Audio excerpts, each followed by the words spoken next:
Just before we go on, Mr. Doherty, were you able, or your instructors able, to look into those matters with Mr. Shehata about his teams?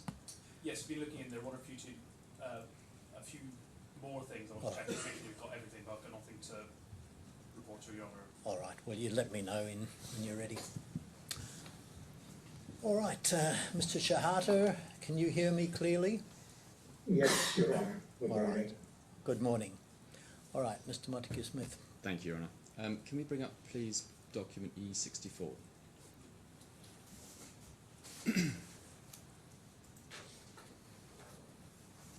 Now, this is a document you produced, isn't it? Yes. And if we look on the second page, we can see the date of it at the bottom, I think. And it's the 14th of November 2015, yes? Yes, and that's the date you say you created this, yes? Yes. All right. Now, if we can go back to page 1, please. We've looked at this a little bit before. You see next to the first whereas? Yes. Now, under this document, you're the licensor, aren't you? Correct. Yes, and so according to this document, it says licensor is the sole owner of the intellectual property rights of Medica Cloud Care, yes? Yes. And clause 2.1 we've looked at previously, but if we could look at that again, please. Ownership and acknowledgement, licensee in this document is Health and Sites Asia, yes? Yes. So according to clause 2.1, Health and Sites Asia acknowledges that all intellectual property rights of Medica Cloud Care are and shall remain the exclusive property of licensor, that's you. So according to this document, as at November 2015, you own MCC and Health and Sites Asia does not own MCC, yes? Health and Sites Asia is licensed to distribute it under this license and to get into agreements with third parties as partner resellers or other distributors. It's non-exclusive. Well, a non-exclusive license is not ownership, is it? No, it's not ownership. Right, so Health and Sites Asia doesn't own, according to this document, As MCC. the author No. of any No. Health and Sites Asia, according to this document, does not own MCC, does it? It is licensed to distribute it, sell it, sub-license it to third parties. Answer the question, Mr. Shehata. I've asked you the question twice already, third time. Health and Sites Asia, according to this document, does not own MCC. Yes or no? I would assume You would assume what? that the ownership is for the author, which is the licensor, which is me. And therefore, Health and Sites Asia does not own MCC, yes? It owns it in a way because several of the code modules were developed with me and employees at Health and Sites Asia. This document doesn't deal with those modules, does it? No, this is general for the total system as it stood at the time. So the system as it stood at the time, according to this document, was not owned by Health and Sites Asia, yes? This is the fourth time I've asked you that question, Mr. Shehata. Can you please answer it this time? And I have answered very explicitly. Well, answer it again. I am the owner of Health and Sites Asia, and I am the author of MCC, and hence, to give the legality to Health and Sites Asia to distribute, sell, license, and so on and so forth, MCC, I gave it that license at the time. Fifth time. Health and Sites Asia did not therefore own MCC, did it? And for the fifth Answer time, the question. yes, I am the owner. No, I'm not asking about you. I'm asking about Health and Sites Asia. And I am the owner of Health and Sites Malaysia. So that's your answer. You don't want to answer the question. No, I answered it 5-6 times now. You have not answered the question. All right. Can we bring up Yeah. bundle D, tab 2, page 2, please, paragraph 6.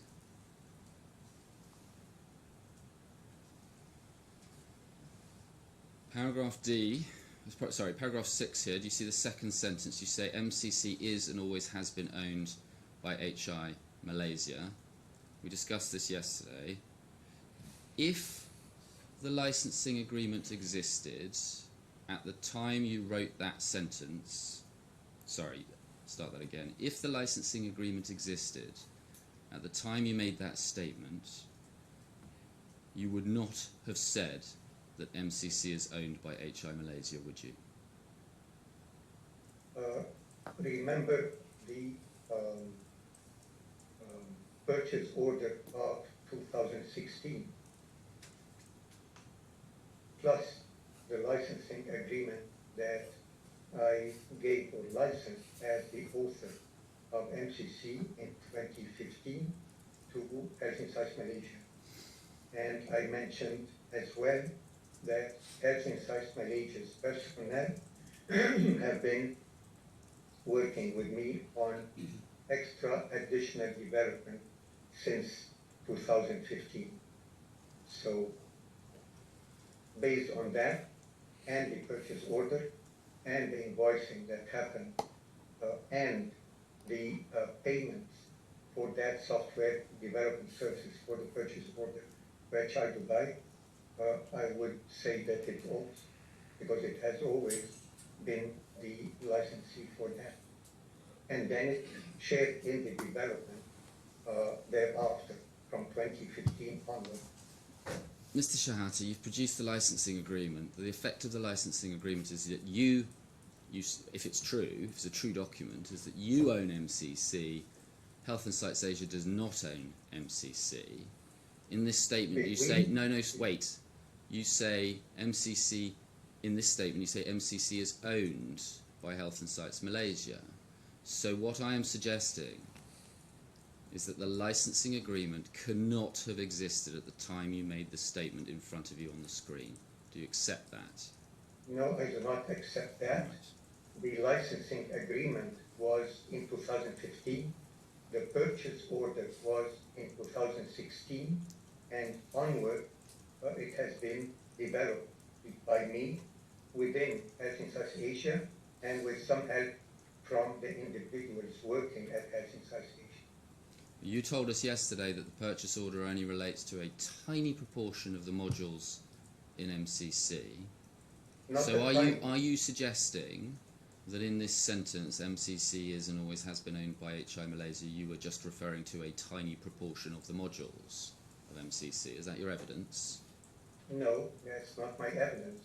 My evidence, when I said yesterday, I said that the majority of MCC has been already developed by 2015.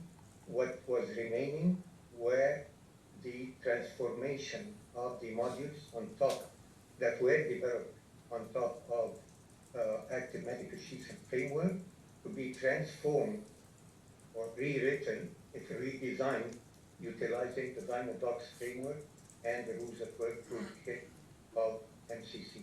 That's exactly what I said. And there are more than 3,500 of those that are available in the Excel sheet that I provided in my production. Can we go please to bundle D, tab 3, page 19? I'm now showing you your second statement in these proceedings. Can we look down to paragraph 44, please? But let's start at the end of paragraph 43 so you can see what we're talking about. Just wait a minute, sorry.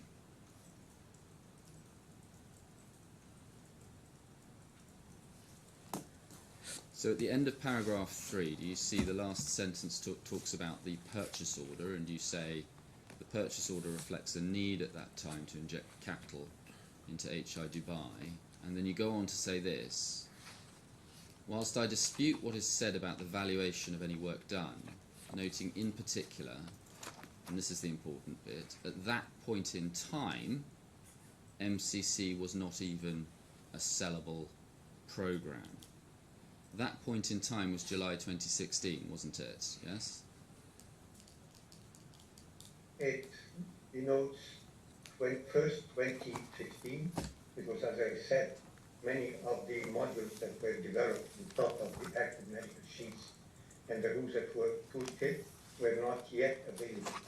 In 2016, there has been quite significant improvement in those being available, and hence the workflows could be coherent when we display the workflows to potential customers to sell it. I'm asking you about the evidence that you're giving. No. I'm not asking you to give us a long history of your accounts. What I'm asking you is about what you mean when you say in this statement, at that point in time. Now, in the previous paragraph, you had been talking about the purchase order and the purpose of the purchase order. You then go on to say, at that point in time, MCC was not even a sellable program. So what you meant in that sentence, at that point in time, was the date of the purchase order. That's what you were talking about in this sentence. Can you focus on the sentence, please?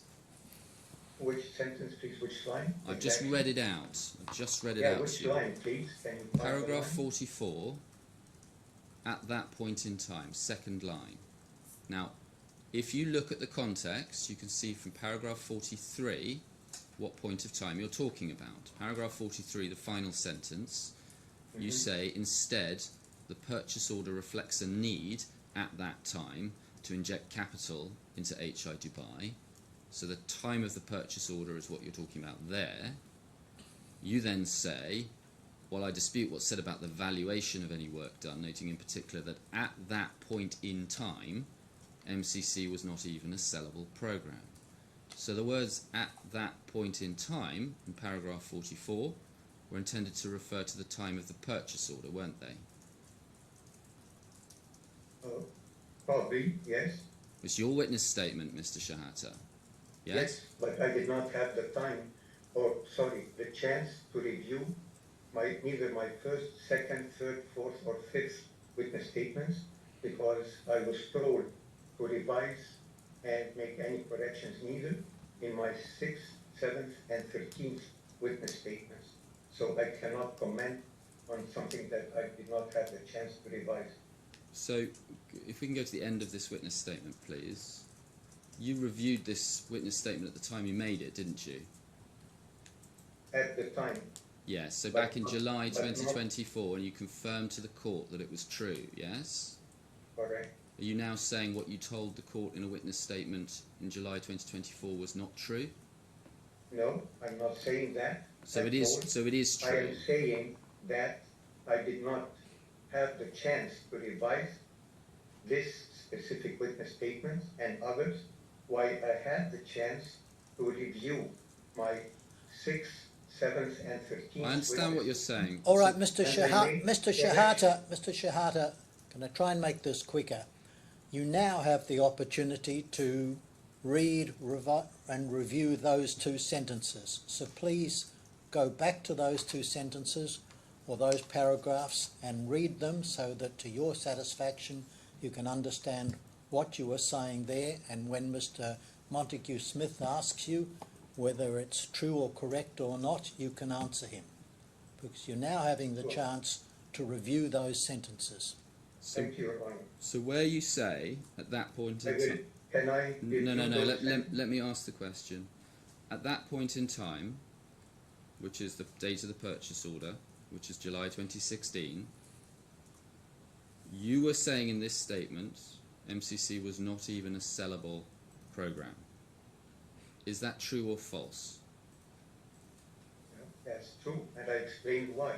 All right, so that's we could have cut through this much faster, Mr. Shehata, if you'd answered that question in the first place. If you reviewed my list of modules in the spreadsheet that I provided Mr. Shehata, document, you would have seen that, Mr. Montague, that I needed to transform many of the modules on top of the Dynadocs platform and the rules that were. Mr. So it Shehata, took time can we get up, until please, bundle 2017. E64, please? Let's go back to the licensing agreement.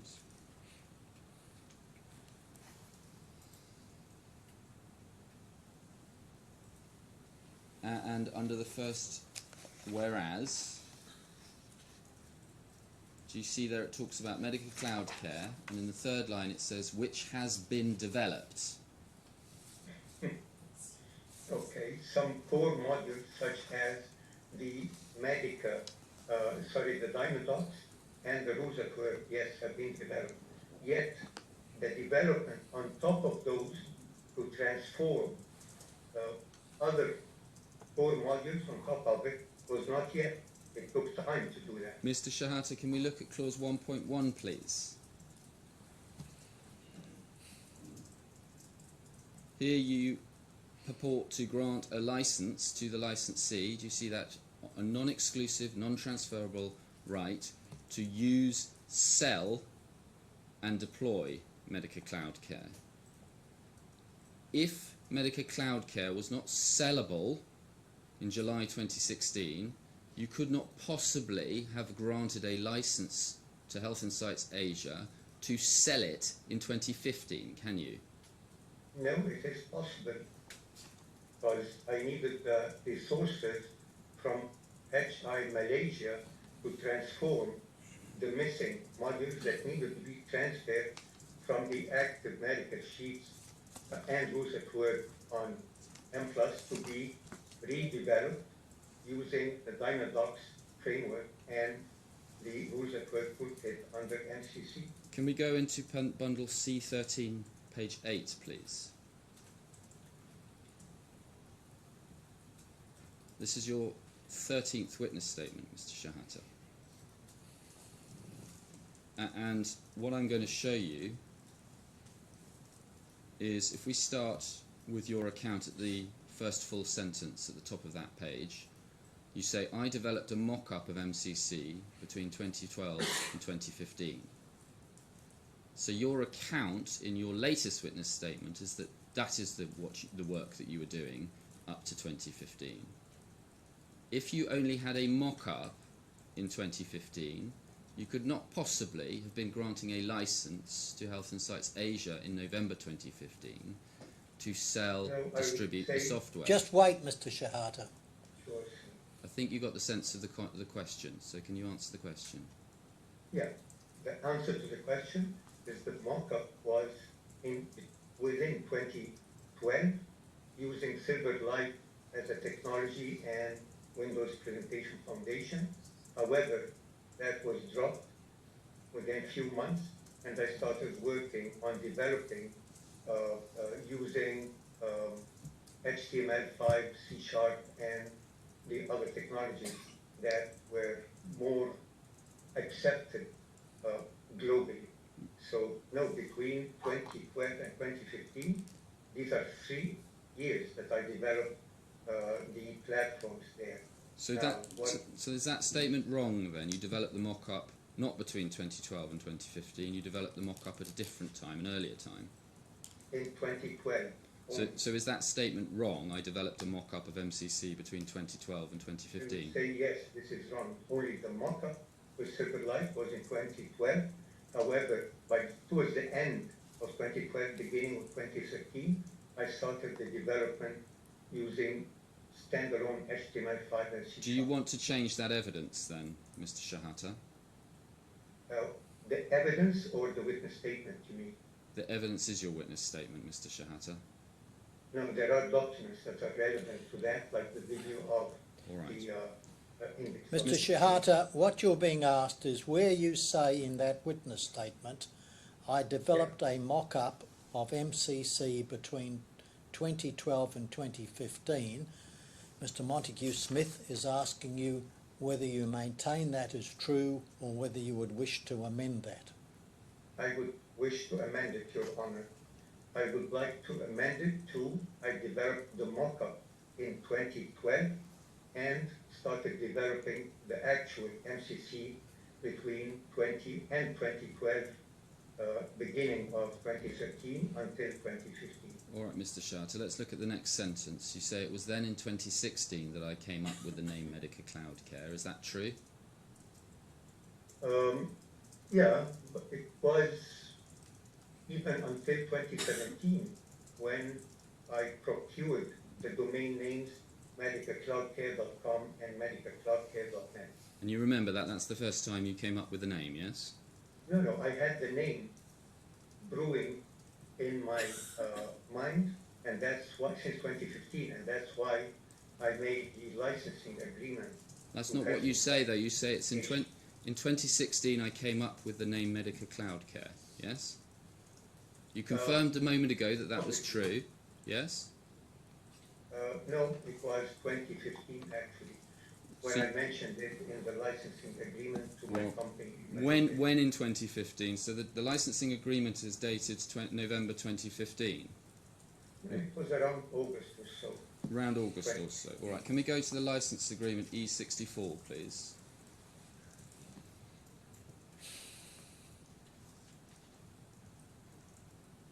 And you can see the name Medica Cloud Care appears in this document, which is dated November 2015. So, starting here, if you came up with the name in 2016, this document could not have been created in November 2015, could it? No, I mentioned just now in your previous question that the name was almost around August 2015. Are you certain of that? Are you certain of that? Yes, I am certain. Can we go down then, please, to page 3 of this document? You see the annex to the licensing agreement is dated 6th of March 2015, Mr. Shehata. The annex also refers to Medica Cloud Care. Mr. Shehata, that annex cannot have been created in March 2015 and including the name Medica Cloud Care if you came up with the name Medica Cloud Care in August 2015, can it, Mr. Shehata? Maybe I lapsed my mind. No, Mr. Shehata, you're lying to the court, aren't you? No, I'm not lying to the court, sir. It's just that I am 67 years old, and remembering a specific month within a year, 10 years ago, is quite difficult. But it might have been March then. Mr. Shehata, this was not a negotiated document, was it? No. As you can see, that both me and Mr. Nader signed it together in the same date while I was in Malaysia. And if we go to F63, please. This is the request. Well, it was in fact part of a consent order. Request number 4, please. That asks for all documents between August 2015 and February 2016 relating to the negotiation and or entry into and or execution of the licensing agreement. You produced nothing in response to that request, didn't you? No, and that's what I just said. I was in Malaysia at the time, and Mr. Nader was there, and we both just signed it. There was no documents or emails or negotiations. So there was no pre-existing document before you signed it. That's what you're saying. With regards to Medica Cloud Care or the licensing agreement? The licensing agreement. Not that I can recall now. So you signed it on the 14th of November 2015, yes? If it's on the document... Well, let me show you. If you doubt me, let's go to E64-2, please.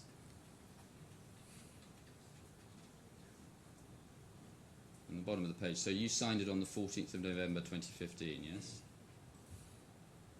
As it shows on the document. And so that's the date, the first date that any document was created in relation to the licensing agreement. Is that what you're saying? As a document, probably yes. I cannot recall, but yes, as a document. So if we go over the page, please, back to the annex. That can't be true, can it? If we go to the top of the annex, please, we can see the date, 6th of March. So it can't be true that this document is accurately dated and it was all created on a single date, can it? It was created actually while during my visit to Malaysia at the time, November. So you created the document and you backdated the annex, did you? I cannot recall today. As I said, this was more than 10 years ago. You're giving evidence. You gave us some clear evidence about what you said was the timing on which this document was created. You said it was all created in one trip in November 2015, and yet one of the dates on it says 6th of March 2015. So I'm suggesting that the evidence that you are giving to the court is false. No, it is not false. I went at least 3-4 times during the year to Kuala Lumpur to manage the business there. So the annex might have been created for this modules and things in relationship to the license agreement. However, it was signed actually in November 2015. You created this document in the course of this litigation, didn't you? No, not at all. You've been convicted of forgery in the past, haven't you, Mr. Shehata? No, that was something that Mr. It's not funny, Mr. Shehata. Yeah, so it's not funny, but the reasons that I had to go through because of those actions of Mr. Shafi that are all false, either I cry or I laugh. Can we go to 317, please? E317.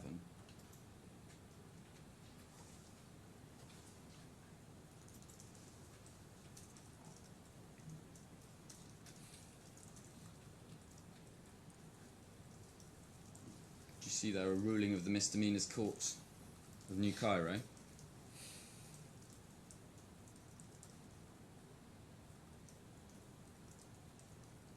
Do you see there a ruling of the Misdemeanors Court of New Cairo, Mr. Shehata? And that was cancelled because I appealed, and I have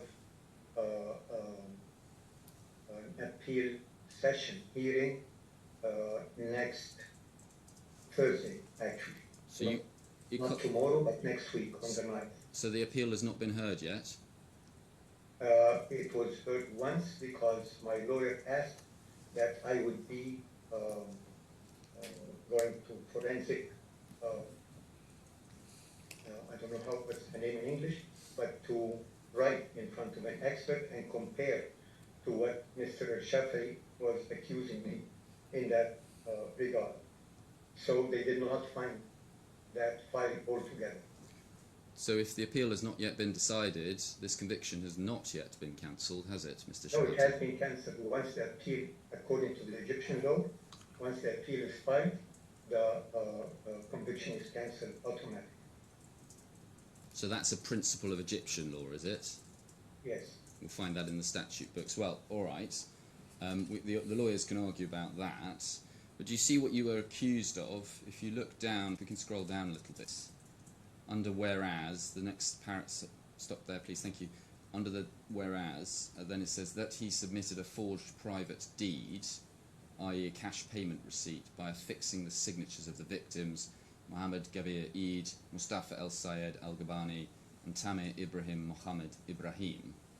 So you were accused of forging signatures on a cash payment receipt, weren't you? No, actually, it was not me at all. I was not involved. You were accused of it, though, weren't you? No, that's what I'm trying to explain. It was not me.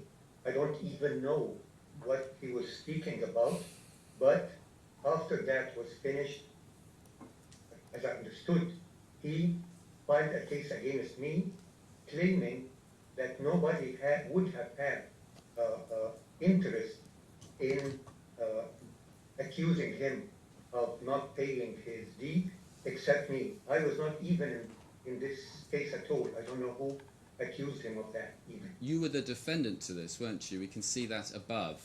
Do you see? No, that was different. Please, Mr. Montague Smith,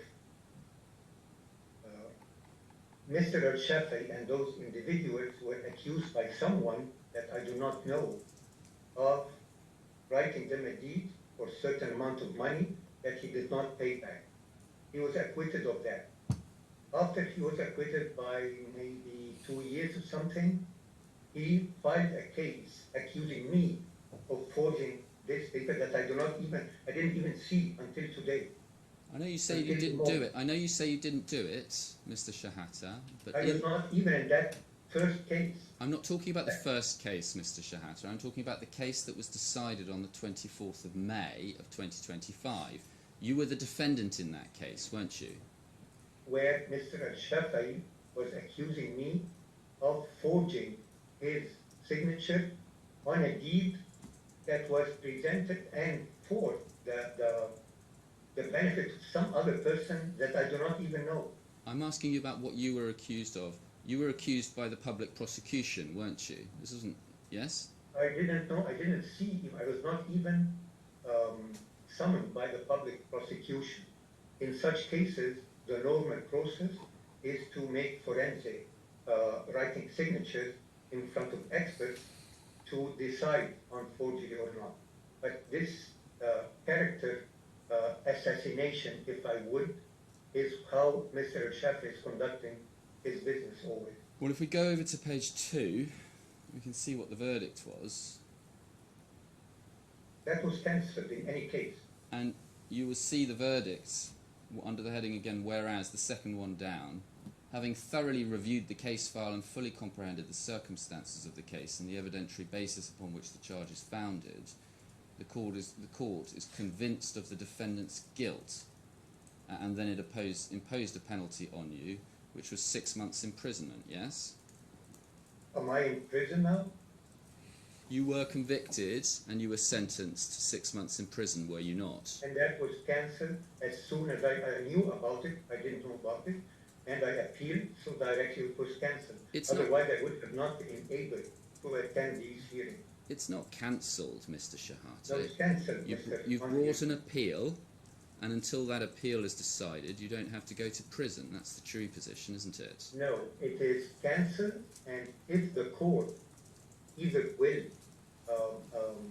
support or issue any other penal action or order, or it will acquit completely, and then I will go against the Mr. Shafii for that defamation.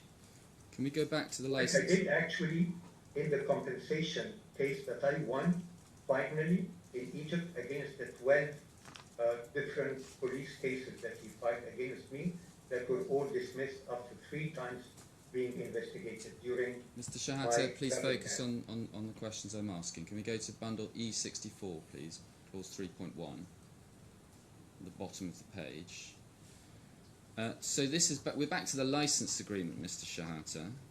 The license agreement purports to confer onto you a royalty of 20% of the net profits generated from the use and sale of Medica Cloud Care. Have you been taking for yourself 20% of the profits coming from HI Malaysia's business? No, up till the moment, no. There was very little profit actually, and that was kept in the company to spend on the expenses of the company, salary. Well, this agreement, this document, suggests that at one time you intended to take out personally 20% of the net profits from the use of the sale of Medica Cloud Care. Was that ever your intention?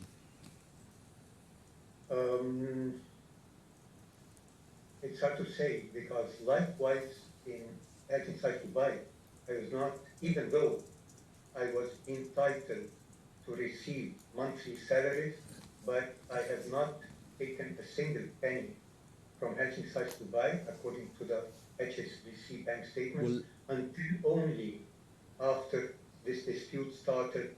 Then I received 1 year only of payments, and part of the year.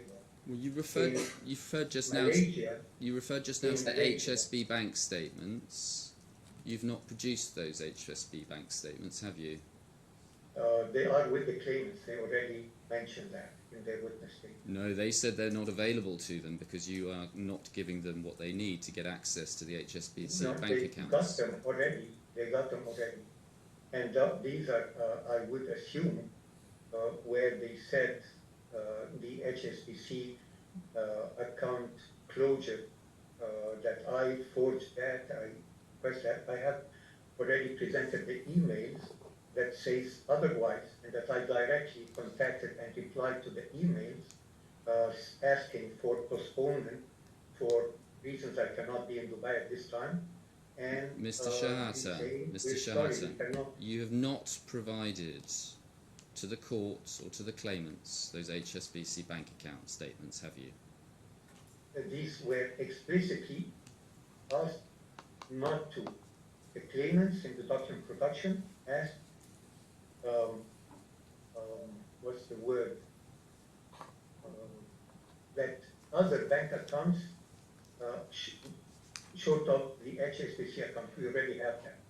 So, just to go back to my original question, Mr. Shehata, did you at any time intend to extract for yourself personally 20% of the profits derived from selling Medica Cloud Care? If the company... It's a straightforward question about what's in your head, Mr. Shehata. I did not get anything. I'm asking you about your intention. Your intention. Mr. Shehata, just wait. I'm going to ask Mr. Montague Smith to ask the question again, and I want you to listen very carefully to the question and answer precisely the question. I'm asking about your... Thank you, Your Honor. I'm asking about your intention, not about what you subsequently did. So I'm asking you... Just wait, Mr. Shehata. Mr. Shehata, you have to... If you don't have any respect for me, that doesn't matter, but you must have respect for this court. Of course, I have all respect for you, Mr. Shehata, I'm going to ask you the question again, and I'm asking you about your intention. Did you at any time intend to take for yourself personally 20% of the profits of Medica Cloud Care? Only if the company is sold to us. Yes. Well, that's not what this clause says. This clause says you're entitled to a royalty of 20% of the net profits generated from the sale. So did you at any time intend to take... I did not intend to take it while HI Malaysia was owned by me. However, that clause was put to protect my rights as the author in case the company would be acquired by any third party. Mr. Shehata, did you insert this clause into this document in order to justify extracting personally profits from the sale of Medica Cloud Care? Only, not until the moment, but only in case the company is acquired by a third party. Can we turn to page 2 of this document, please, and down to clause 5? Clause 5 is a confidentiality clause. So you were agreeing with Mr. Nada, weren't you, that you would not show this document to any other party, yes? Yes, however, I was ordered by the court to produce the documents. So that's a court order that me as the managing director have agreed to do. However, Mr. Nader is still under that confidentiality agreement in Malaysia. But you were agreeing between yourselves not to show this document to, for example, the claimants, weren't you? No, that was not the intention at all. Well, you did not, in fact, show this document to the claimants at any time prior to these proceedings, did you? This document is between me personally as the author and Health Insights Asia. It had nothing to do with the claimants, so why would they need to know that? And if we go back to clause 1.1, please. The rights that are purported to be conferred under this document were non-exclusive and non-transferable. So, under this arrangement, if it was true, Health and Sites Asia would not itself be able to grant licenses to third parties, would it?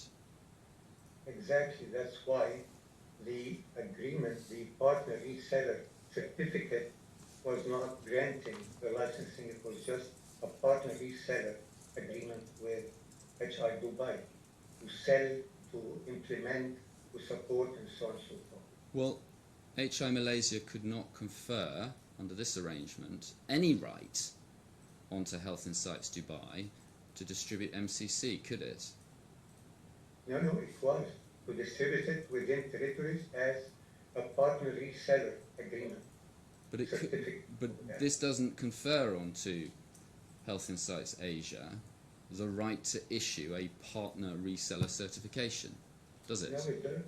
It does. Where does it do that? Where does it permit that? That's just by the rights to license, because then HI Malaysia to any other partner reseller would grant the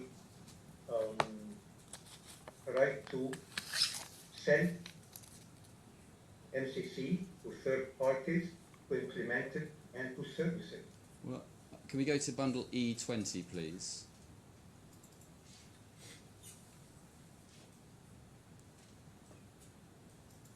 We've seen this before. This is the Hadi Clinic contract between Health and Sites Dubai and Hadi Clinic. And the license in this document you will find at page 4. And you see there Article 2 of this document at the bottom of the page. It says Health and Sites hereby grants to client a non-exclusive, non-transferable license to use the software at its site. You don't say that the Hadi Clinic could have gone off and distributed MCC, do you? Hadi Clinic is a hospital. This contract was with regards to Medical Plus, and if had it been an agent for Health and Sites Dubai, then it would not say this clause of client, and so it at the client's site, as in the above location. Let's look So at this is an end user license agreement, not a licensee of the license. For example, a group of hospitals might elect to get a licensing agreement. Sometimes they would ask for a source licensing agreement, and that would be up for negotiation. Mr. Shehata, the license here is in the same terms as the one in the the license here is in the same terms as the license in the the license agreement we just looked at, isn't it? No, it's different, is it? All right. They're completely wrong. All right. Well, we'll look at that later. Hospital. Health and Sites Malaysia is not a medical institution. Can we go to bundle E95, please? So this is the document I think you referred to, which is the partner reseller certification. And you say this was granted under the license agreement that we just looked at, yes? Yes. So you say that the license agreement gave Health and Sites Asia the right to sublicense MCC, yes? To find either directly on its own, sell to third-party hospitals and users, or to appoint partner resellers as agents in different regions. For example, there was a similar one with... I don't need examples. We don't need examples. Let's focus on the facts that we're asking about. So this document is not actually a contract, is it? No, it's a certificate, not a contract. Like when Oracle or SAP appoints a reseller, they give the reseller a certificate that proves that they, Oracle, has given, or SAP has given that reseller the ability or the consent, if you might, to sell their products and implement them and support them. But there's no other agreement to that effect between Health Insights Asia and Health Insights Dubai on your case? Apart from the partner reseller agreement, there is. Apart from the partner reseller agreement, so you're now saying, are you, that there's another agreement out there called a partner reseller agreement? No, partner reseller certification. I see. Sorry, I misspelled. Well, it's not an agreement at all, is it, this certificate? It's a certificate, yes. Yeah, but this is the That's only... why it's signed from one side, not both sides. An agreement or a contract would have required both sides of the agreement or the contract to sign. However, a certificate only requires the party that is granting those rights to assert those in that certificate. And so where this document says in the middle of the page, we can scroll down a little bit. Do you see under now therefore, it says Health Insights Asia hereby confirms that as of the date of this letter, Health Insights FZ, that's Health Insights Dubai, is an authorised HIA channel partner reseller for HIA's Medica Cloud Care cloud-based system. And then it goes on to say, and that HIA and that's HIA Dubai have entered into an agreement for the purchase and resale of the software. There is no such purchase and resale contract in existence. Is that right? No. So this document is false, is it, in that regard? No, it's true. There is there a contract for the purchase and resale of the software between Health Insights Asia and Health Insights Dubai? No, if you go up a bit, for speaking as well about a potential first customer in the UAE, CMRC. Don't change the subject, Mr. Shehata. Not changing. You are. I'm asking you about this. I'm asking you about this sentence of this document. That was meant for that agreement that will be between HI Dubai and CMRC, which, by the way, expired. That's not what it says. It says ago. it says Health Insights Asia and Health Insights Dubai have entered into an agreement for the purchase and resale of the software, and then defines it as agreement. It's meant that they. That is right. Are you saying that? Just bear with me. Are you saying that that is inaccurate? There is no such agreement. Only this certificate, and then there are negotiations about the pricing for different projects, which is basically me discussing with the claimants the pricing for projects that they are in, mostly in Saudi Arabia. Now, and at the time, discussing the contract with CMRC. Now, at the top of this page, I think it's been highlighted, you can see this certificate states Medica Cloud Care Hospital and Clinical Information System software, and defines the software, and then says owned and provided by Health Insights Asia. The software on your case was not owned by Health Insights Asia, was it? When you say owned, like the certificate from Interopol that you have nicely displayed yesterday, it says the author and the rights owner for exploiting the economical benefits. So Health Insights Asia was the economical owner, if you might. I don't know if that's the right word, because it can sell it and get the benefit of selling it and supporting it. If you go to, please, to bundle E160, page 2, we've looked at this yesterday, so we won't trouble you with this too much.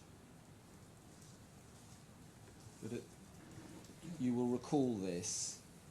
You've got below Mr. Thamer asking about where the intellectual property was registered.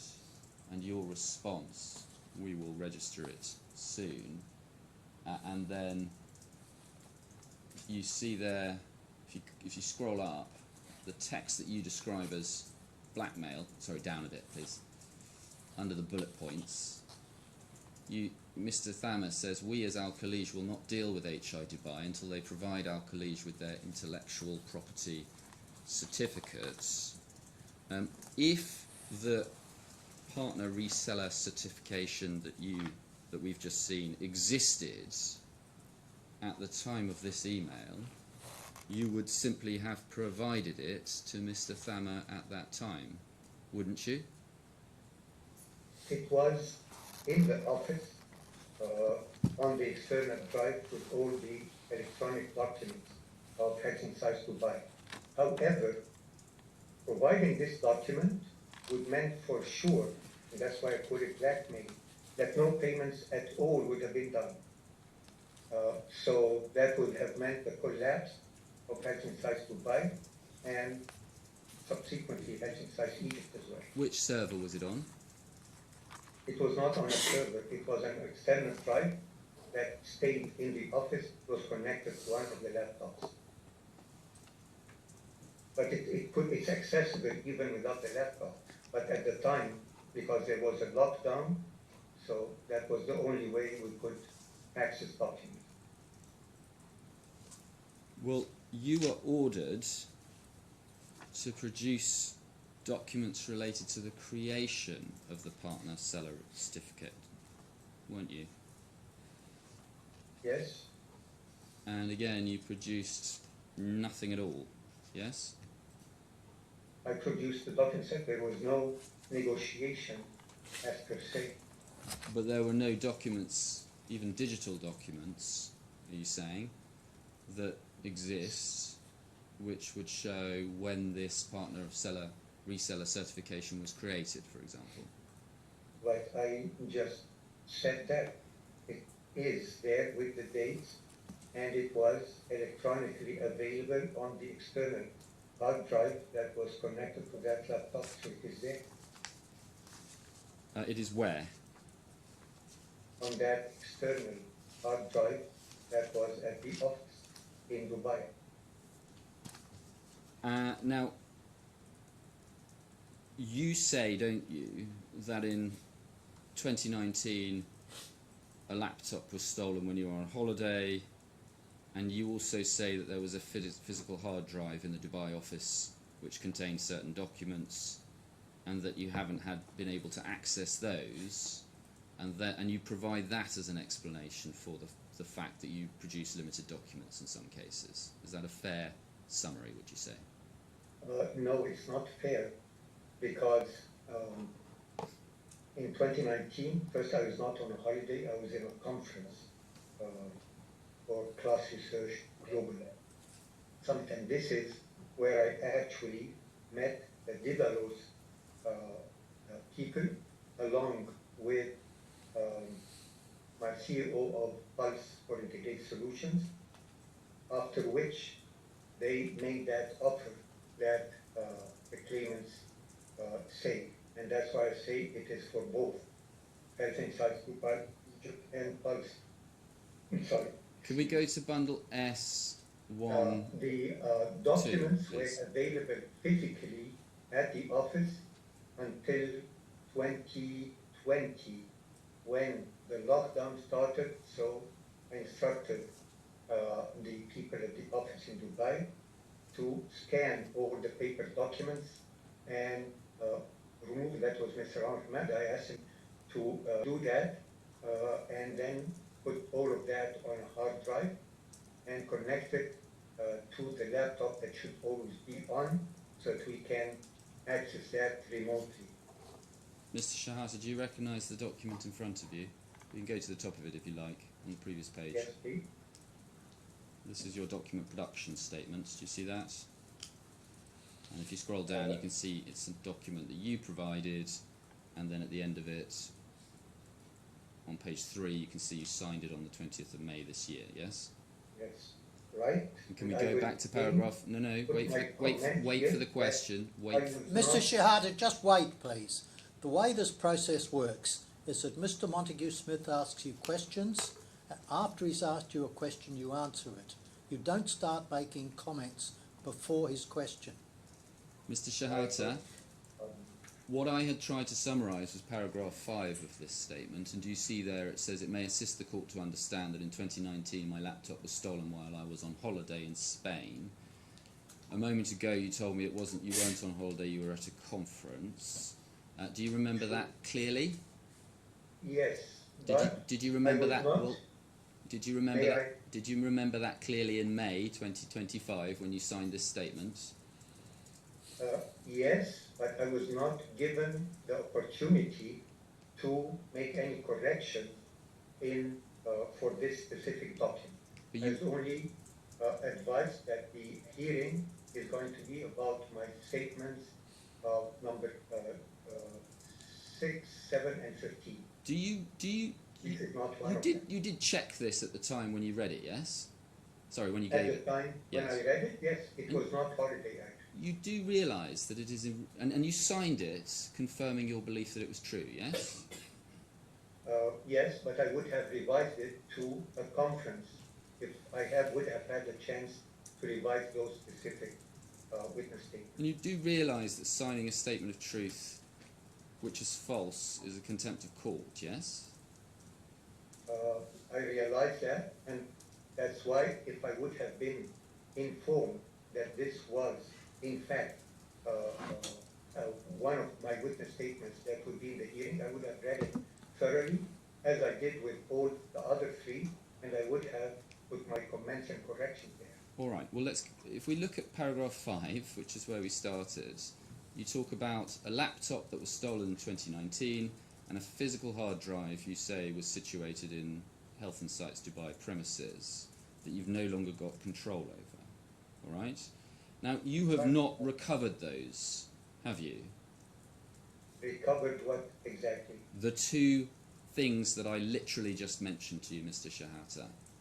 The laptop that was stolen and the hard drive in the Health and Sites Dubai offices. You have not.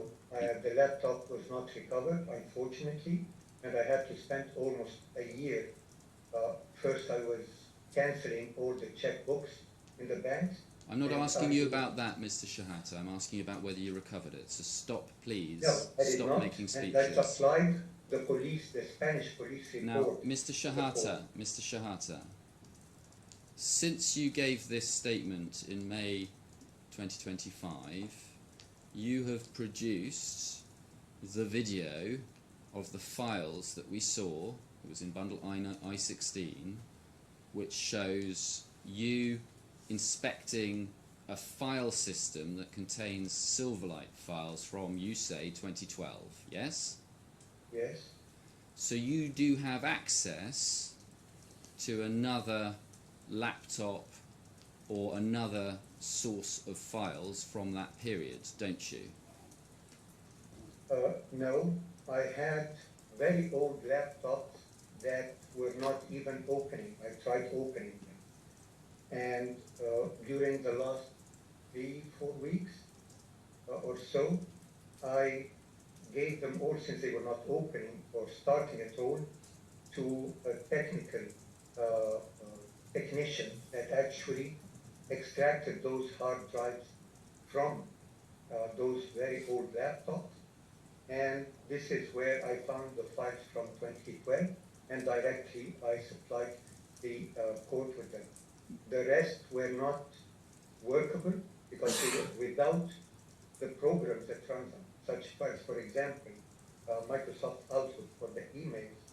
It was not possible to run anything on those laptops, and definitely the majority of the files were corrupt because I had much more files on those than that. So, Mr. Shehata, your account is that you've got some laptops, which you didn't mention in this document production statement.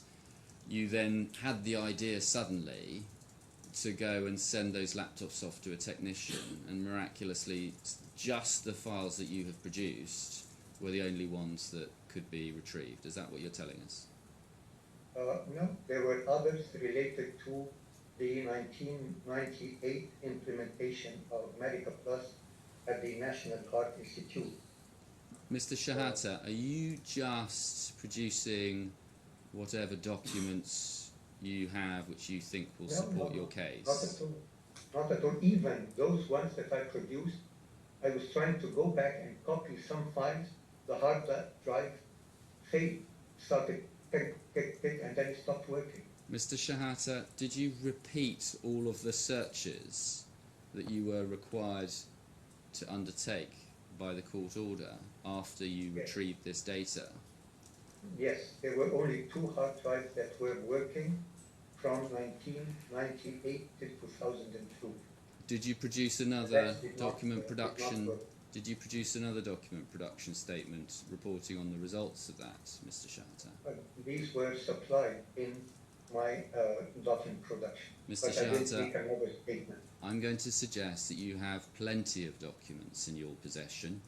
You have a full record of what happened prior to up to, well, at least back to 2012, and you are simply producing whatever documents you feel will support your case and suppressing all other documents. I'm not sure this is correct. I disagree with that for one simple reason. Many of my document production items have been used against myself in these proceedings, such as the HSBC bank listing and payments and so on and so forth. I would be really very stupid if I thought that these would incriminate me, and then I would supply them in the document production. And the result, the claimants have filed those police reports, complaints against me, criminal ones, in the Dubai police. So why would I do that on earth if I was not honest? As to the partner reseller certification, Mr. Shehata, the reason no documents exist from 2017, which could establish that that is when it was created, is because it was not created then. That you created that document at some point after at least February 2021, didn't you? No, incorrect. I asked Mr. Nader to send me a scan of that, or a copy digital of that. I don't recall now. And he sent me that, and actually it was not sent me. It was on his laptop. I got that on an external drive, and I supplied. You got it on an external drive? I got it from him on an external drive. Did you? I had it on an external drive. You originally said he sent it to me, and then you revised your evidence in the course of the same sentence. Did you revise your evidence because you realised that if you told the court that he sent it to you, there would be yet another document that would have to exist, an email or a WhatsApp, which you have not produced? Is that why you revised your evidence? No, and that was not my testimony now. I answered the question. You answered the question with a lie, though, didn't you, Mr. Shehata? No, I did not. I totally, categorically will not accept that. Your Honour, it's 10:45. Yes, all right. We will, 10:47, we'll adjourn till 11 o'clock, I think. So we're going to adjourn till 11 o'clock, Mr. Shehata. Okay. All rise.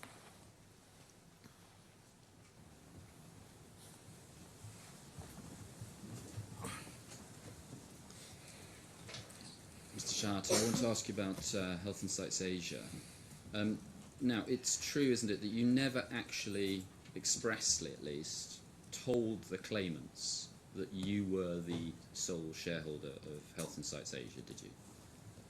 No, I told them since 2012.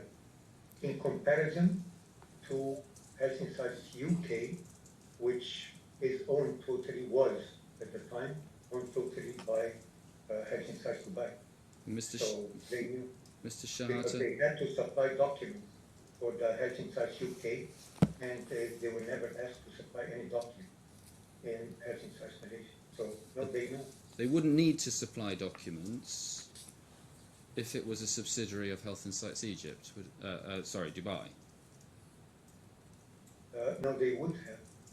But that's what happened in Health and Sites Technology in the UK. But in the UK, Health and Sites Technology was owned by the three of you directly, wasn't it? No, it was owned by Health and Sites MC LLC. So you say, do you, that there was a principle of Malaysian law that requires the shareholders of a company to supply documents if the company establishes a subsidiary? That's your statement, is it? No, it's not my statement. Well, whose statement is it then? That it was never, was always 100% owned by myself, and they were never entered into to sign even any document. But you never actually said that to them directly, did you? No, I said to them, I even let them meet with the lawyer that established Health and Sites Malaysia. They wanted to establish similar entities, I think in the Seychelles or something, and there were emails in that regard exchanged, my lawyer told me, between Mr. Shafai and himself. And they visited even Malaysia, so it was not a secret. I stated that this company, Malaysia, I established. Even in the WhatsApp exchanges, Mr. Shafai, We'll come on to the WhatsApp exchanges. Mr. Thamer Abdulaihid stated that with regards to Malaysia, it belongs to Nasser. All right, so Who say in his act. you say that the claimants knew that Health and Sites Malaysia was owned by you because, number one, if it had been owned by Health and Sites Dubai, they would have had to supply documents. So that's your first point. Your second point is you say they visited the lawyers in Malaysia. And the third point, as I recall from what you've just said, is the WhatsApps. And you also mentioned they visited Malaysia. But you have not said, indeed in your pleadings, or even in your witness statements, that at any moment you sat down with them or spoke to them and said, I will be the sole shareholder of Health and Sites Malaysia. You've not said that in any of your statements or indeed in your pleadings, have you? No, I told them. Actually. You've not said that in your witness statement, though, have you? Not in those, I told them maybe in conversations, face to face or on phone calls. But I told them they were fully aware of that. You know that it's quite an important issue in these proceedings, don't you? What they knew about the ownership of Health and Sites Malaysia, yes? I'm sorry, can you come again? You know that it's quite important. There's an important difference between you and the claimants about what they knew about the ownership of Health and Sites Malaysia. You knew that was an important difference between you, yes? Yeah, they knew, and in the first... No, listen to the question, Mr. Shehata. Okay, Mr. Montague.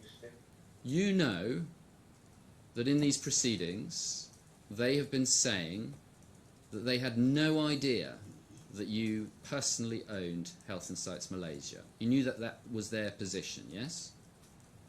I knew that their first position, that they didn't know about Health and Sites Malaysia, that it was probably formed only in 2021 to transfer the MCC. Mr. Shehata, stop changing the subject. I'm asking I'm you. not changing, sir. I'm asking you about what you know about this dispute in respect of their knowledge of who owned Health and Sites Malaysia. I didn't ask you about when it was established or any other issue.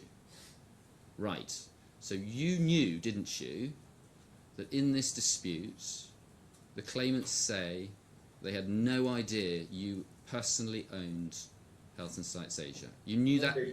You knew. No, listen to the question, Mr. Shehata. I'm asking you about the dispute, about what they say they knew.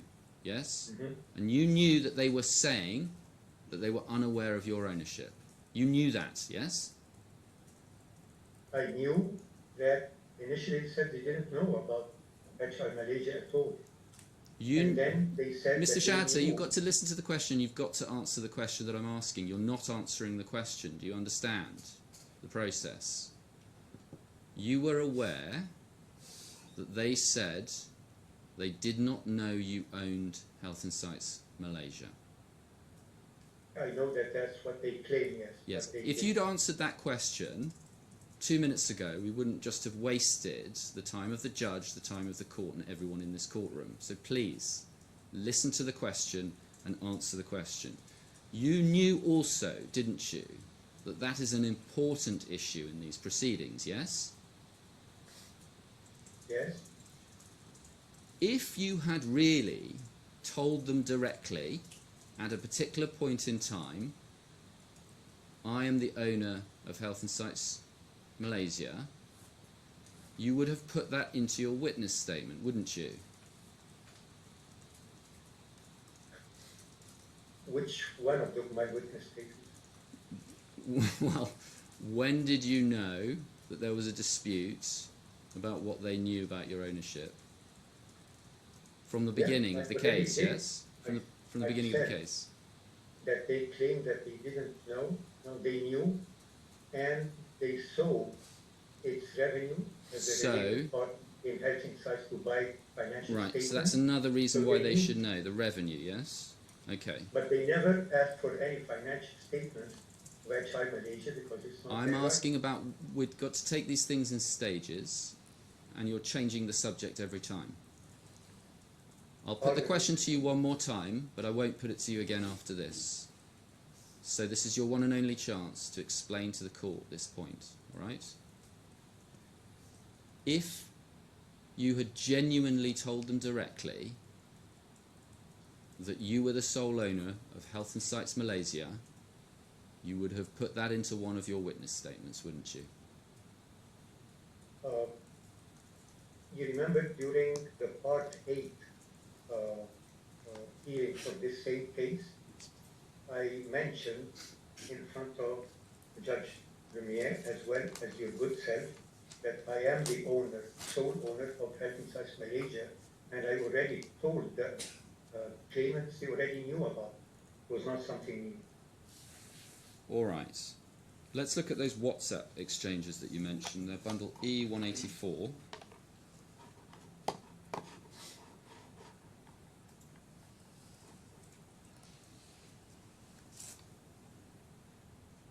Now this is a translation of what the WhatsApp exchanges, and I think these are the ones that you were just referring to. Is that right? Can I see the original, please? Yes, the original, it's at page 4 of this. You recognise that, yes? Give me a second to read it, please.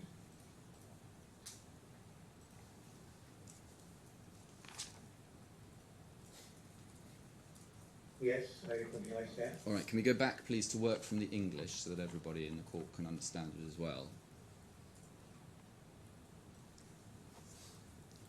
And the name of the group we can see as HI Partners. That's a group between you and the claimants, isn't it? Sure, correct. And if we go down to page 2 of this,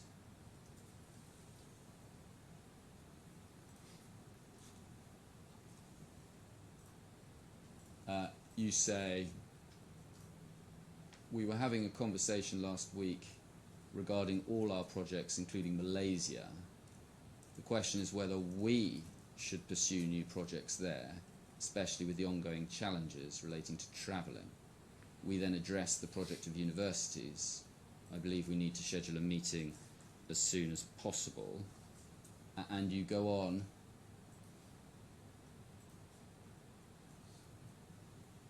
Bear with me.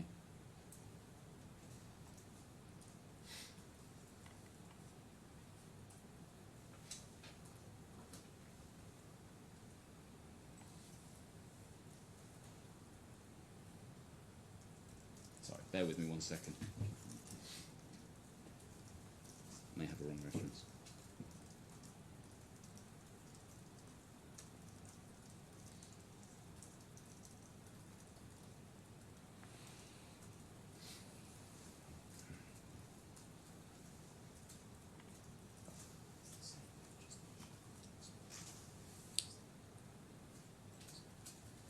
Sorry, which bit? Can you just point it on the screen?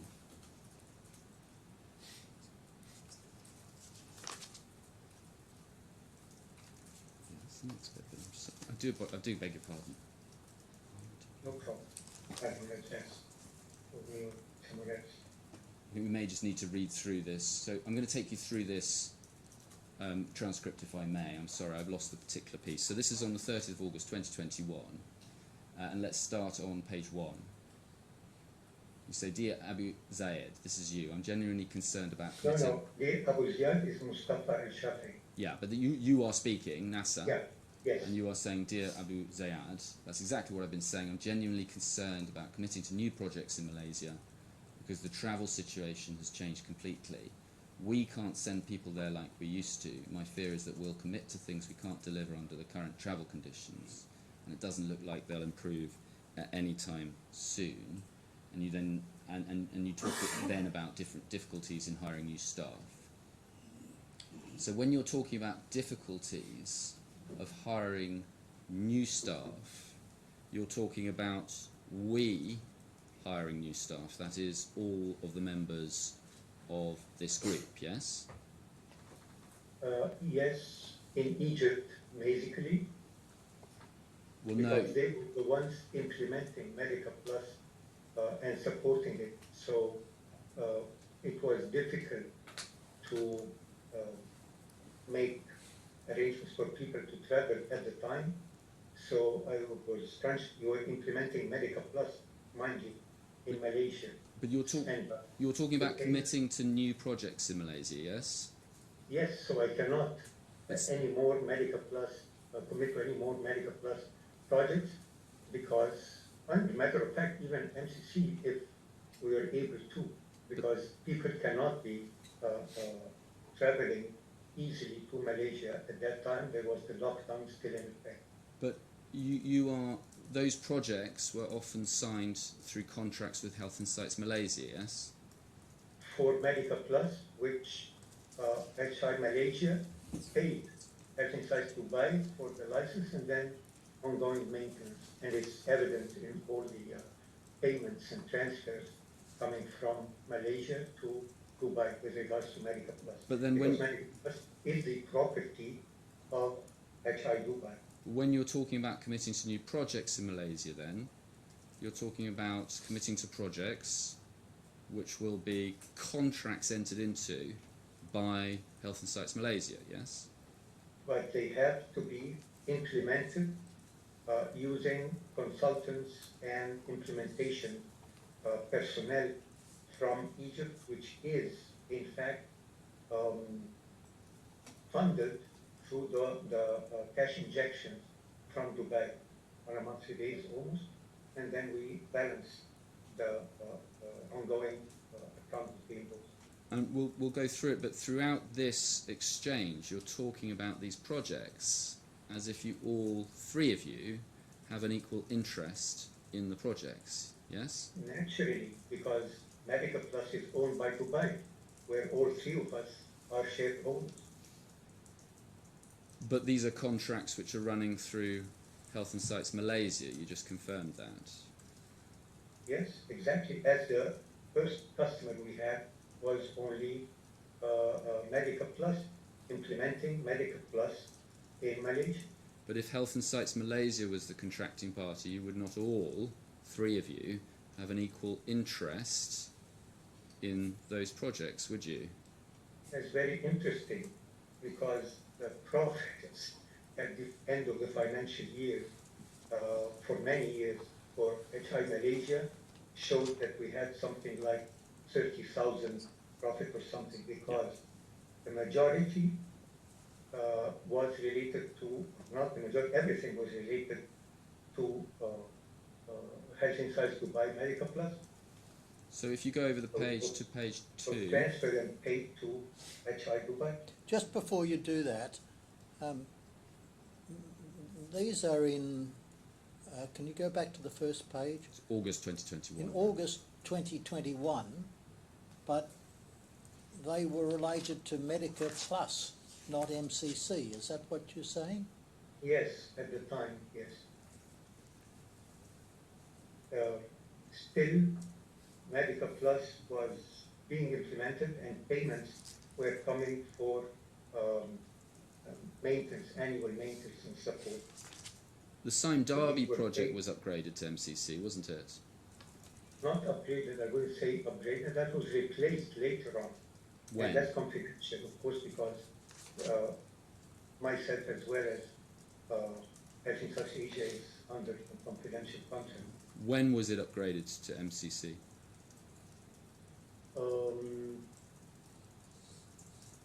It was actually, we kept pushing them to upgrade it over several years, but they would not. You know, in hospitals, they would like stability. But when and what and things, that's all confidential as per the contract with them.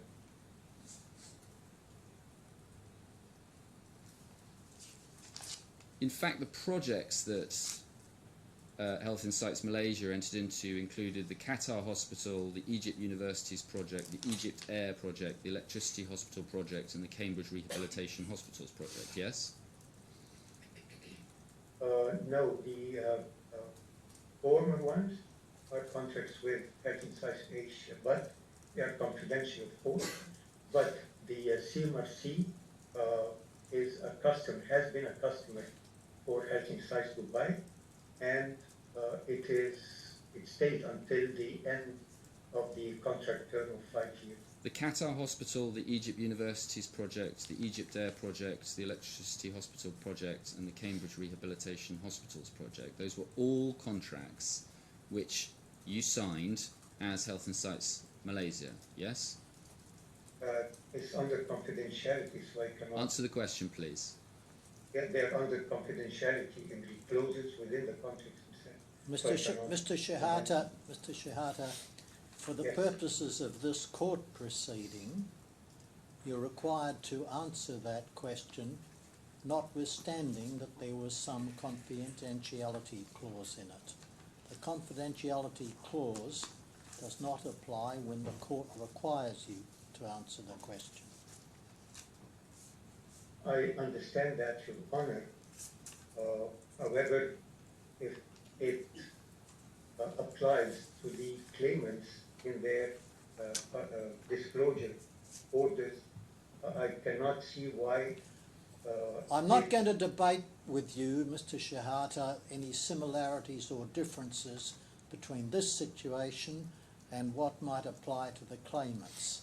I'm addressing only the question that has been put to you. And the court requires you to answer the question. The confidentiality clause does not override the court's requirement for you to answer the question. Okay, Your Honor. Can you state those projects once again, please, Mr. Montevideo? The Qatar Hospital, the Egypt Universities project, the Egypt Air project, the Electricity Hospital project, the Cambridge Rehabilitation Hospitals project. No, the Cambridge Rehabilitation, Medical Rehabilitation Hospital project is not signed by HI, it's signed by HI Dubai, and it expired 2 years ago. The other contracts are not signed with HI Egypt, HI Malaysia. They were signed by different entities. So, for example, the Qatar project, I think it was some local contractor called Manai. The University Hospital is signed by a company of the General Intelligence Authority in Egypt. The Electricity Hospital is signed by a company called Special Group that's related to the military intelligence. What was the other one? The Cambridge Rehabilitation Hospital. No, that is signed by HI Dubai, has been signed, and it expired almost 2 years ago now. Mr. Shehata, if those contracts are not with Health Insights Asia, why did you originally refuse to answer the question on the grounds that there were confidentiality provisions in the contracts associated with them? Because they are related to very high-profile security agencies in Egypt, and I would be in a very awkward position disclosing things related to their contract. How could you be bound by those confidentiality provisions if those Because contracts are not with Health Insights Asia or any other Because we company you supplied- control? We supplied consultations and support for them in that regard. As myself, I'm an expert in health information systems, have been in Egypt since 1998. You supplied that as Health Insights Asia? I'm sorry, can you come again? When you say you supplied that as Health Insights Asia, yes? No, I supplied in my capacity as an expert that works in Health Insights Asia. Can we go back to E1842, please? You go over the page. You say at the top of this page, no, we were having a conversation last week regarding all our projects, including Malaysia. And then you say the question is whether we should pursue new projects there, especially with the ongoing challenges relating to travelling. So at the very least, those new projects that you were contemplating would have been MCC projects, yes? Some would have been Medical Plus, but very scarcely, and others are MCC. The reason for that is that I needed more if I'm engaged as Health Insights Asia, like we did with Medical Plus, with the customer that you mentioned, Ramsey St. Darby, then we would have needed more implementation and support team from Egypt. And for that, since Health Insights Dubai was the one that was injecting the cash in Egypt, we would have needed to Mr. Shehata, employ more resources. I'm So asking I you, needed to talk with Health Insights Dubai partners. you are debating with your partners whether, and I'm using your words, we should pursue new projects there. What you were Yes, wait. What you were debating was whether or not you would be entering into new contracts for the sale of MCC, yes? For the implementation, you have to understand that Yes, of MCC. contract, it is not just selling, Mr. Montague. Of MCC. The license Don't change the subject, Mr. Shehata. frequently the implementation and support. For MCC, yes? Answer the question. Yes, MCC. Yes, but not as a property of Dubai. But you don't say that here. You are talking about it as if the distribution, installation, implementation of MCC is a project that you would be pursuing with Mr. Thamer and Mr. Mustafa, yes? With regards to the implementation resources, and if you look a little bit down within the same chats, I was saying that will require more resources that needs to be employed. And then the next box down, response from Abu Saif. That's Thamer, I think. Is that right? No, that's I'm so sorry. That's Mustafa, is it? I am Abu Saif. Oh, you're Abu Saif. Oh, yes. I do apologise. So there's a response, and I'm not sure who the response is from, but he says Abu Saif. I think it's from Thamer. Regarding Egypt and Malaysia, you are the one who must decide. We have granted you full authority to do so. So wait. Mr. Shehata, just wait for the question, please. He says we trust your judgment and we stand by our prior decisions. Now, on your case, Health Insights Malaysia was yours and yours alone. So they could not have granted you any authority to do anything on your case in respect of Health Insights Malaysia, could they? True, but all right. So when they say we have granted you full authority, they are talking about your role as General Manager of Health Insights Dubai and General Manager of Health Insights Egypt, yes? can you come again on that, please? When they say we have granted you full authority to do so, they mean your authority as General Manager of Health and Sites Dubai, don't they? As Health and Sites Dubai, Yes. yes. So, But in Egypt, the executive chairman who would allow for recruiting more resources for implementation. but what I'm suggesting is that it is clear from these exchanges that they thought that the new projects being implemented through Health and Sites Malaysia fell within the ownership of Health and Sites Dubai. No, again, I'm saying that these were with regards to resources. And again, I said I needed more resources because it's getting really tight to get people there, and we need to recruit more people in Egypt. And in the next box down, you say, should we expand in Malaysia, given the impossible travel conditions? So what you are saying is there is something that we have in Malaysia that we are considering whether to expand, yes? Like with Al Khalij, that was utilizing resources for implementation and support from HI Egypt, the same was happening from HI Malaysia as well, utilizing resource through HI Dubai from HI Egypt. So in order to expand anything, we need to have consensus on spending more from Dubai into Egypt to recruit new people, train them, so they are ready to travel, so that we can get the benefits of any projects to Dubai, such as the Medical Plus, or the implementation resources and efforts like Al Khalij. All their purchase orders are with regards to implementations and support. And then Technical support. if we look at the next box down in this chat, the response comes back, Abu Saif, currently you are the CEO and the matter is at your discretion. As you said before, the CEO presents a plan for expansion.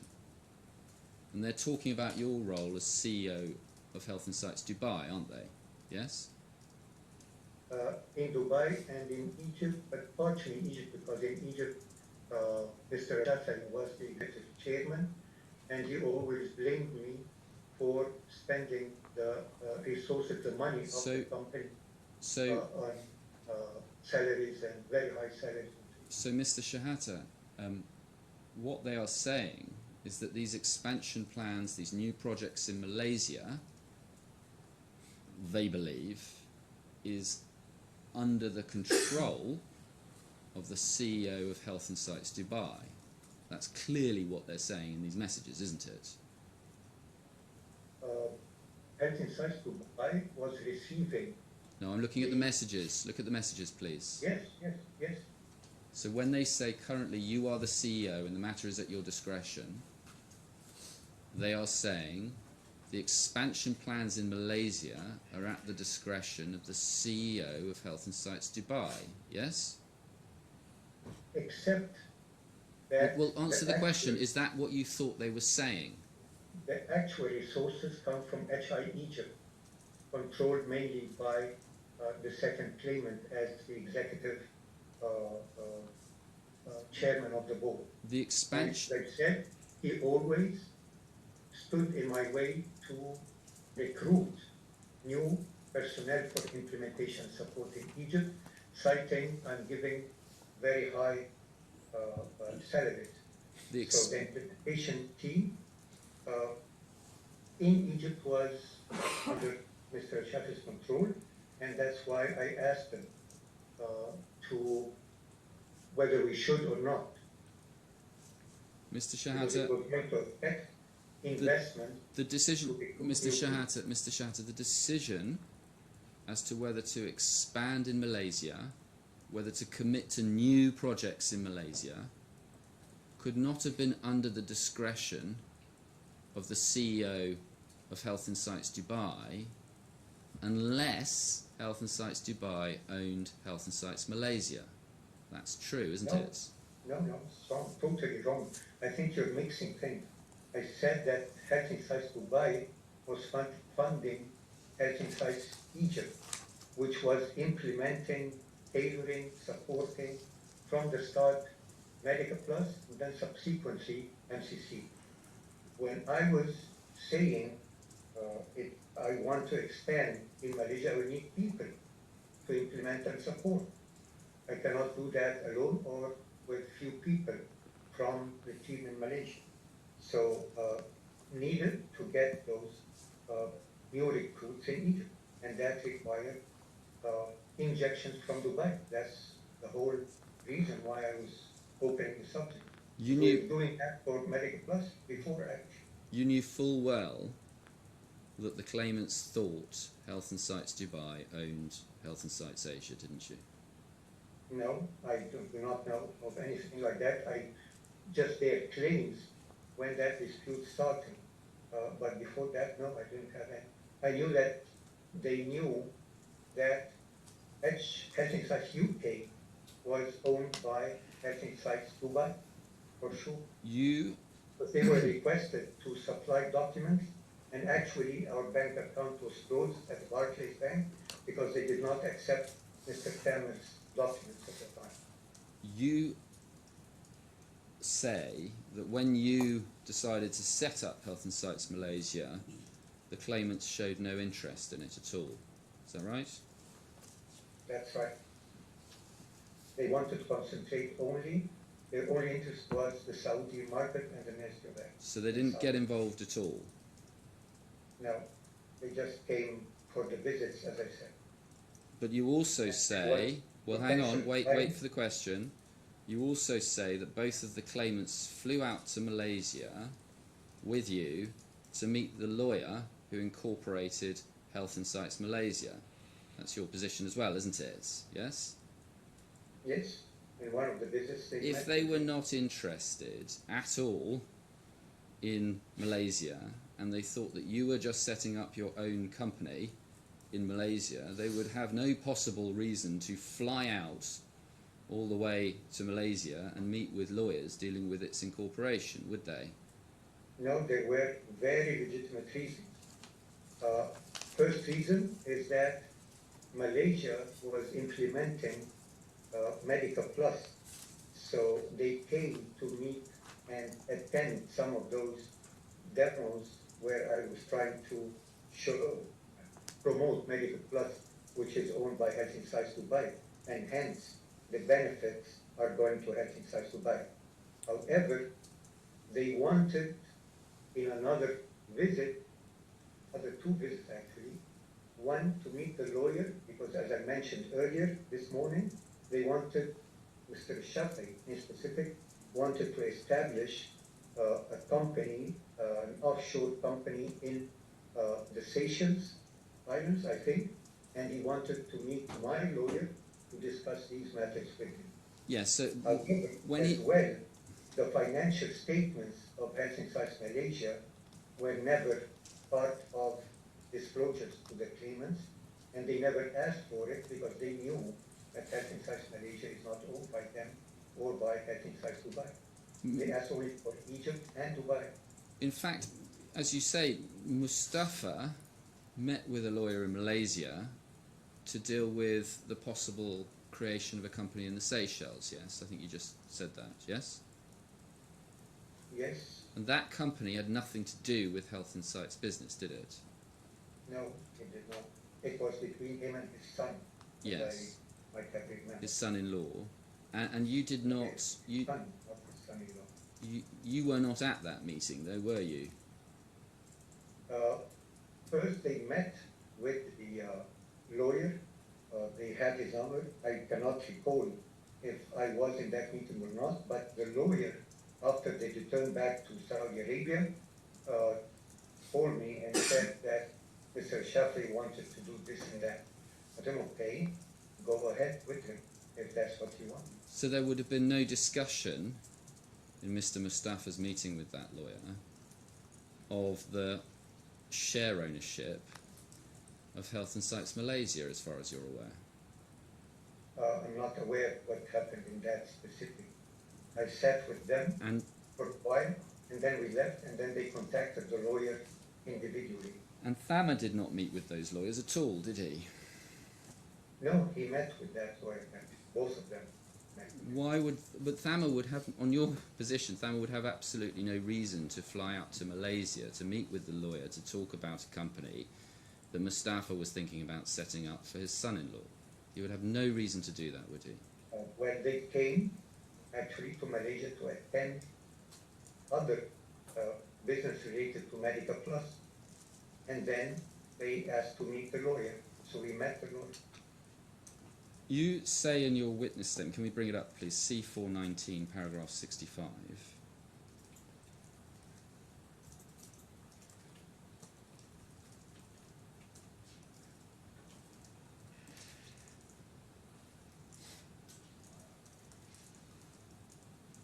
You say, paragraph 65, the second half of it, you say, in addition, HI Dubai's financial statements list HI Malaysia as a related party.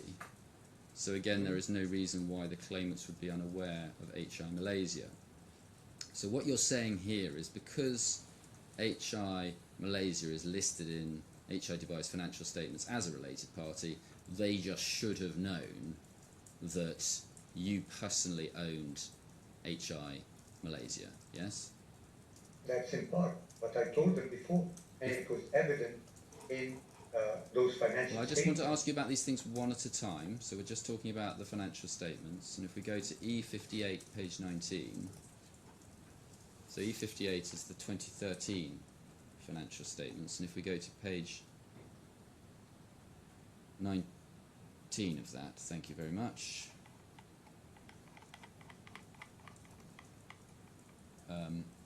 And you will see there, if you scroll down, under the section due from related parties, it says due from and lists 3 entities. Now, 2 of those entities were owned directly or indirectly by all 3 of you and the claimants, yes? No, I would say that... No, you say no. Sorry, can come again? No. You say no, Not okay. all 3, no. Go ahead then. Helsing Sites UK was owned by Helsing Sites Dubai, so it was not as per se owned by any individual. Well, if you listen to the question, I said owned directly or indirectly Yes. by all 3 The of second you. one, no, that was owned by Mr. Shafi and myself and my son, Saifuddin. So it was not owned by Mr. Thamer. The third one, Malaysia, was owned only by myself. But you know that Mr. Mustafa held some of his shares in Health and Sites Egypt on behalf of Well, he claims, Mr. Thamer. he claims that was from 2022, April, I believe, when he sold some of his shares to Mr. Thamer. Not well. You don't have any insight at all. You don't know anything about those arrangements. No.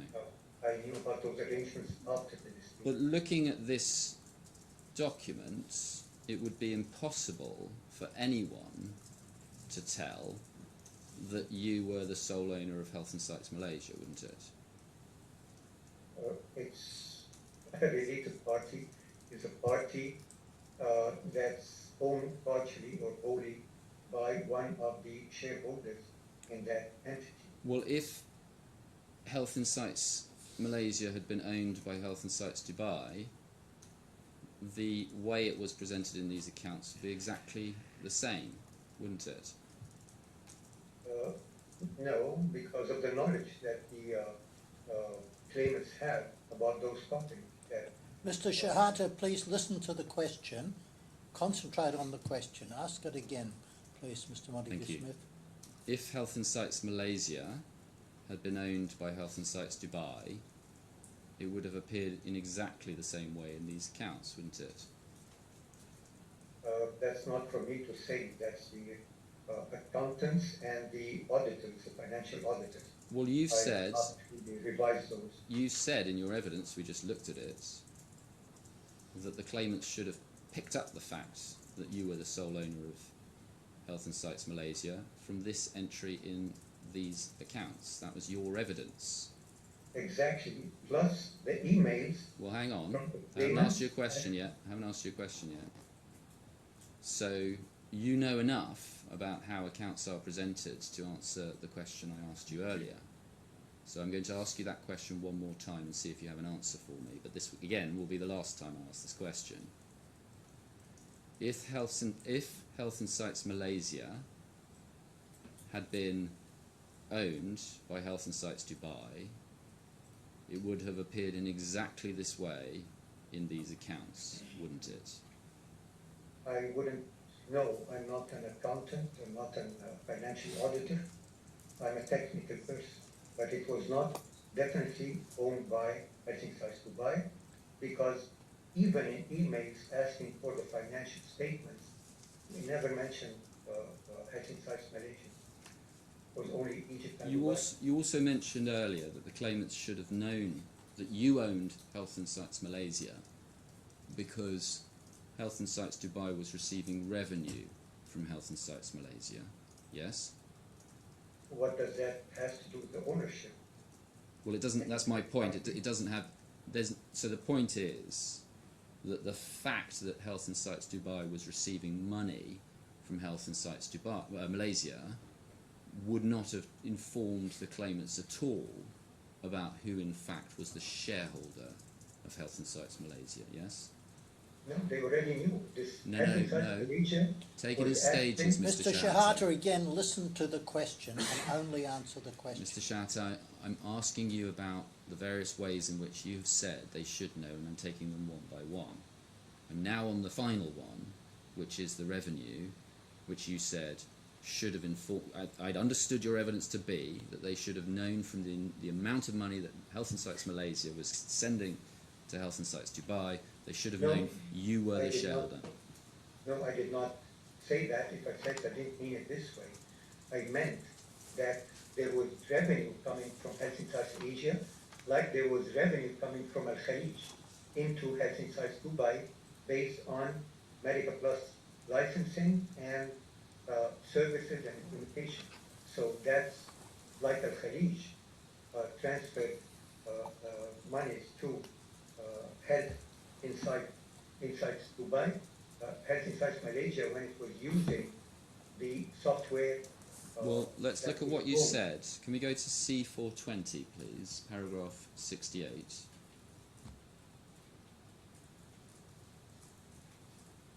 And you said the claimants as directors of Health and Sites Dubai would also have been fully aware that from the time of its establishment in 2012 to 2022, HI Malaysia provided HI Dubai with revenue in the region of $7.7 million.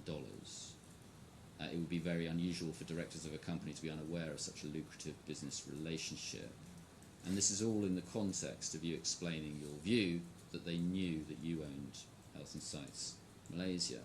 Now, the fact that Health and Sites Dubai was receiving money from Health and Sites Malaysia would not tell the claimants anything about who the shareholders or shareholder of Health and Sites Malaysia was. Do you agree with that? Exactly, I agree with that. Like Al Khalij was transferring even a much larger amount of money to Health and Sites Dubai, we would not have known who the shareholders of Al Khalij are. Now, Ms. Heggie gave evidence about a conversation she had with you on this issue.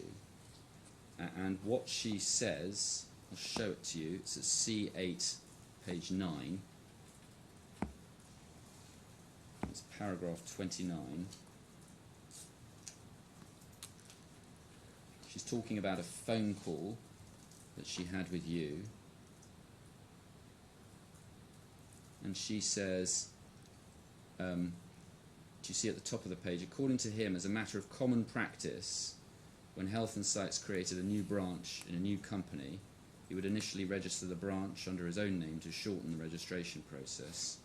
Later, he would transfer ownership so that the branch was registered jointly under the names of himself, Mustafa al-Shafai and Thamer Abdulaziz Albulaihid, each according to their respective shares.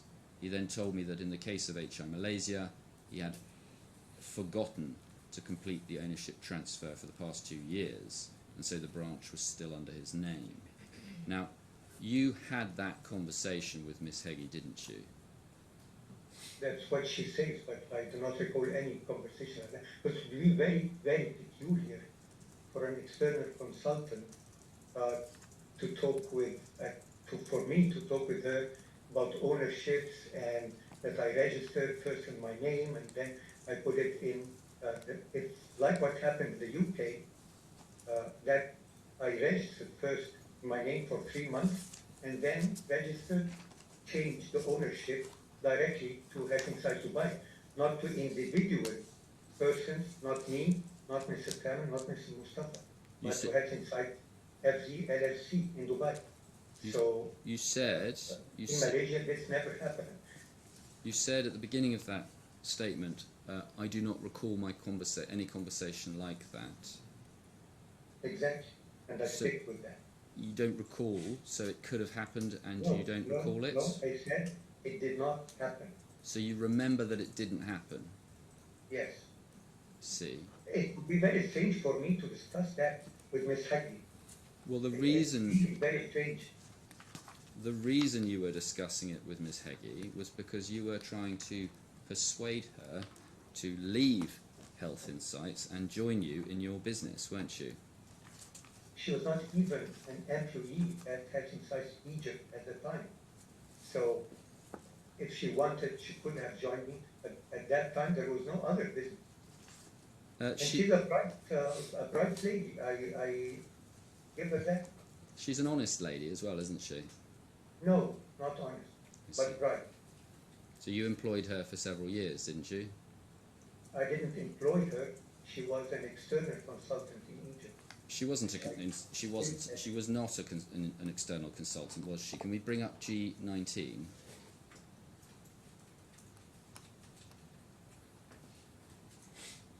Do you see there the translation of a leave request? And if we go down to the next page, you can see the original document, I think. Sorry, not the next page, it'll be one more page, please, thank you. There we go, so that's a, can we zoom out a little bit? It's a very large document, I'm afraid.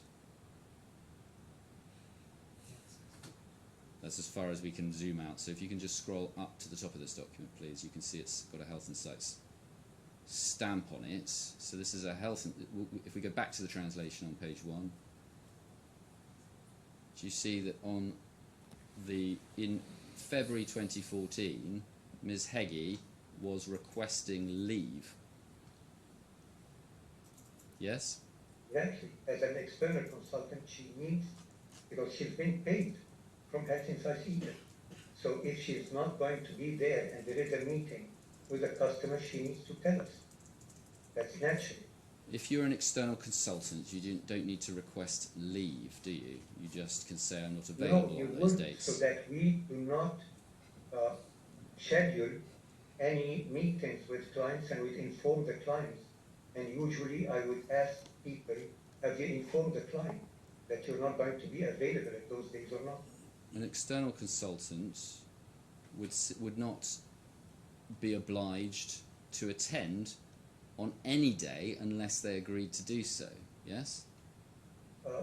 No, they would say ahead, but that's your opinion. So she had a contract which required her in advance to turn up at work every day, is that what you're saying? I wish that she would have presented that contract.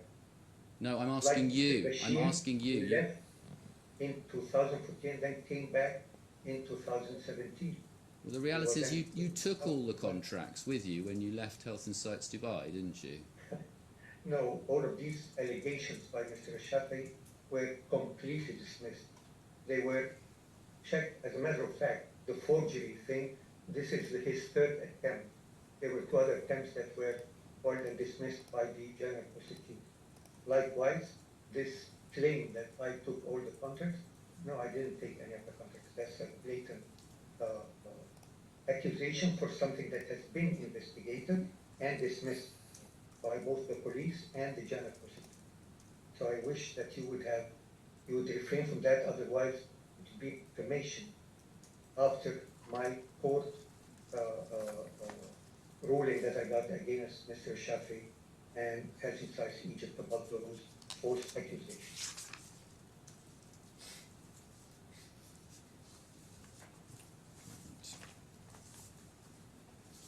Um, And what's that? I want to move on to a Why- different why on topic, earth please. Just before you just- leave that document, Mr. Montague Yes, Smith, Mr. Shehata, on this leave request, at least in the translation, it says employee signature.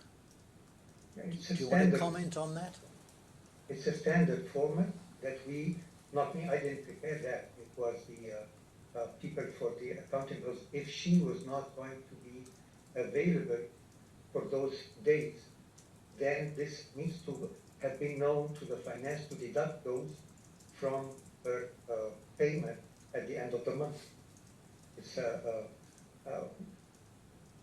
common practice. When you were discussing Mr. El-Shami's employment status, you said that HR would know better than you, yes?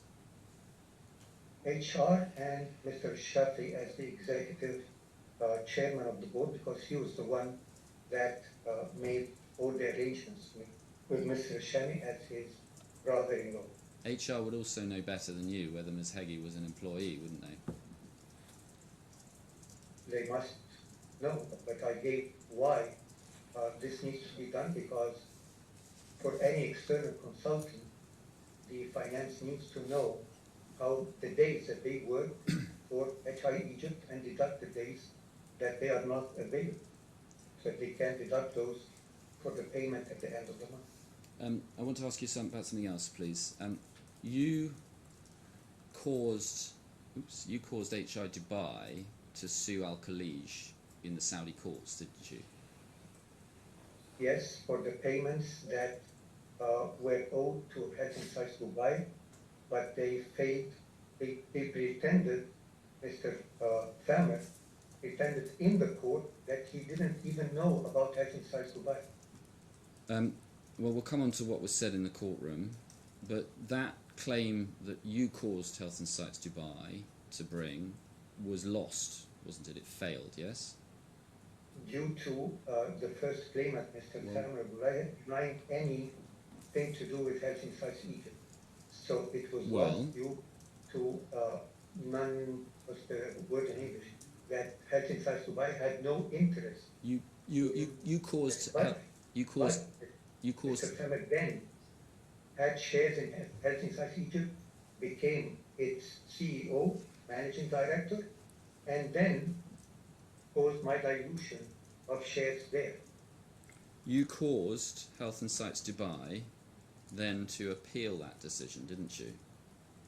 Of course, because this is money that we claimed from them since 2021. And there were two appeals, were there, up to cassation level? No, there's one appeal. I see. But that appeal failed, didn't it? Yes, it did. Unfortunately, however, their lawyer, Al-Khalij lawyer, sent an invoice to Health and Sites Dubai for the sum of 100,000 Saudi riyals as expensive. So, second time now, the claimants, mainly the first claimant, Mr. Thamer, was causing harm to the company HI Dubai that he now claims is looking for its best interest. Now that the claimants are in control of Health and Sites Dubai, you're not suggesting that they should have another go at suing Al-Khalij in the Saudi courts, are you? Of course, I would suggest them to keep pursuing, but they just wanted to write off Al-Khalij's debt, which is $5 million plus. You can't just keep suing the same people for the same debt over and over again. You realise that, don't you? Yes, and I did not sue them again for this debt. No, so you can't expect the claimants to sue them again for this debt either, can you? You can ask the claimants for that. If they had any shred of care for Health and Sites Dubai well-being, they would try to settle it and pay the outstanding debt. In the course of that claim, you argued that Health and Sites Dubai owned MCC, didn't you? No, I didn't argue it owns it. Health and Sites Dubai was dealing with Al-Khalij since 2017 with regards to medical cloud care based on the partner reseller certificate. Can we go to bundle E273, please? Now, this is a translation. If we can scroll out, please.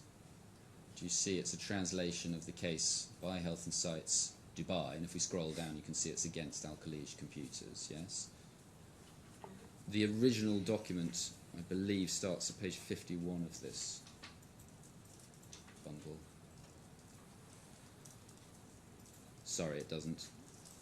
It's a little bit higher than that. If you can just scroll back until you find it, thank you.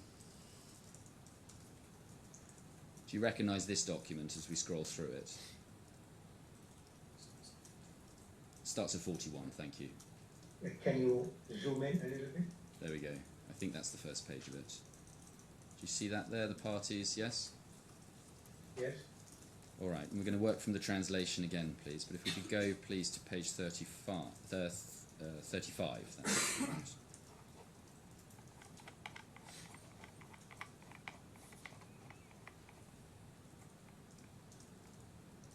And do you see there, at the bottom of the page, if you can scroll down, please. This is reciting the arguments of Health and Sites Dubai. And do you see where it says second? Licenses, systems and software, brackets. Hold on, it's not on the screen at the moment. I'm so sorry, it's Oh, right at the bottom. yeah, right at the bottom, so 4 lines from the bottom. Yes, I can see Thank it. you. Can you see it, Mr. Shehata? Yes. All right, thank you. So it says second, licenses, systems and software, the service under which financial invoices are issued to the clients of Dubai Company, which owns the licenses of origin and place of all works, namely Medica Cloud Care and number 2, Medica Plus, as these programs and works are the service provided and for which the financial fee is due. So, it's right, isn't it, that in these proceedings, Health and Sites Dubai took the position that it owned the licenses and origin and place of all of Medical Cloud Care, yes? No. The lawyer, the Saudi lawyer that was appointed by the lawyer at the time, Mr. Nasser, was referring or trying to say that it is the ownership is based on the partner reseller certificate. However, within the same litigation, the same lawyer made another mistake saying medical devices. There are no medical devices included, but it shows... There's no reference to the partner seller certificate in this judgment at all, is there? That's the mistake of the lawyer, as the other mistake of medical devices as well. Did you not review the documents before they were submitted? No, I was not really looking much into the details of those. I was hoping that we would extract anything from Al-Khalij for the benefit of Health and Sites Dubai. I was mainly concentrating on Mr. Thamer Abdulaihid's testimony, where he lied under oath telling the judge that he does not know about this Health and Sites Dubai company at all. This is just a similar name to a company that Mr. Shehata, I'm asking you about your involvement in this case. Do I take it that you say that you were not directly involved in how this case was presented? I was busy with 12 police cases. If the answer is no...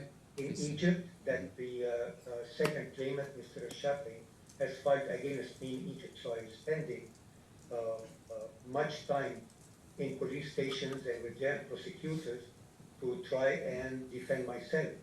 But in general, I looked at it, but not in details. No, I did not read all of that. So you did not get closely involved in the case at any stage, is that what you're saying? Just very high level. I was not that much involved. I was very busy, again, dealing with those 12 police complaints and their reminiscences of the travel ban and all of those. Can we go to page 33, please? Do you see in the middle of the page there, sorry, scroll down please, we talk about the hearing held today, and they give the date, and I'll come back to that because I can't translate this particular date, but you may be able to help. The plaintiff's attorney, Man Abdulaziz bin Yusuf Albulaihid, so that was in fact your lawyer, wasn't it? It's one of his lawyers' colleagues. And the defendant's attorney, Mutana Ahmed bin Muhammad Ababtain, the national identity number they give. And then they say also attended, in addition to Mr. Nasser Shehata. So actually, far from being remotely interested in these proceedings, you actually went to court and gave evidence, didn't you? No, I did not went to court because I was, as I said, under travel ban. But that was online. It was not physical. These are how all the trials in Saudi Arabia are online. And I was ordered that the lawyer informed me that the judge asked me to attend online, and they sent me the link.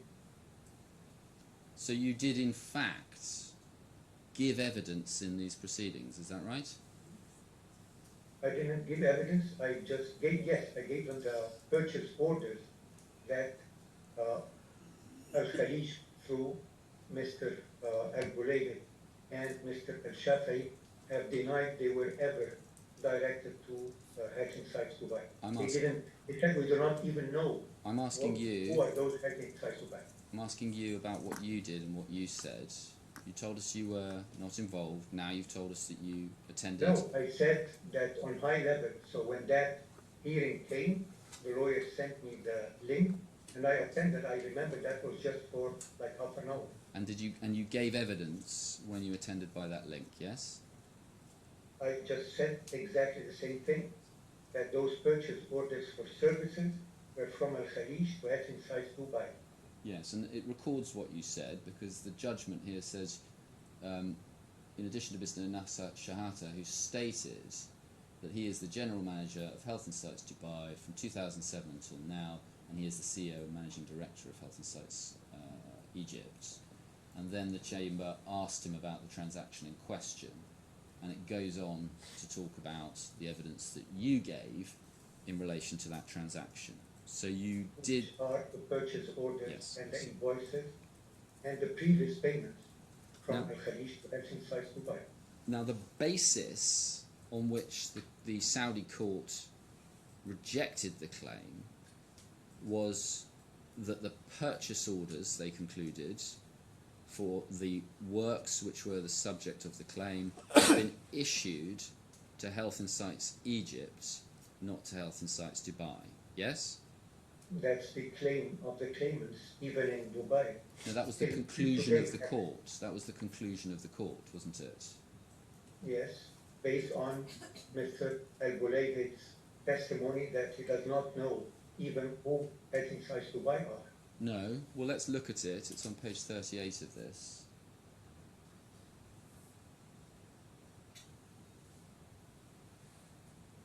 So they say, I'm going to pick it up from the second paragraph here, please. On the other hand, what the plaintiff relied on in convening its capacity in the lawsuit of the existence of invoices and transfers, the Chamber sees its inadequacy because it contradicts the original contract, which are the purchase orders. So what the Saudi court was saying was, insofar as there is a conflict between the purchase orders on the one hand and the invoices and transfers on the other, what matters in determining who the contracting party is the purchase orders. Yes? That was the conclusion of the court, yes? That's what the court, the judge thought it was, based on the affirmation and confirmation of Mr. Albulaihid, Thamer Abdulaziz, that those purchase orders were never meant for this company that he does not know in Dubai, HI Dubai. They were always directed to hedging sites Egypt. So the judge said, since he says so, and he is the one that issued those, then hedging sites Dubai has no standing for these claims. Well, the purchase orders were in fact issued to Health and Sites Egypt, weren't they? No, they were not. Well, Unfortunately, they were not. if we take an example like E60, page 1,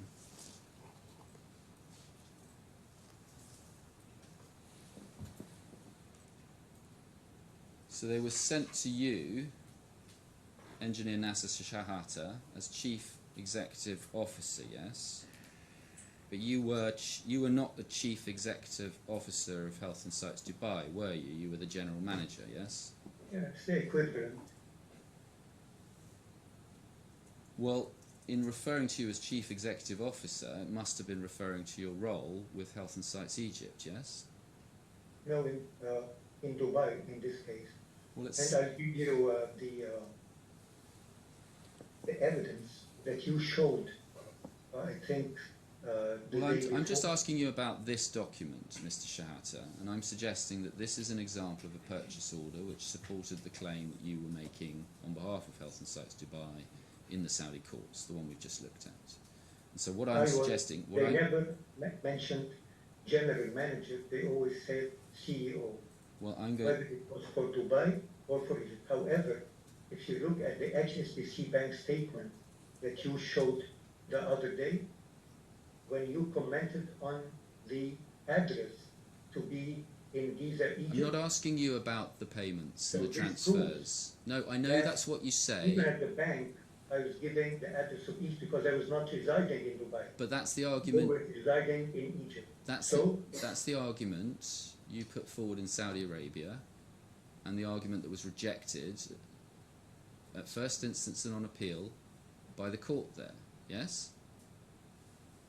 Yes, it was rejected because of Mr. Thamer Abdulaziz. And so I'm asking you about something different, which is the reasons that they gave for reaching their conclusion and the facts that underpin those reasons. The reason that they gave was that the purchase orders were issued to Health and Sites Egypt. And that is why I'm asking you about these purchase orders. Now, we've talked about the Chief Executive Officer. The address on this purchase order is also to Egypt. Now, Health and Sites Egypt's office was in Cairo, wasn't it? In Giza, actually, not in Cairo. Well, your home is in Giza, isn't it? My home is in Giza, and Health and Sites Egypt's office that Miss Asma said that she loved so much that the claimants just paid last month and this month rent for in human intelligence is in Giza as well. I see. Well, Giza is part of Cairo, is that right? It's called Greater Cairo, but it is a government or a state on its own, other than the Cairo region or state. Well, let me put it this way. Health and Sites Egypt's offices are in Greater Cairo. No, they are in Giza. Giza is in Greater Cairo, yes? Greater Cairo is not a state. There is... I didn't say it was a state. State of Cairo and the state of Egypt. This is an acronym used for the whole urban area. It's the Nile is separating between the Cairo, administratively, the Cairo state or governorate and the Giza state or government. I just asked you... There's nothing really official in any writing as an address to say Greater Cairo. Either Cairo or Giza. Health and Sites Dubai does not have an office in Egypt at all, does it? No, but I was residing in Giza, and Health and Sites Egypt was in Giza. Likewise, with the HSBC bank statements, you'll find the same address of Health and Sites Dubai in that one of Egypt, the one that you commented on. The telephone number and the fax number on this document are both the telephone number and fax number of Health and Sites Egypt, aren't they? Exactly, as per the same telephone numbers and fax numbers in the purchase order issued in 2005 by Al-Khalid, directed to Health and Sites FZ LLC. So they're exactly the same. So, someone looking at this document would see this as a purchase order sent to a company in Egypt, wouldn't it? And that's what they claimed in front of the judge, but that was false. Well, it's not false. There's nothing factually false. It's a question of interpretation of the document, isn't it? No, excuse me. I said that the same numbers, phone numbers, fax numbers, and address, and my name, where they addressed me as well for their purchase order for King Park Hospital, address to Dubai, but then they wrote Health Insights FZ LLC, which is the HI Dubai. But Nasser Shehata, Cairo, Egypt, or Egypt, on record, with the same phone numbers as well. Mr. Montague-Smith, at Yes. a convenient time, we'll take a 10-minute break. May I just finish this, Yes. and then we'll Yes. do that. Thank you. The final question is just this, that the format of the purchase orders issued by Al-Khalij to you, they all included these features. Sorry, to Health Insights, if I can put it neutrally, they all included these features, didn't they? So they all of the ones which supported the claim in Saudi Arabia, they all named you as Chief Executive Officer, they all identified Health Insights without saying Dubai, they all included reference to Cairo, Egypt, they all included the same telephone number and fax number, didn't they? Except the first one before they joined. And now I'm linking the dots that the plot was very old.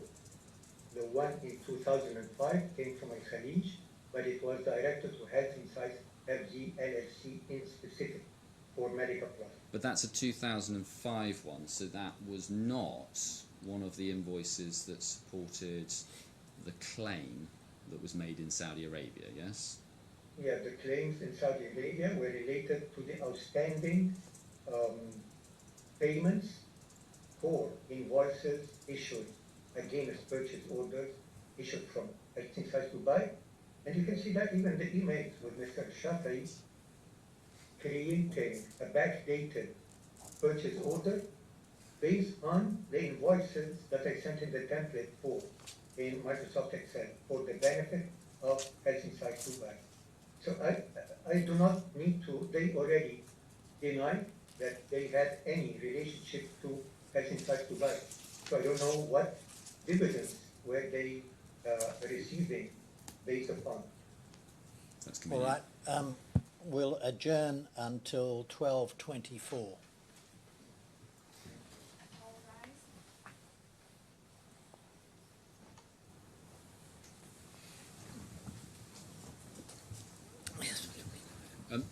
Mr. Shehata, would you agree that Al-Khalij was a special customer of Health Insights? Of Health Insights Dubai, definitely yes. Well, I don't want to go through every time the debate about who the contracts were with, so I'm going to use the term Health Insights. Yes? No, I do not agree with that. Well, then we're Not going to have. just Well, then think of the- I understand your position in relation to Health Insights. No, it's not about position, Dubai. it's about legality. When the first purchase Well, hang on. order- Just stop talking, please. Stop talking, please. I'm going to explain to you how this bit's going to go. I'm going to ask you some questions, and when I ask those questions, I'm going to refer to Health Insights. No, and the I do reason- not, Just wait and listen. Mr. Shehata, can't- listen, and then we'll see. You can't dictate to me, I'm afraid, the questions that I ask. But what I'm trying to do is avoid going back in circles about the question of which Health Insights entity Al-Khalij contracted with. So what I'm going to suggest is that about 80 or 90% of the revenue of Health Insights was generated through sales to Al-Khalij. Yes? Would you agree with that? to Health Insights Dubai, yes. All right. And again, we'll understand your position in relation to that, but I'm just trying to speed No, it's things not up. about the position, sir. All right. There's no revenue at all for Health Insights Egypt from Al-Khalij now, until 2022. where you have, It's called Health Insights would for you software. please stop talking, Mr. Shehata? You're being extremely disrespectful to the court, and we'd like No, you no, just sorry, to wait very and not and just wait and answer the questions, please. Sure. Would you agree that as a result of that 80 or 90% revenue, that Al-Khalij was a particularly special customer?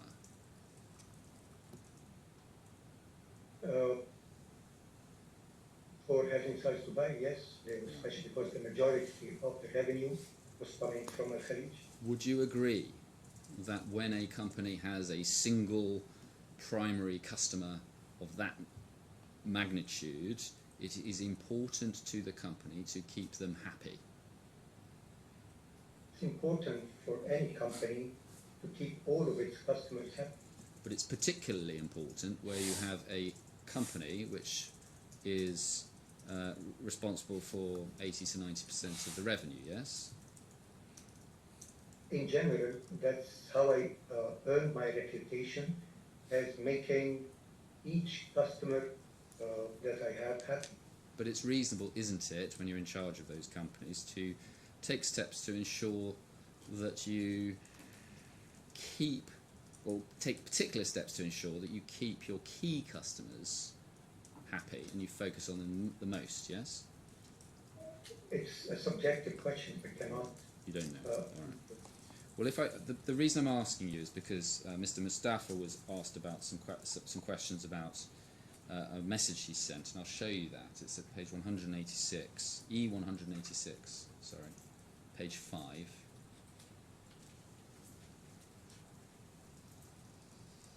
And at the bottom left of this, you'll see Mustafa says, Abu Saif, the invoices have not yet reached the end of the disbursement procedures. As for the reduction matter, I think I have explained it to everyone at all our sessions, because, of course, it is unacceptable to everyone to let the Gulf come out at a loss, and what it has done so far hardly covers the costs of the Gulf. So what he is saying there is that it's unacceptable on this deal for Al-Khalij to come out at a loss. Yes? That's what he meant, and Thamer was aware of that. And would you accept that as a director of Health Insights Dubai, it would be in Health Insights Dubai's interests to ensure that on any particular deal, Al-Khalij does not make a loss? That's not for me to say. I'm not running Al-Khalij. It's Mr. Thamer Abdulaziz. I see.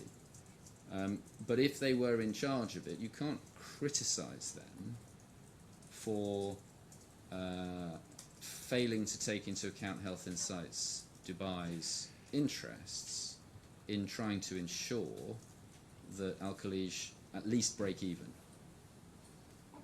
As shareholders and directors in the board of Health Insights Dubai, no, I would not expect them to do that for the benefit of Dubai on the expense of Health Insights Dubai, Well, which they denied, by the way, altogether, that they had anything to do with in front of the Saudi court.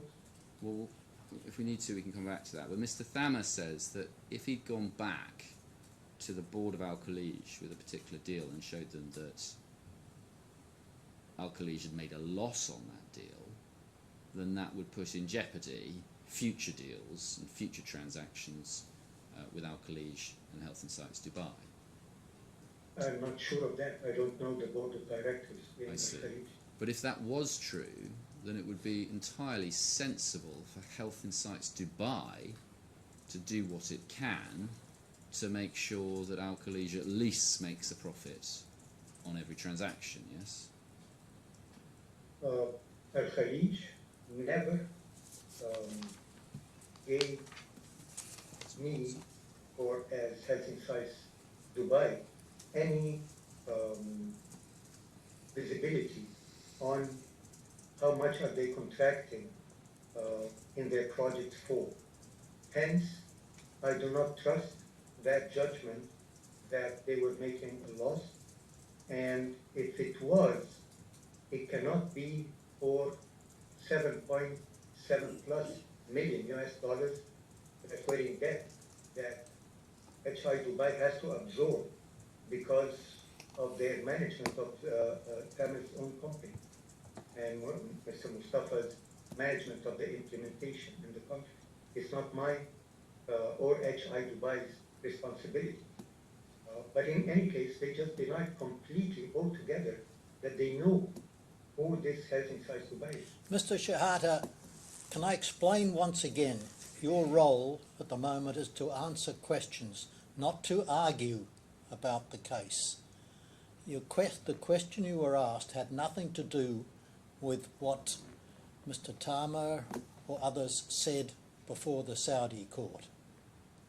And you mentioning it is simply being argumentative. So please listen to the question and just answer the question. Continue, please, Mr. Montague Thank you, Smith. Rene. I take the view that the witness has had an opportunity to answer the question, so I'm going to have to use my time as I see fit. Now, the claimants asked you to step down as General Manager of Health and Sites Dubai in January 2022, yes? They said in December that they are coming to meet me in Cairo to remove me as a general manager and appoint Mr. Mustafa al-Shah. Yes. Now, before that happened, they had given you until the end of 2021 to improve the company's performance, hadn't they?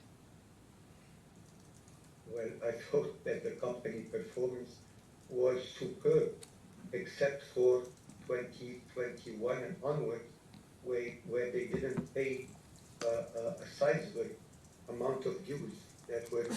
I'm not asking you at this stage about what the company's performance was, and I just ask you to listen to what the judge said just a moment ago. Listen to the question and address the question, please. Before they asked you to step down, yes, Mr. Thamer and Mr. Mustafa approached you and said, we will give you until the end of 2021 to improve the performance of the company. That conversation happened, didn't it? It did, however, it was very broad. It didn't specify where exactly they needed the improvement in the company's performance. Well, their complaint was that most of the business was still coming from Al Khalij, yes? That was their complaint. Yes. And that was the result of their efforts and of Al Khalij's efforts in Saudi Arabia and elsewhere in distributing the products that were being developed, yes? Al Khalij had relationships with other similar companies with other products that are similar to Medica Plus, and subsequently later, based on the partner reseller certificate, MCC. I didn't ask you about those other products, Mr. Shehata. You're changing the subject again. So let's try that again. Their complaint was that most of the revenue in the business was coming in from Al Khalij, which was not down to your developing the business. The aim of the claimants in joining Health and Sites Dubai has been always just the projects in Saudi Arabia, as evidenced even in the chatting exchanges that they shared. Their complaint to you, the reason why they said they give you a deadline to improve things, was because they expected you to build the business out in territories outside Saudi Arabia, yes? I already built a business outside Saudi Arabia that was owned by Health and Sites Dubai in 2012, mainly Health and Sites UK, called Health and Sites Technologies Limited. And we got awarded actually 2 projects for Medica Plus. One in Ireland, in Our Lady's hospital. Mr. Shehata, you're not directly answering the question. Will you please pay attention to the question? The question was directed to the reason that the claimants gave, not whether it was right or not whether you had turned in a good performance. The question is directed to what they said to you. So, as all right? evident, this was a blackmail, obviously. But did it? So it did happen, yes? That they blackmailed me with that, yes. They didn't. Well, let's focus on the words that they used. They said you've got until the end of the year to improve the performance of the company, yes? Yes, but it was not relevant to what exactly the performance And that is is because complaining about. only a very small proportion of the revenue of the business came from outside Saudi Arabia, yes? Whenever I was able, utilizing services or licenses for Medical Plus from HI Dubai, I did that even in my own company in Malaysia. Well, do you And not... that contributed this small portion that you, as small as it is, but I was doing my best in that regard. Well, it's perfectly reasonable for them to take the position that even after all these years, 80-90% of the revenue that the business is getting comes through efforts from Al Khalij. You should have done more to expand the business of the company and expand the business. That was a perfectly reasonable position for them to take in 2021, wasn't it? No, I would disagree with that. And then Because the success in the Khalij in Saudi Arabia was based on the technologies that I supplied. So it would not have done any of that success had it not been because of the technologies and systems that I developed. And that's what the main reason why they joined inside Dubai. Well, we won't go back over all of that ground. Now, they called a board meeting to vote on your replacement, didn't they? Yes, they did. And you refused to attend that meeting because you wanted to block it from happening, didn't you? Yes, I did. Because citing in the same refusal reason is that the aim is to change me to write off the debt owed by a Khalij to Health Inside Dubai. Well, I'll come back to that, but just in terms of what you were doing,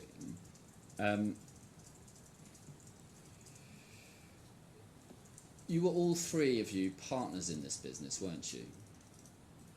In Health Inside Dubai, Yes. we were the three of us. Yes. In Egypt, it was me. I'm just asking you about Health Insights Dubai, and I'll clarify. Dubai, that, yes, but we were three partners in that. Do you not think that they should have had a say in who led the company? They should, and that's what His Excellency Judge Lemiere declared, not ordered, but declared that this meeting was correct. However, the DDA, as evidenced Well, we'll by get the- on to that in a moment. I'm asking you about your refusal to attend the board meeting. Now, by trying to block the board meeting, you were trying to deprive them of an opportunity to have their say about who led the company, weren't you? because they had conflict of interest between the interests of HI Dubai and the dues that the Khalij owed it, and the interests mainly of the first claimant, Mr. Thamer Abdulaziz Albulaihid, in not paying those dues from Al Khalij.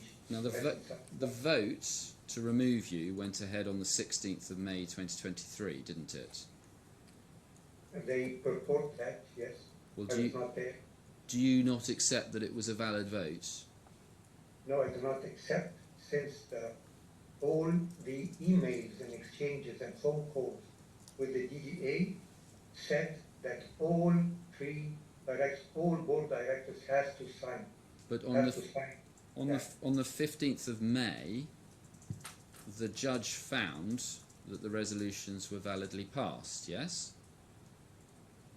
That was a declaration because Yes. it conflicted with the DDA's exchanged email. But in the judge's opinion, he declares that he finds it all right. But then when it contradicts with the DDA's instructions, that's why Well, I'm asking you about the validity. certificates of incumbency have been generated from the DDA for Health and Sites Dubai until, I think, June or July of 2024. But the question was about whether or not the resolution, the board resolution to remove you, was valid. The No, judge. it was non-binding. It was a declaration. So you don't think that the judge's declaration on that was worth the paper it was written on? Is that what you're telling us? No, I'm not saying that, sir. Do you say the judge was wrong? No, I'm saying that the judge made a declaration, not an order. Then the claimants took that and portrayed it as an order in local court, which was a declaration, not an order, and they took to enforce this. The effect of the declaration, just pause, we're taking it in stages. The effect of the declaration was to decide, finally, that the resolution was binding on you. Do you agree with that?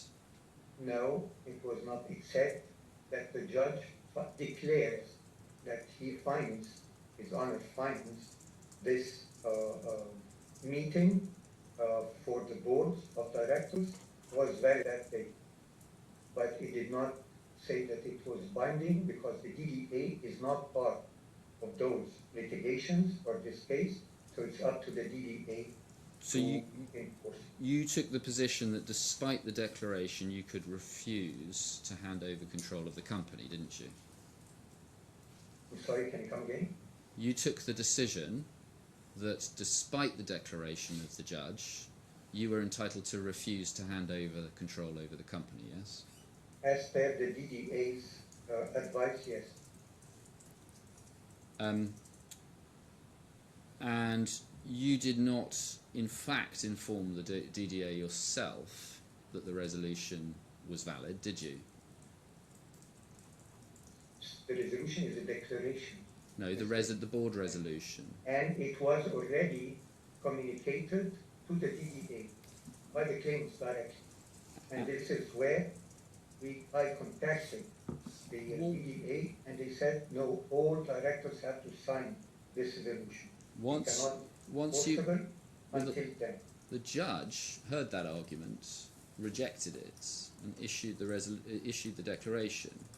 Once you received that declaration, you should have stepped down, shouldn't you? Not necessarily. As a Dubai development cluster company, I have to obey the DDA regulations. And since the claimants have already informed the DDA, but the DDA refused to enforce it, then I'm bound as the general manager and the director of Health and Sites Dubai to go by the DDA. This is the authority that controls all companies. But the authority was saying only, took the position that you had to sign the resolution too, yes? It said all directors, yes, all of them have to sign it. So that was the DDA's position. And it passed by majority. They replied, no, all directors have to sign. And the judge found that all directors did not have to sign, yes? Nevertheless, the claimants submitted. Well, hang on, just answer the that question. Declaration to the DDA, correct? You understand that, though? The judge found that the DDA was wrong, yes? No, I do not claim. I'm not the judge. It's the prerogative of the judge to make either declarations or orders. Now, so you could have solved this. Would take that and try to enforce it. You could have solved this by just signing the document yourself or agreeing with the DDA that you would step down. You could have just done that voluntarily. And then, again, the dues to Health and Sites Dubai would have been written off officially in Health and Sites Dubai. Well, by this point, we're in May 2024. That's the date of the declaration, yes? Sorry, May 2024. Bear with me. Yes. So at this point, you're in May 2024.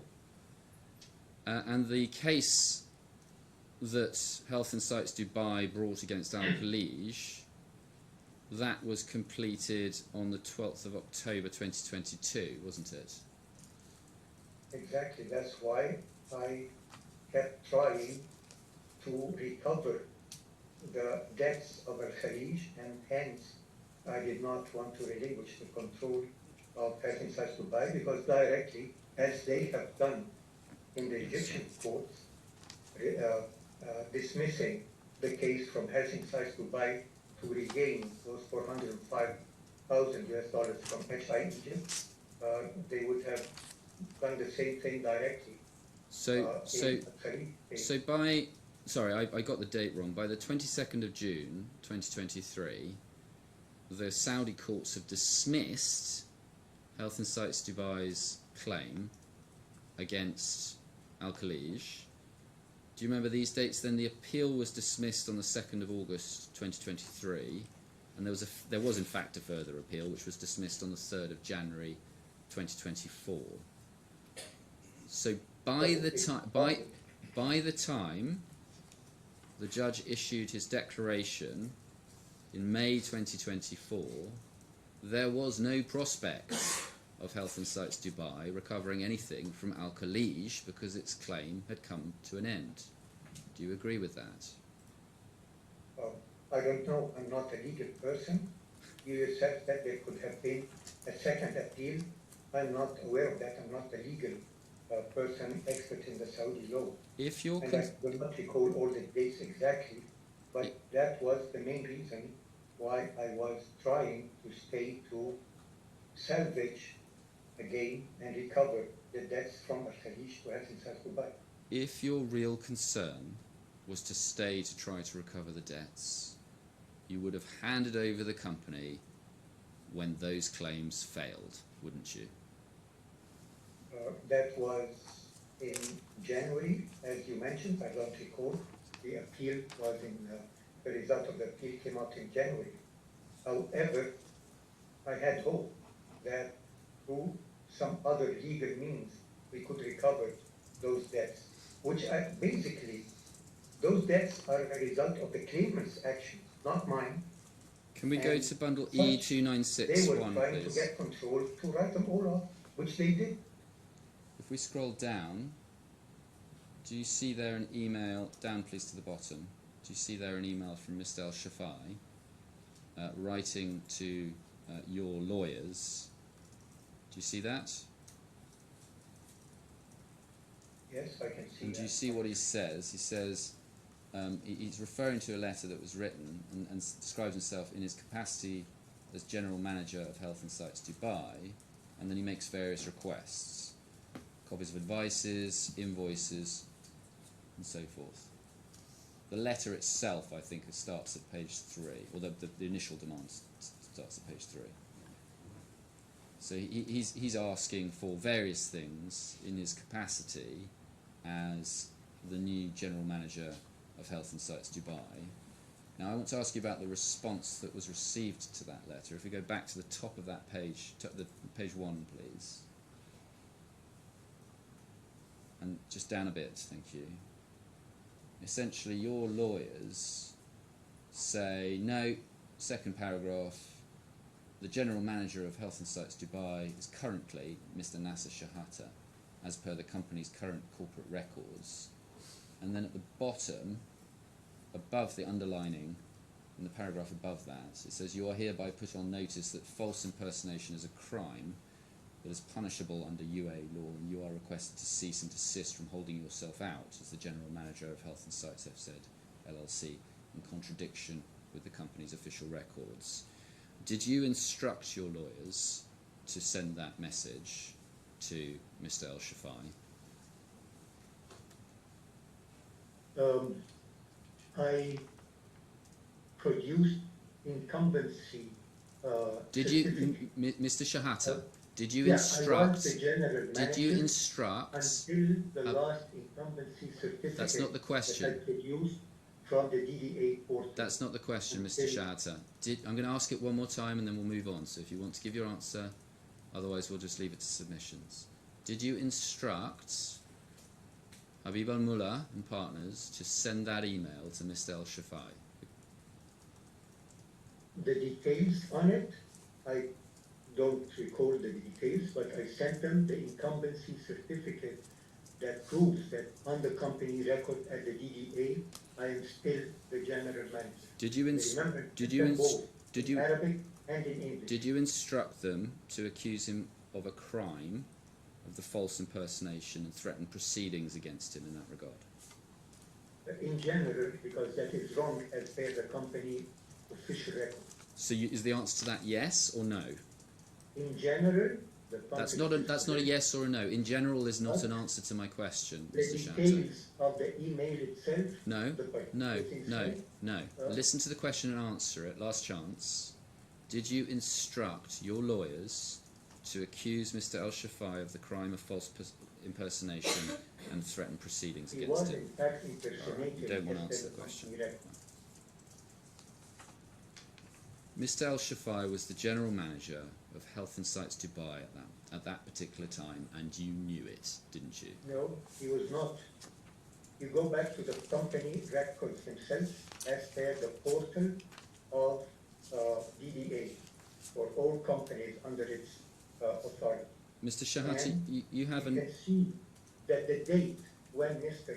El-Shafai became the general manager of Health Insights Dubai was only on the 14th of October 2004, not before that.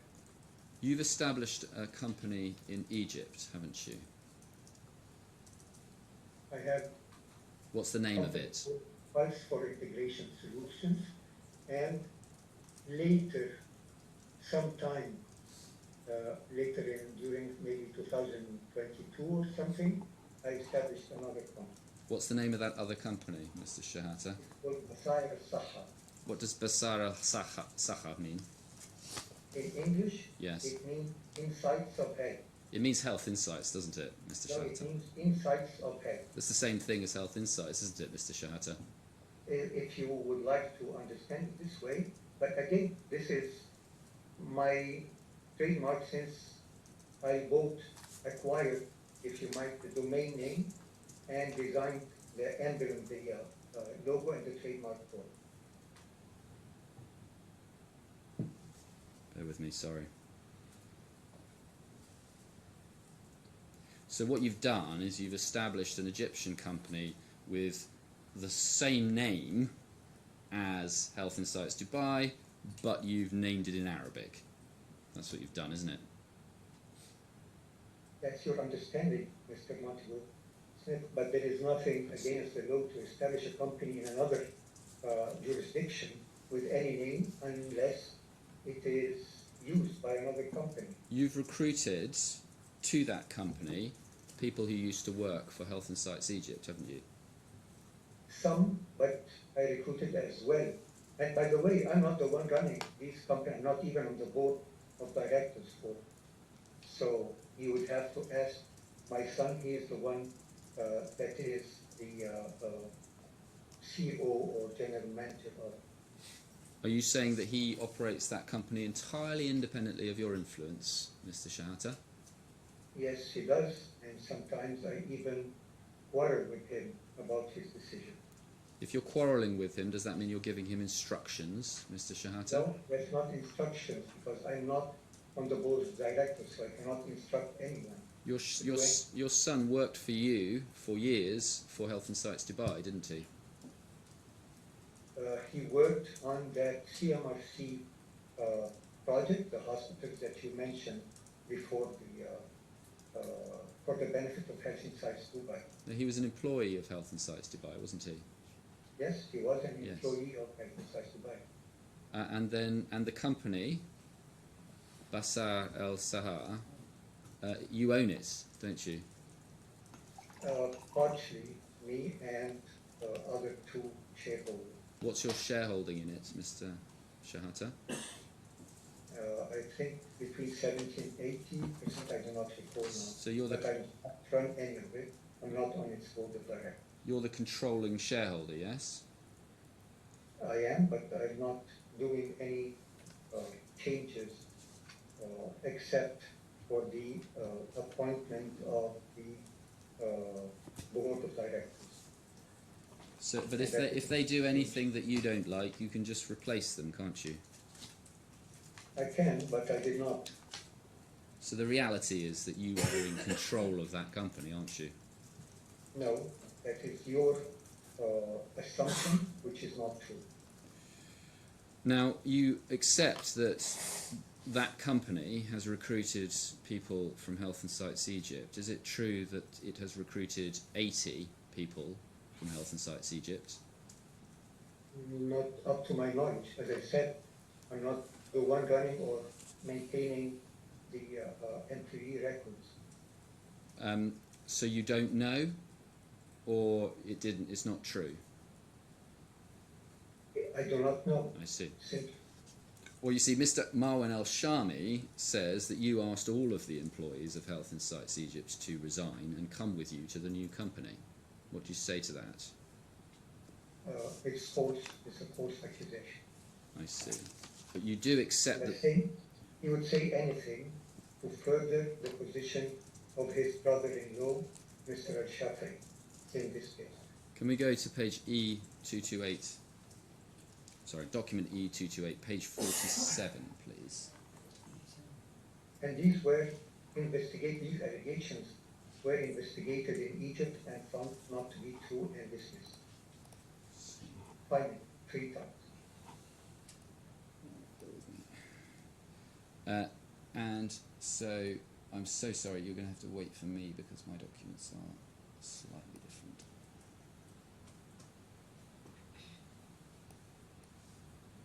Right. What you see there is the Arabic text of a WhatsApp exchange between you and Nada El Atia, yes? I don't know, I don't recall. We'll have a look at it, see if you recognise it. Yeah, this is a screen, but where is the name or directed from who to who or anything? Well, if we go up,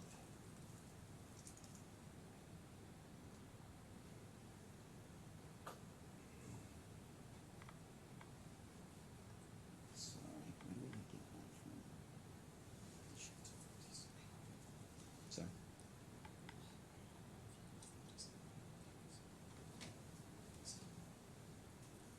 Right, well this is a message from you, but we'll come back to that. And the translation to this is at page 46, so we can work through it. This is already in English, as I can see. This is translation, but it's a translation of what we were just looking at, as I understand. And that's, so there's a,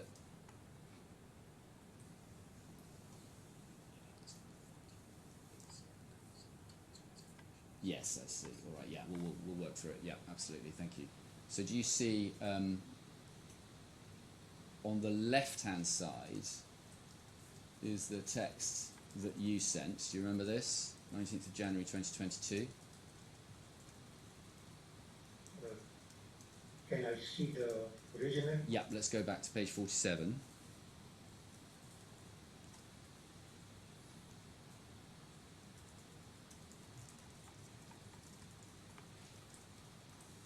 It's not very clear from the image. The top, the context and the dates and times and all of that. Well, we can see the date, can't we? 19th of January 2022, yes?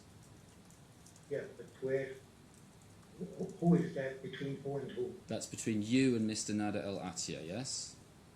I don't know. Yes, you could quote that, but I cannot see. I see. All right. Well, we can show that because if you go, if you see what's being said, if we go back up the previous page, you can see that's the exchange. On the right, it says working now, and then on the left, this is the bit that you provide. It says thank you in advance at 2:34 p.m. And then below that, you say, forwarded, form of resignation, Mr. Engineer Nasser Shehata, Managing Director, Health Insights. Dear Sir, kindly accept my resignation as from 31 December 2021, due to private circumstances, thanks and best regards. Then you get the response, forwarded name, signature, date, and then the reply to that, it should be handwritten on white paper, not by computer. And then on page 49, sorry. Yeah.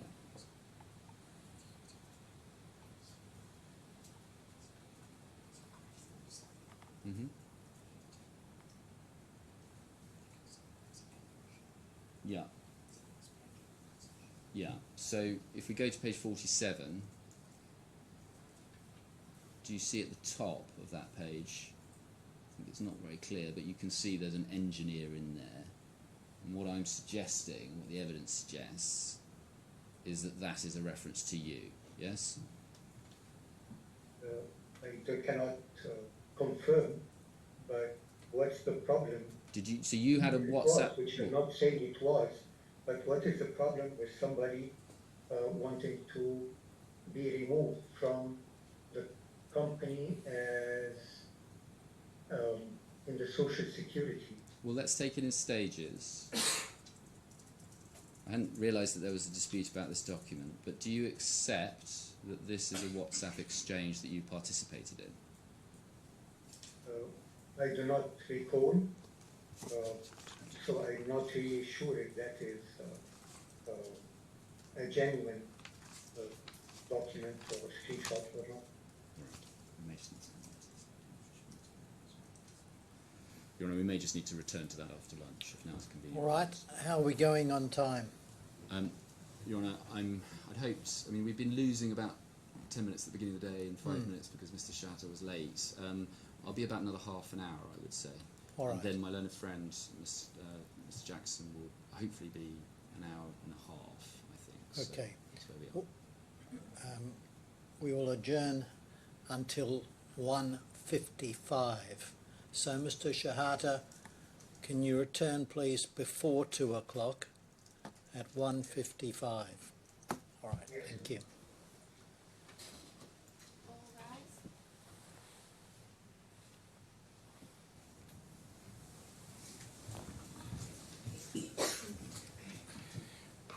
Thank you. Could we bring back up, please, bundle E, tab 228, page 47.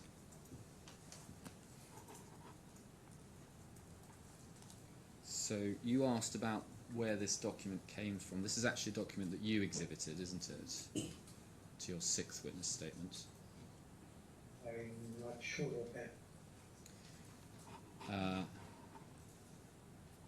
if you see at the bottom right of the page, just above the bundle reference for this trial, you can see page 541.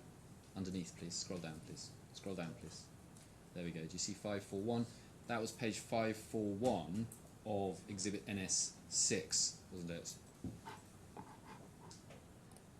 I can't recall now, but Well, you produced the document. You didn't suggest that it was anything other than a record, a transcript of a WhatsApp communication which you were party to. can you bring me the witness statements and that reference within it to recall, please? C451, paragraph 148. You say you summarise the complaints that were made against you below and you exhibit the complaints, and then it's within that document NS6, pages 446 to 884. Yes? Is that referencing? That's all. That's yours. That's your witness statement. That's how you produce them. So within that page range is page, whatever it was, 541. Well, look, if you don't remember it, you don't remember it. But let me show it to you. Can we go back, please, to page E228, page 47? And I'll show you this document and the next document, and then I'll ask you some questions about it. So could we zoom out a little bit, please? That's the Arabic, but let's work, if we may, from the translation, which comes before, I believe. And you can see, person on the right says working now, and I'm going to suggest that's Mr. Nadal Datia, and we'll see why in a minute. And then on the left, you say thank you in advance, and then you forward him what is described as a form of registration. Resignation. Sorry, resignation, thank you very much. And it's addressed to Mr. Engineer Nasser Shehata, Managing Director of Health Insights, and it says, "Dear Sir, kindly accept my resignation as from 31 December 2021 due to private circumstances. Thanks and best regards." And then on the right-hand side, something is forwarded, and on the left-hand side, again, you say it should be handwritten on white paper, not by computer. Then if we go forward 3 pages, please, we see the original of the next document that appears in the bundle of documents you exhibited. If you look down at the bottom, please, if we can scroll down, we'll see page 543. And then if we go up to page 48, we'll see the translation. And that is the document that was attached to that WhatsApp. And it says, "Dear Sir, I kindly request you to accept my resignation and discharge me towards Health Insights Software Design starting from 31 January 2022 for private circumstances." And it's addressed to you, Mr. Engineer Nasser Shehata, and it's from Mr. Nada Al Attiyah. So that is why, if we go to the previous page, please, what I suggest is that this discussion that we see in the WhatsApp is a discussion between you and Mr. Nada. Is that right? I cannot corroborate the WhatsApp screen because it's not clear. Screenshot is a bit unclear. However, yes, I recall that I signed this resignation that was handed. Yes, but what we've seen, and we can go back to page 46, is that you provided him with the form of resignation that he would need to submit to you, didn't you? I had to ask the HR first, how do I respond to that? And they gave that format, so possibly, maybe. So you provided him with assistance in resigning from Health Insights Egypt, yes? What's the assistance in resigning? Well, at the least, if somebody wants to resign, they would just submit a resignation.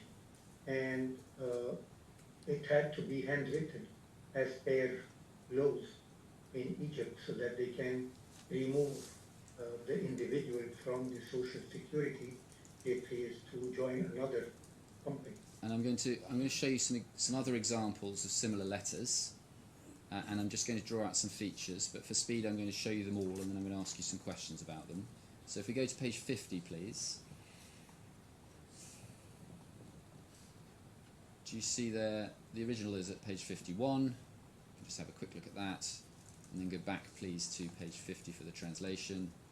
Do you see there another letter, this time from Hassan Hisham Ibrahim Hassan, and that is another letter of resignation sent to you, also resigning from the 31st of January 2022, and also using identical wording to the template that we just saw, yes? Do you agree with that? It seems, yeah, they are the same, more or less, the content. Yes, and after they left, Mr. Nada Al Attiyah and Mr. Hisham both joined your company, didn't they? Mr. Nader was not really an employee. He was only on the Social Security insurance, but we needed that to be officially that is out because, like Mr. Mustafa Shafi was an employee in HI Dubai, Al Khalij, and HI Egypt, he would be put on the Social Security in HI Egypt as well. But after this, he joined your company, didn't he? After a while, in I see. Bakhtari. If we can go to page 52, please. And you can look at the document itself, which is on page 53 in original, but let's go back to the translation again. And again, this time it's Mr. Yasser Ali Al-Din. Mr. Yasser Ali Al-Din is also resigning from this time the end of January 2022, again for private circumstances, and this is also one that was submitted to you. So that also appears to be based on the template that you provided, yes? I would assume since it's the same text. And again, Mr. Al-Din, Or they would have talked to each other. Mr. Yasser Ali That, sorry, go ahead. Mr. Yasser Ali Al-Din then joined your company, didn't he? Again, after all, I don't recall Yes. when exactly. But yes is the answer. Eventually, they had experience, Yes. but I'm not sure of the dates, and there was no way to force them actually to resign or to leave the company to join anything. Can we go to page 54, please? And we can look at page 55 first, and then go back to the translation, just so you know what we're looking at. This time it's Mr. Hassan Hussein, isn't it? Yes? Hassan Abdulaziz Hussein. Hassan Abdulaziz, yeah. So he's resigning from Health and Sites Egypt. He also joined your company, didn't he? I'm not sure of the dates when he joined, because as I said, I was not the one that was managing this company. I'm not even on board. Well, he's also submitting his resignation as from 31 January 2022 due to private circumstances. Actually, practically, the majority of the employees did not like to stay with Mr. Mustafa. Well, I'm asking you for a single questions day. one by one, and I'll ask you about all of them in a minute, but let's just go through them. Page 56, please. Do you see the resignation letter from Mr. Khaled El Sayed? Do you see that? Yes? Under name? Yeah, I don't recall who the name is. He was an employee of Health and Sites Egypt, wasn't he? I cannot recall that name. He must have been. He's sending you a letter resigning from Health and Sites Egypt. Yes, I'm not knowing each and every individual that was either an employee or an external consultant or whatever. It all depends on the contracts and the social security record. I see. So there were so many people working for HI Egypt that you didn't know who they all were. Is that what you're saying? In many cases, yes, I did not see them or know them personally. I might have met them once when they were employed, and then they were working basically in supporting implementation in different projects. Would you agree there were about 110 of them? No, I wouldn't say 110, no. Well, anyway, you see here Mr. Khaled El Sayed is resigning also from about the same time, starting from this time, the 1st of February 2022, but using the same language for private circumstances, yes? As you can display in the translations, it looks like the same text, yes. And then if we go to page 58, oh sorry, I should have said Mr. Khaled El Sayed then joined your company, didn't he? I don't recall, as I was not the one who is directing or running this company. It was my son. Well, let's and look, the board, I was not even on the board. let's look at this next one, page 58, Mr. Hassan Salah Salam Ibrahim. And he is also resigning from Health and Sites Egypt from the 31st of January 2022, also using the same language, yes? As you say, And he also joined your company after this time, didn't he? I cannot for sure tell you for each individual from here till the 40 that used to be recorded as employees of Health and Sites Egypt, because I was just presented those resignations by the HR, and I just signed it for them. We can see this one is dated 1st and 15th of November 2021, just noting those dates for you. If we go forward to page 60, do you see there the resignation of Mr. Wael Syed Ahmad Mustafa? Yes? Mm-hmm. Yes. That's also resigning from the 31st of January 2022 for private circumstances. So again, using the same time frame and the same language, yes? It appears to be so, yes. And he also joined your company after he left Health and Sites Egypt, didn't he? Again, I cannot know for sure because I was not running Osiris Hub.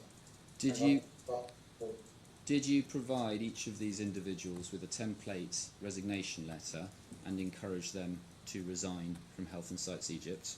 Now, they probably have distributed amongst themselves because I recall, and I mentioned that at the time when Mr. Mustafa al-Shafi and Mr. Thamer came to the company, I mentioned in my statements during this hearing that people had clashes with them both, and they called me during my recovery that they want to leave. And I told them, no, wait, I'll come back. And I cut my recovery period, and I convinced them to stay. Now they found that Mr. al-Shafi is coming back with all the baggage that he had with them, and they said, we are not going to stay.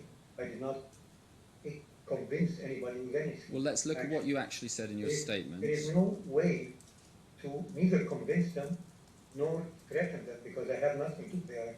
They would like to resign their prerogative. Let's see what you said in your statement. C1213, please, paragraph 30.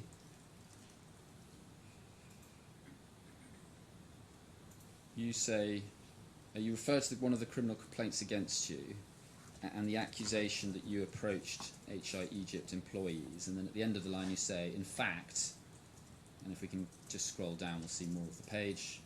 Thank you. In fact, the relevant employees all resigned, sending their resignations to me because they did not like the second claimant's conduct. The second claimant forcibly took control of HI Egypt's offices, and the employees had a very negative perception of him. So you say in your statement that these employees left because Mustafa took control of Health and Sites Egypt's offices, yes? Yes.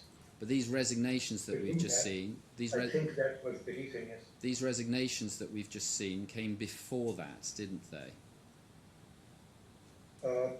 Some of them, few of them. All of the ones we've seen were for resignations by the end of January 2022 or the 1st of February 2022, and the resignations were submitted before that, weren't they? No, they were written to be that they did not want to stay beyond January, and they are the ones who written that because Mr. al-Shafi and Mr. Marwan al-Shami, plus 2 or 3 other thugs, went to HI offices on the 26th of January, broke the doors or the locks of the doors and went in forcibly, changed the locks, and all the people were aware of that. Mr. Shehata, we'll discuss that, but even if that was true, you just said that was on the 26th of January 2022, we've just seen, for example, Mr. Ibrahim giving his resignation on the 15th of November 2021, haven't we? Yes? Yeah. So the incident that you assert happened on the 26th of January 2022 cannot have been the cause of those resignations, can it? It is for the majority of them. For some others, they were already knowing that the intention of the claimants was to take control of Health and Sites Egypt, so they did not want to stay a single day. So your position is it? Their resignations so that they do not wait until after January. So your position is it that they resigned because of an incident that happened after they resigned? No, my position is that the majority backdated their resignation so that they do not wait a single day with the presence of Mr. al-Shafi. Well, in fact, if you recall, we talked about it earlier, in January 2022, there was, in January 2022, you had a meeting, didn't you, with the claimants. We talked about it, where they offered you $500,000 to step down, yes? When was that? I recall something, but when was the date? In January 2022. No, it was not in January 22, for sure. You accepted that earlier in your evidence. I accepted that they offered that, and I did not accept that. I did not take it. Well, when do you say that happened? Let's discuss all issues when we meet. Can you find it in the minutes? When do you say that happened then? I can recall, I'd have to go back to the records of the WhatsApp. That happened after all of these resignations, didn't it? No, the dates of the resignations are not dictated by myself. You can go to each one of them, individuals, and ask them. And that as well has been a subject of one of the police complaints that Mr. Shehata has made against me as the executive chairman of the board of Health and Science Egypt, and all were already dismissed. And I got compensation ruling final against him for all these. Well, I'm not asking you about that. I'm asking you about your explanation for why these resignations happened. You offered, you listen to the question. Well, you offered the explanation that they resigned because of the behaviour of the claimants and taking over. Wait. No, well, you have said it, so I'm asking you about it, Mr. Shehata. So wait for the questions, please. The truth, isn't it, is that you were removed at the shareholders' meeting on the 14th of June 2022, and it's only after that that Mr. Mustafa and Mr. Thamer took over the offices of Health and Sites Egypt. That's the truth, isn't it? No, that is totally wrong. Totally wrong. And the truth, isn't it? Yes, would you like me to say? No, it was not. It was on 26th of January, sometime in January 2022. And the truth, isn't it, is that and Mr. Al-Shafai was already the executive chairman since 2007. The truth, isn't it, that you asked the whole of the staff of HI Egypt to leave the company and come and join you at your new company, didn't you? No, that is not the truth. It is further from the truth. And we've seen, haven't we, that in November 2021, that's when you signed the assignment agreement, isn't it? I'm sorry, can you come again? November 2021 is also the time when you signed the assignment agreement, isn't it? That is irrelevant to Health and Science Egypt altogether. That is the time that you signed the assignment agreement, isn't it? It is the time, but it is irrelevant to Health and Science Egypt. And that is the time. That is the time when you registered MCC with HI Malaysia, isn't it? No, that is the time when I returned back the rightful ownership of the very limited files that I deposited under blackmail from Mr. Thamer Abdulaziz under Health and Science Dubai. I returned it back to its rightful owner. The truth is, towards the end of 2021, beginning of 2022, you are executing a plan, aren't you, which was to strip Health Insights, both Dubai and Egypt, of their main asset, strip them of their employees, and move the whole of the value to a new company which you owned. That is the truth of it, isn't it? No, that is not the truth. When the claimants did manage to get access to the offices of Health Insights Egypt and Health Insights Dubai, they say that you had taken away, they found that you had taken away the servers, the computers, the contracts, the company stamps and the physical files. Do you accept that that is the truth? No, that is a lie. In Egypt, the servers were there, the contracts, the files. Otherwise, where have they brought those resignations from?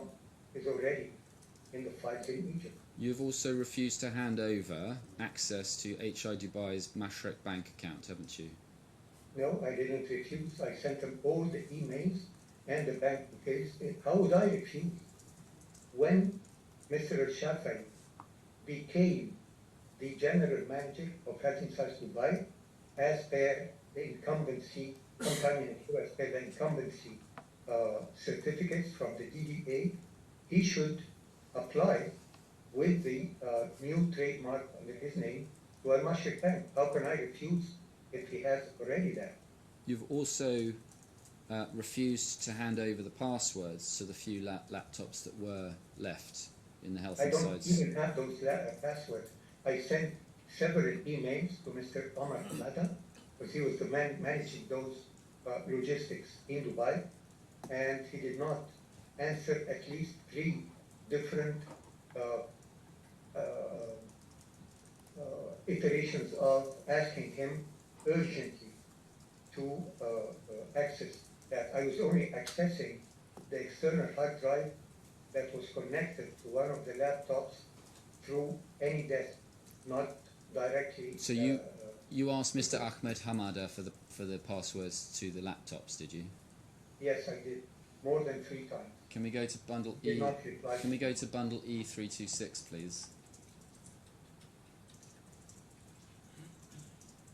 Do you see there a letter from your solicitors dated 14th of August 2025? Yes. See that? Yes, I see that. Can we go to the second page, please? Paragraph 6b. Their response is, as far as the first defendant recalls, there are no passwords, either for laptops or the external hard drives. Which is it, Mr. Shehata? Are there no passwords, or you weren't able to get the passwords? No, I was not able to get the passwords for the laptop. However, the external hard drive does not have a password. It could be connected to any computer, as a matter of fact, and the files could be accessed. Did you instruct your solicitors to say that, as far as you recall, there are no passwords for the laptops? No, that was not correct. It's not that there is no password. It's that I do not have any of those passwords. I was not managing those laptops in Dubai. It was Mr. Omar Hamada that was there. You could get Even those. though I kept trying to communicate with him to get the passwords for those laptops at no avail. The reality is that you could get those passwords, you could pass them to the claimants, and you're refusing to do so because you want to cover your tracks, don't you? Cover what tracks, Mr. Montague Smith. I was not there. The laptops were bought and each user was putting their own password there, and I had no password, as per se. The only access I had to that external drive was through its connection to one of the laptops that had a program called AnyDesk on top of it, where using that password I can access the drive. However, that drive is accessible directly to connecting it through the USB connection of it to any computer, laptop, or a PC. There's no password to it itself. You've also refused to provide the claimants with the information that's been requested by the auditors, haven't you? No, which information that I refused. They already have all the bank statements of HSBC, and I supplied all the statements when I had access to the Al-Mashriq Bank, along with all the supporting documents. Well, we can see your response here in the same letter at 6C, where you say the claimants are in control of HI Dubai's bank accounts and should be able to access all financial information that the auditor has requested. They told you that they did not have that information and asked for it from you. You could have provided them with that information, couldn't you? I don't recall that, because what I did know at the time was that the claimants had full access to the HSBC account, and I already supplied them with the financials. I cannot give them any credentials for the Al-Mashriq Bank account, because I'm not in control of that account anymore. It's supposed to be that Mr. Al-Shafai, as the new general manager, should take his trade license with his name on it and go to Al-Mashriq Bank and ask them to remove my access and instate his access. So your access has not been removed? Like I did when Ms. Hosni left the company in 2007. I went to HSBC Corporate, gave them the new trade license, and it was a breezer. There was not much fuss about it. So your access has not been removed then to the Mashreq bank account? I don't know. I ceased accessing it since a long time. But you used to access it remotely, yes? Excuse me? You used to access it remotely? After it was activated only, yes. Using an app? Using the website? How? I'm not using a website and online portal. So you've still got the access credentials for that bank account, yes? I do not use or save the access credentials of any banking portal. That's very dangerous from a security standpoint. So what are you saying? Laptop You've lost them? was- Is that what you're saying? No, what I say is that when I lost my laptop in 2019, I learned my lesson very hard.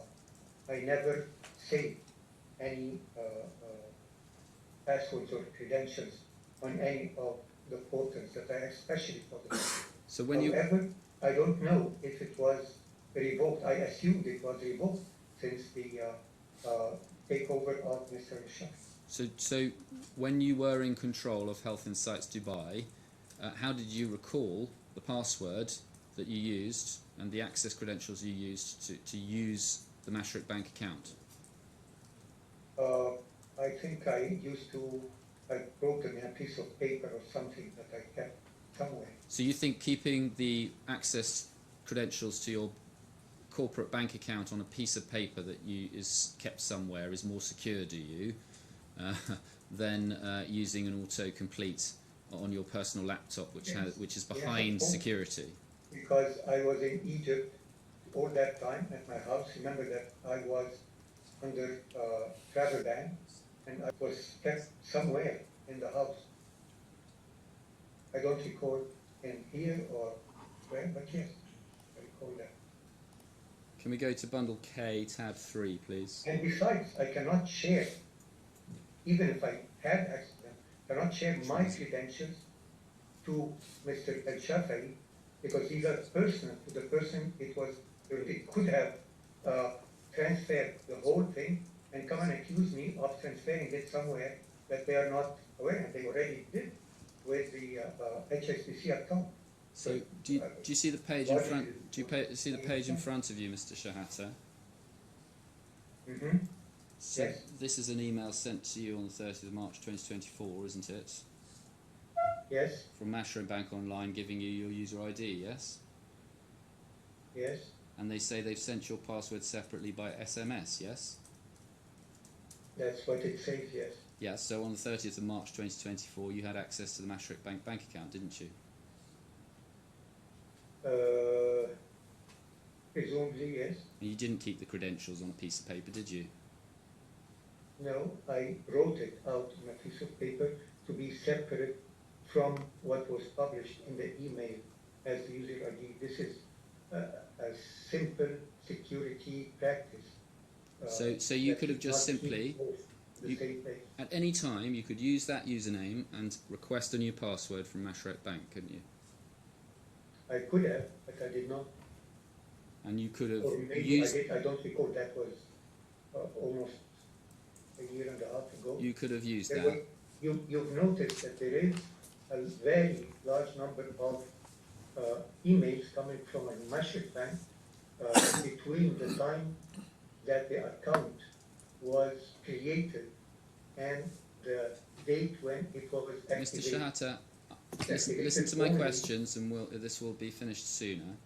You could at any time have reinstated your own access to Mashreq Bank in the accounts, extracted the Theoretically, listen. yes, like with any other Yes. portal, yes.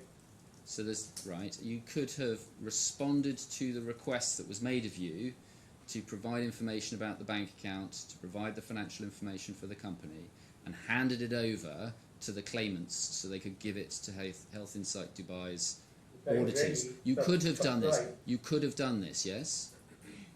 I already supplied bank account information as received from the Mashreq Bank. You have I not. don't understand how can Mr. Shafi is not able till now, as he claims, to have credentials of his own for a If Mashreq you Bank. if you were trying to help Health Insights Dubai, you would have provided this information, yes? Not necessarily, because the majority of the transactions were first performed at the HSBC Bank during the period when I was under travel ban. This is information the auditors are requiring to complete the accounts. Are you seriously suggesting that this is not information that they needed? that Health Insights Dubai Mr. needed? Mr. Al-Shafi is invited to come meet me in Cairo, and I would show him all whatever is there, and he can understand. Remember that he was not, neither him nor Mr. Thamer Abdulaziz were involved in any of the activities except the transfers from Al-Khalij and the distribution of dividends the next day. But other than that, they had no clue what was going on. So even if I would have sent that, he needed to come and sit, but obviously they preferred directly to go to police and do things like that. You didn't send it because you have no interest in helping Health Insights Dubai. No, however, the order for disclosure mentioned the account number, but not the account credentials. And in any case, it's not right, as I mentioned just now. I want to ask you some questions. On a bank account. Well, if you said it already, there's no need to repeat it. I want to ask you just a couple of questions about Ms. Hosni, please. One of the things you say about Ms. Hosni is that in 2023 or 2024, you realised that she had received about 464,000 dirhams from a customer of Health Insights Dubai. You remember saying that, yes? Oh, yes. If that had happened, then in the accounts, the sum due from that customer would be marked as still being outstanding, yes? Yes, and it was until it was written off after 2 years. There was nothing... And I already informed Mr. Al-Shafi of that, and I informed him that she is claiming that she has money. I don't inform about this money going to her account, but that she wanted additional money after. He said, no, don't answer. You said she had no right to there is no such unpaid debt that can be seen in any of the financial statements that you have produced, is there? In 2007, I think you would find that, but then it was written off after 2 years by the financial audit. Did you write it off? You were in charge of Health Insights Dubai. The accountants did that with the financial auditor. You don't say in your evidence... Like as well, the debt owed by Al-Khalij to Health Insights Dubai is mentioned explicitly in the financial statements of, I think, 2022 or maybe 2021 of those. It's mentioned explicitly. And then, when Mustafa took over, he will no doubtedly write off that debt. So this is an issue that came up in, you say, 2007. You took no steps against Ms. Hosni by Health Insights Dubai until, was it in fact 2025 when you made a complaint about her? No, you mentioned that I said that I knew about those illicit transactions in 2024, something like that, as I recall, sometime. When I was reviewing online all those very old documents that are scanned on the hard drive. I see. So and I found those very strange invoices from Health Insights Dubai in 2007, less than a month from when Ms. Hosni exited Health Insights Dubai. So you found, just bear with me, let me understand what you're saying. You said you found this when you were reviewing very old documents that you found on the hard drive. So in 2024, you had a hard drive with documents going back to 2007, did you? It was since 2020, actually, not just 2024. But of course, I was not reviewing things. There was no reason to review everything that old.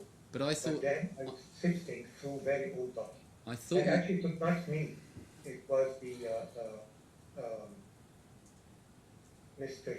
Nasser, the lawyer, and Mr. Abdulaziz, the accounting manager. You told us earlier that you'd lost your laptop in Spain, that you had, or it had been stolen, that after you left Health Insights Dubai you didn't have access to the hard drive, and as a result of that, until very, very recently, You did not have any access to historical documents relating to Health and Sites Dubai. That's what you told us this morning, isn't it? Yeah, I told you that the scanned documents, this has nothing to do with the stolen laptop. Stolen laptop was actually in 2019. After the lockdown, I instructed Mr. Hamada, and he suggested, I said, yes, that's a good idea, to scan all paper documents and not leave anything in the office because nobody is having access to that. The And truth, then put it on that the hard tru- drive. the That truth, was in 2020. That's the truth. the truth is, you've made up these allegations, and in retaliation for her giving evidence against you in these proceedings, haven't you? No, that was not even before she got involved in those proceedings. I instructed a lawyer in Dubai, and that is found already in payments in Dubai made on behalf of Health and Science Dubai, and I made her a power of attorney, Dr. Nadia Abastaki, to pursue this matter against a Rostomani. Can we go to E115, please? Rostomani returned back that here are the proofs that we paid them to that account of Ms. Hosni, so there was nothing against them there. The other complaint you make against Ms. Hosni is about text messages you say that she sent you. Do you see that? The originals are at page 3 of this document. Now, she says that can we go to page 3, please? She says she did not send these to you. That is true, isn't it? No, it is absolutely false. She sent all of those. Well, I thought about blocking her number, which, by the way, shows on the Truecaller software with her, even with her photo. So what can I say? well, you've That spelt her she name nothing wrong if that is to her. I'm sorry, can you come again? You spelt her name wrong if that is her. No, it's double E. That's how I asthma. In Egyptian dialect, you say asthma, you don't say asthma. Would it be very strange, wouldn't it, to receive a text message from her 11 years after she left the company, complaining about the events in 2007? You must have been surprised. Of course, I was surprised and I was shocked. And you didn't At even that time, respond. even I did not know about those illicit payments she made. Rostomani paid for her own private account. But I was shocked. And I even told Mr. Shehata about those. I told him, he said, no, don't answer. Thank you, Mr. Shehata. Those are all my questions. Your Honour, I was going to hand over to Mr. Jackson, if now is convenient time, Yes. or if you prefer to take a short break, we're very happy to do it now. No, I think we'll go to Mr. Jackson, Very good. and Mr. Jackson, we'll, if you're still going, we'll take a break at 3 o'clock. Yes, Your Honour. It's okay, I've done it. Thank you. Mr. Shehata, you were appointed as the General Manager of HI Dubai in July 2007, weren't you? Yes, correct. And that was by a board resolution. Do you recall that? Yes, in July 2007. So if we go to that, that's at bundle E, tab 36. If we scroll down a bit, as I think you said, it's July 2007, 23rd of July, and we can see in paragraph 1 that Ms. Hosni's resignation as General Manager is accepted by the board with immediate effect. And then at paragraph 2, you were appointed as the General Manager, yes? Correct, yes. And we can see from paragraph 2 that in your capacity as General Manager, you had broad authority to act on behalf of HI Dubai. Is that Correct, yes. So just to pick out a few examples of that, if we look in the fourth line down, you have the right to sell, buy, lease, mortgage, assign, rent or dispose of any real property, yes? Yes, that's correct. And then in the fifth line, the right to open bank accounts in the name of the company, yes? Correct. And to deposit, borrow, endorse or withdraw funds. Is that right? That is correct. And if we look at the 2 lines up from the bottom, there's also the right to initiate, defend, commence or settle legal actions on HI Dubai's behalf. That is correct, yes.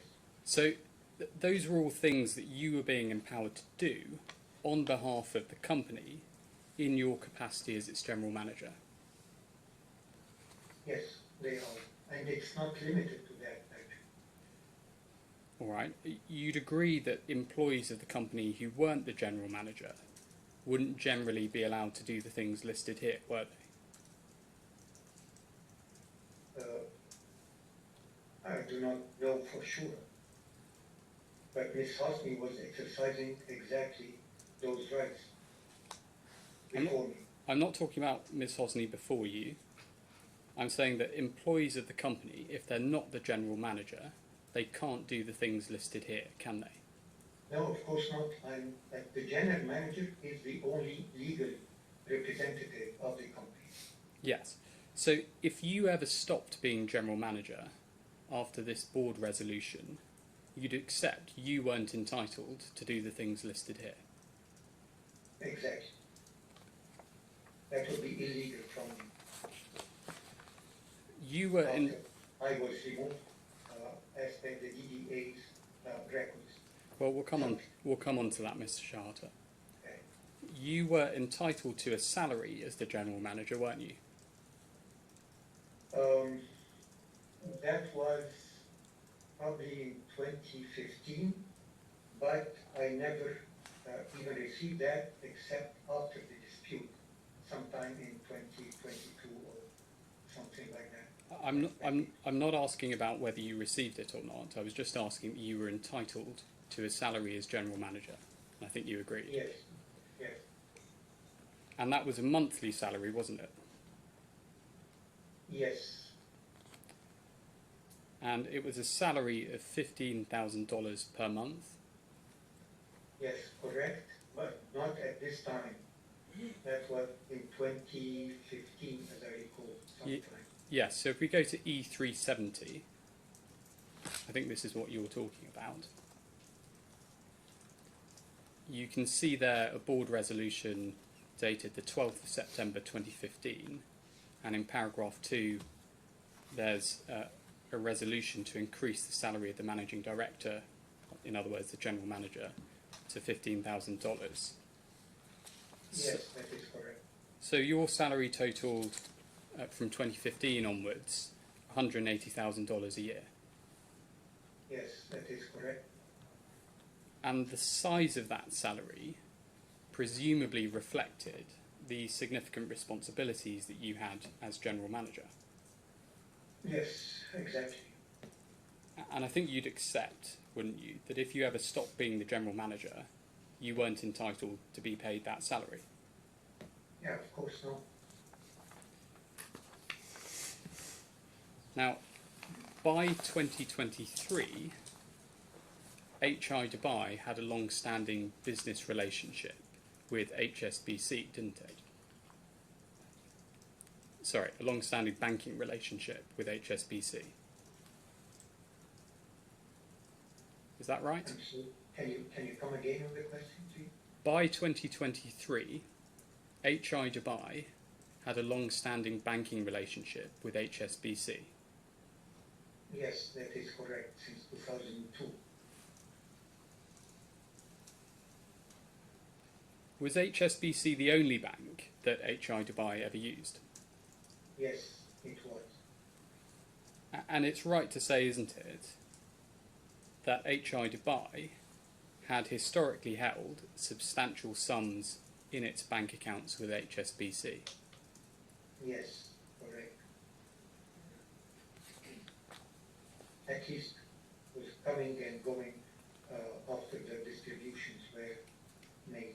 But yes, generally yes. So if we look at E206, please.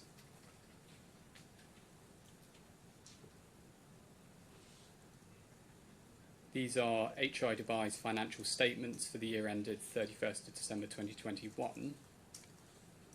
You've seen this before, haven't you? Yes, And if we go to page 18,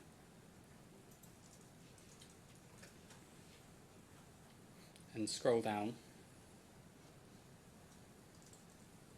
Yeah, and if we look at note 9, we can see cash at banks in current accounts.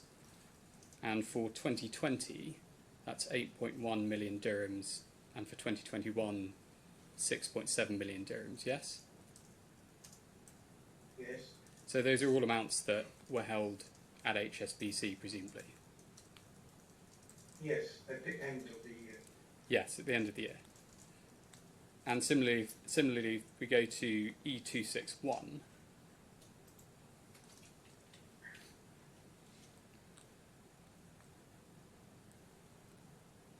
these are the 2022 accounts, and again, you've seen these before, haven't you? If you would scroll a bit, I've seen it in the document, yes. Well, you signed them as well, didn't you? Yes. But I'm not revising every single number, of course, it's the financial personnel, not myself. But you approved them on behalf of HI Dubai. Yes, yes. If we go to page 19 of that,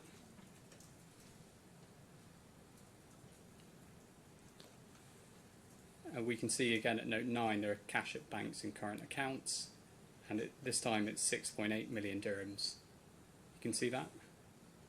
Yes, So that's about $1.8 million, isn't it?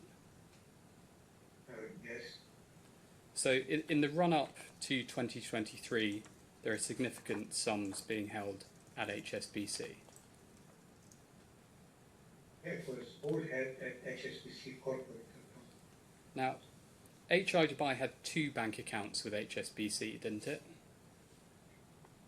It had a primary bank account, that's 001 for the UAE dirham, and US dollar account that is the same account number with the 100 at its end.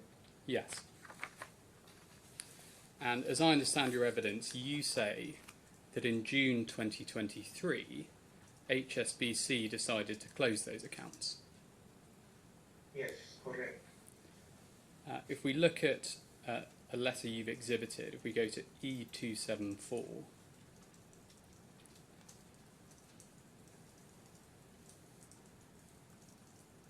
so this is a letter which if we scroll up a little bit, so it has an HSBC logo on it, and what's stated in the letter in the first paragraph is we are writing to formally advise of the result of our review of our banking relationship. Unfortunately, we will no longer be able to provide banking services to you, and we will need to close all your accounts open with us. You can see that. Yes, And then in the second paragraph, under what happens next, it says, to assist with the transition to a new bank of your choice, we will maintain your business account with us until the 31st of August 2023. correct. Now, this letter doesn't explain what HSBC's review had entailed, does it? I called the individual, Mr. Amir Tantawi. First, he was not giving me, they said this is a bank relative, but between me and you, because the transactions have dropped dramatically. So you say you called someone at HSBC and spoke to them about the reason they were closing the account? Yes, I called the same individual, me once, but Mr. Omar Hamada called him several times. And I sent emails as well after that letter was received in that email to an individual called a lady here at HSBC Corporate. Well, we'll come on to the emails, but just focusing on these telephone calls you say happened. So you say you called HSBC, and also Mr. Omar Hamada called HSBC. Yes, as I recall, yes. How many times? I called once or twice maximum, Mr. Amir Tantawi. Omar Hamada called him several more times, but I don't remember how many. Because that was disastrous for the company. I was under travel ban in Egypt, and I didn't know what to do, actually. So where do you mention these telephone calls in your witness statements? I remember, I do not recall all of them, obviously, but I remember that I replied on the emails. No, I'm not asking about the emails. I'm asking where do you mention these calls in your witness statements? I might not have mentioned them because I already did that in emails as well.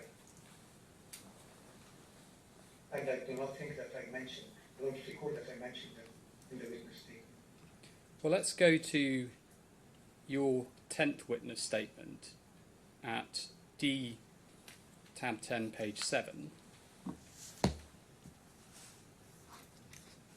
If we look at paragraph 21, you're talking there, you just quoted the letter above, and you say the decision to close the HSBC accounts was taken by HSBC. Then in the third sentence, you say, I suspect that HSBC's business decision to close the banking relationship was connected with the fact that HI Device historic revenue had all but ceased to be paid. Now, that's different from what you're telling us now, isn't it? Because in your witness statement, you're saying, I suspect that was the reason. But now you're telling us that you called HSBC and they told you that was the reason. I did not, when I called Mr. Tantawi, I said he was evading giving me an answer. He said, this is a review, annual review, and that's the bank decision. Then I asked Mr. Omar to call, but of course I have no specific evidence to prove it, and whatever I put in the witness statement, I have to have some legitimate proof, a document, an email, or anything.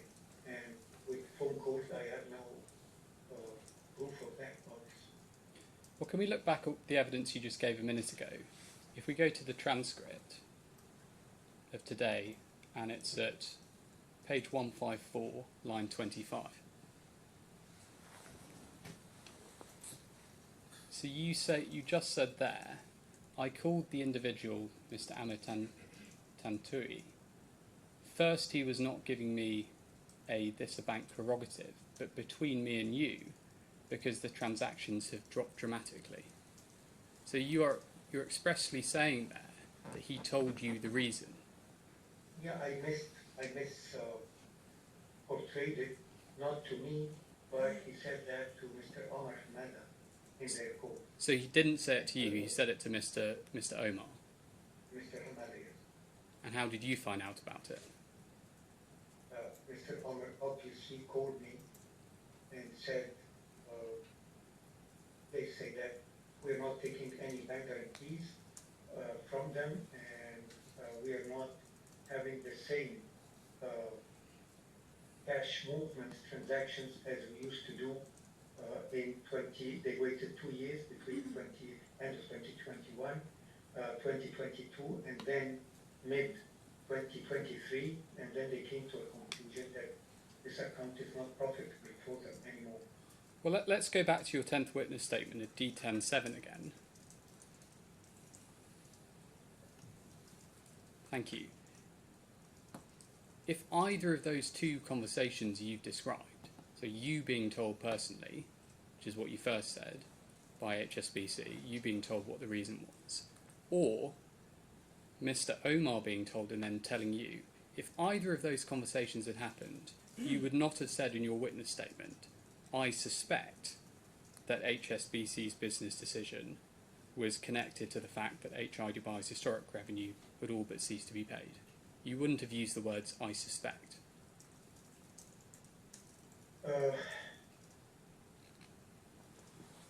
As long as I do not have solid proof that I can present to the court, then I can only rely on my own opinion, because it was just a call between me and Mr. Omar, and mind you that Mr. Omar has left the country and our relationship ceased to exist since more than a year and a half old. So it cannot be called. So are you saying now that where you said, I suspect in the third line here, that was misleading. I wouldn't call it misleading, I just don't have an evidence for it. What are you, So that I can say. are you saying it's false? I'm sorry, can you come again? Are you saying that where you say I suspect in the third line here in your witness statement, that was false? That was my understanding of what happened. Not as if you would say suspect was the wrong word, then maybe yes. The reality is, Mr. Shehata, that you're making up these conversations with HSBC, aren't you? No, definitely not. And the individuals that are there in the emails are recorded, and you can go back to the HSBC bank and get a record of those conversations. Well, we'll come on to the emails. If we go back to the HSBC letter E274,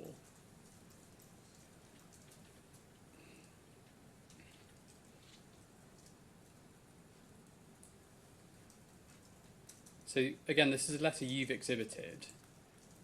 Did you personally receive this letter from HSBC? Yeah, the letter was an attachment to an email that I shared in my bundle. And mind you, I had very little time to prepare that bundle as per the court order. You're not being asked about preparing the bundle, Mr. Shehata. Just confine yourself to the question, please. Okay. So you're saying you received it by email? Yes. What date was the email? It was sometime in June 2023. You haven't. The exact date. You haven't disclosed that email, have you, Mr. Shehata? No, I have.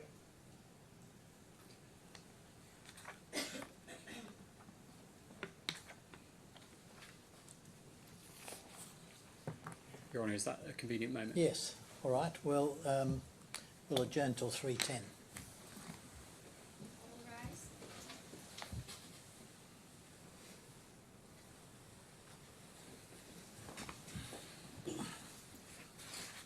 Yes, Mr. Jackson. Thank you, Your Honour. Could we go back to the HSBC letter, please, E274? Mr. Shehata, in this letter, HSBC don't give any reason as to why they are closing the accounts, do they? Yes. You agree with that?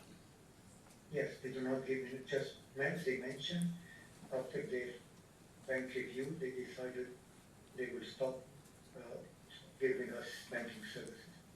And when, at the date of this letter, 22nd of June 2023, the HSBC accounts that HI Dubai held were being actively used, weren't they? Yes, of course, on an almost weekly basis for the purpose of payments of the salaries and the rents and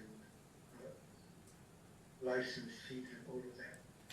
Water, electricity, there were several things. And as at the 22nd of June, HI Dubai had substantial balances on the HSBC accounts, didn't it?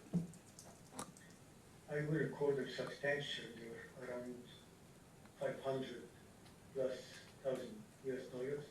Amongst those 500,000 that came from HI Malaysia. And Well, I'm not asking where they came from. I'm just asking about the balances. yeah, So 500 plus thousand US dollars and about 1 point something million UAE dirhams, which is equivalent to like 400 something, 300 something. well, it's a bit more than that. If we just look at it very briefly. So if we go first to E25711.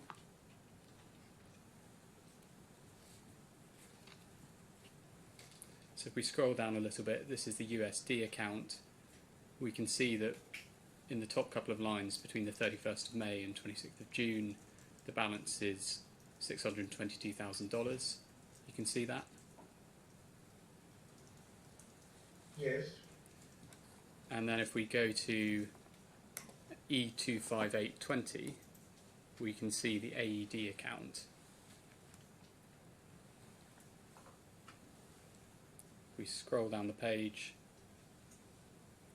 a little bit more, we can see around the 21st of June there's around 2.3 million dirhams. Yes? Yeah, I should say so, yes. Now, banks don't usually close accounts because of a drop in the level of incoming payments, do they? I don't know, it's not up to me to decide on their action. Well, That's what I got from them. well, in your experience as general manager, presumably the incoming payments for HI Dubai fluctuated from time to time. Yeah, but more or less, by the end of the year, it was leveling again. Yes, it might level off by the end of the year, but it would be quite a surprise, wouldn't it, if HSBC suddenly said, well, you've got less money in this month, so we're going to close the accounts. I don't think it came suddenly, but they did not, as I said, to me directly, they didn't give me any reason other than the one in the letter, in the email that they sent. It's very unlikely, isn't it, that HSBC closed the accounts for the reason you suggested, i.e. that there were lower payments coming in. Would you accept that? Probably, but I tried in the emails that I sent subsequent to this email to try to get any reason they did not give. I tried to ask for extra time to be able to furnish another banking service with another bank. They replied again that that is fine. Okay, so in the emails, you asked for an explanation as to why the account was being closed. I don't recall that I asked for that.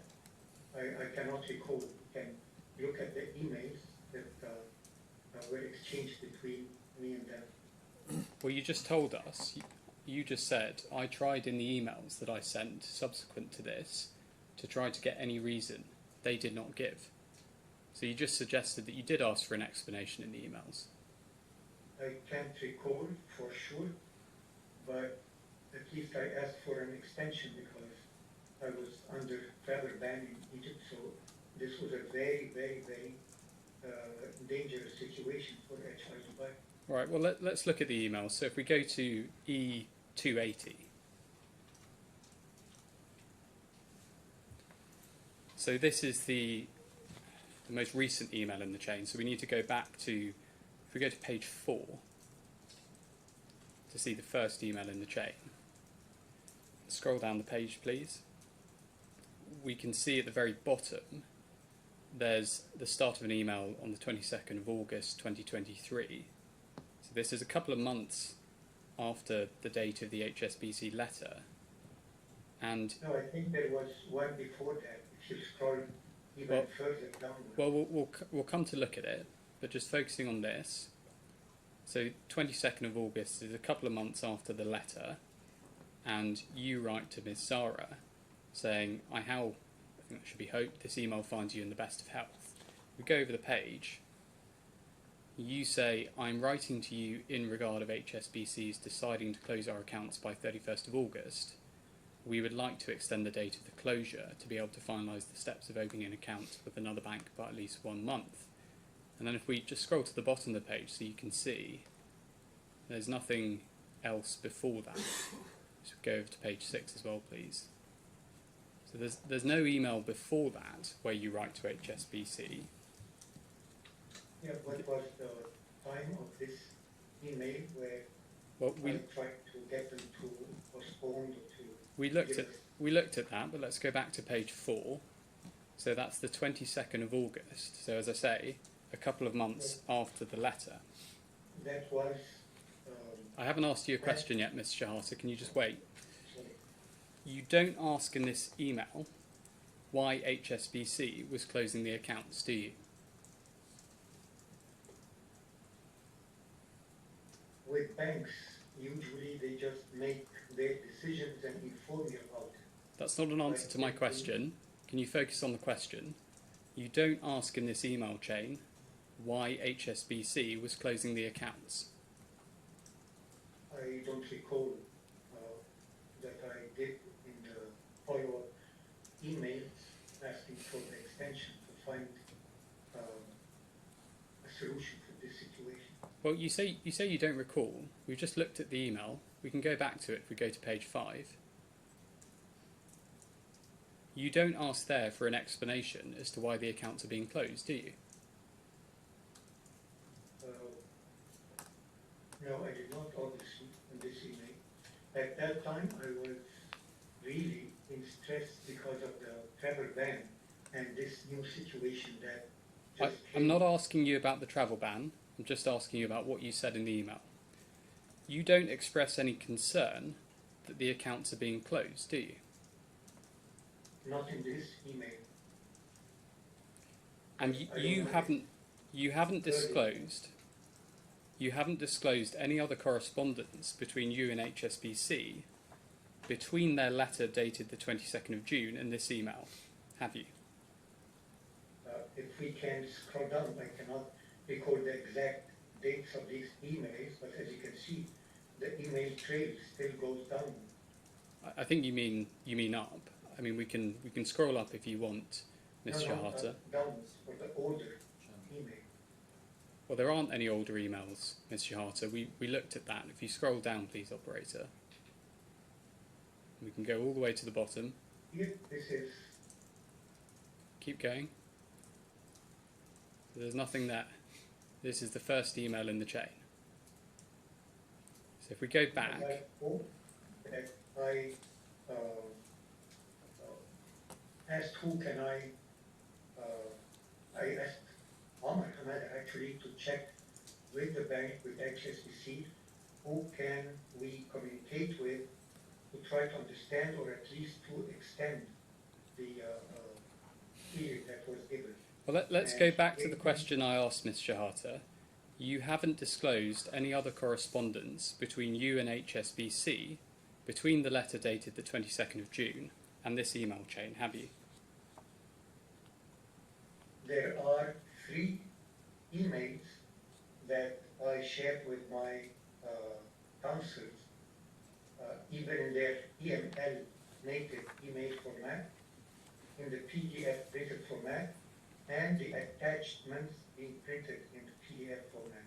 Well, Ms. Shehata, So one of them must have some of that. I cannot, it's not just this one, it was, there were 3 email trails that I supplied my counsel. well, you're not answering the question. I'm going to move on. Surely, the first thing you would have done if you'd received the HSBC letter is written to them asking why the accounts were being closed. No, they already explained in their letter that this is an internal banking review and decision. That doesn't give you a reason as to why the accounts are being closed, does it? You accepted that earlier. No, it doesn't give me a reason because that's internal banking review. So I cannot, let's say, interfere with the internal banking review. Were there emails between you and HSBC prior to the one we've just looked at? So between the date of the HSBC letter and this email? I would think so because in this one it is referring to top version. I haven't received a reply. And that's why I asked Ms. Zahra to respond. And I already disclosed that in my disclosure and to my counsel. I hope that they will add it to the bundle. Well, we can make submissions about that. I'm going to move on to another question. You never told the claimants that HSBC was closing the accounts, did you? Did the claimants, you mean? You never told the claimants that HSBC was closing the accounts, did you? No, at that time, they were having 12 police complaints, criminal complaints against me, and a travel ban. So I was struggling to get out of that so that I would be able to go to Dubai to activate some account of some sort. The claimants were directors and shareholders in HI Dubai at this time, weren't they? They were directors, yes. Didn't they have a right to know that the only banking relationship HI Dubai had was being closed? Theoretically, yes. However, practically, I knew that this would be used against me to go and tell, maybe make another, I don't know if it was the right to know or not, because I was the only legal representative having power of attorney over Health Insights Dubai. So I had to resolve the problem. So you concealed it because you were worried they would use it against you? To an extent, because then they go to DDA, and then this is closed, and Mr. Nasser is under travel ban in Egypt, like they did here, in this proceeding and in others, saying that he forged, he stole, he did this and that, as if I'm responsible for all the world problems. And of course, eventually, all those allegations were dismissed, not once, not twice, but 3 times, including the forgery that they're saying. Well, let's look at some of the payments that were made from the accounts. So if we go to Bundle E, tab 257, page 17,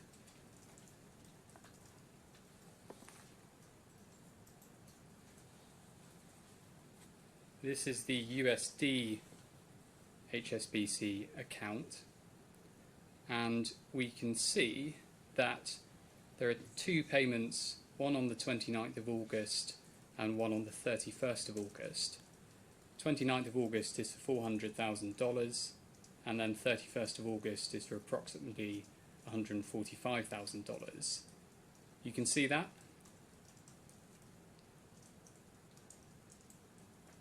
Yes. So in total we've got around $545,000, and we can see they both have the description temporary transfer. Now my first question is, you entered those descriptions, didn't you? Yes, if you read a bit down, temporary transfer due to company account closure. Yes, you entered that description, didn't you? Yes, I did. Both of these payments were made to a personal account or accounts held by you, weren't they? Yes, and this is why I had to explicitly mention the reason of this transfer. I'm not asking about the reason. I was just asking you that they were paid to your personal accounts and you accepted that. Yes. And if we go over the page, it's page 18, we can see on the 8th of September the USD account was closed, wasn't it? Yes. And then if we look at the AED account, so if we go to Bundle E, tab 258, page 29, please. And we scroll down. Thank you. A little bit more, please. We can see on the 31st of August at the bottom, there's another temporary transfer, so-called, for 274,000 dirhams, yes? Yes. And again, you entered the description for that payment, Yes. and that payment was made to a personal account held by you. Yes, correct. And then if we look over at page 32, we can see at If you just go back to that previous page, was the 274 the withdrawal or the balance after the withdrawal?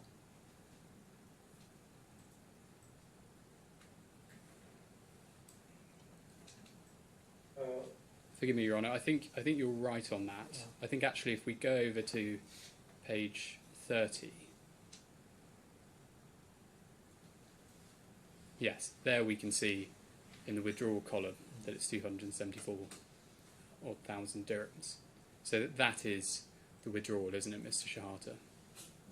Yes, there was a limit on the amount of transfers that could be made in one day from one account, equivalent more or less of 400,000 US dollars.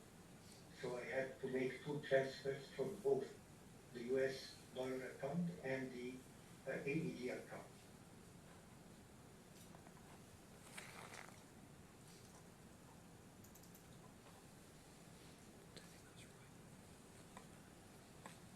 Just bear with me a moment.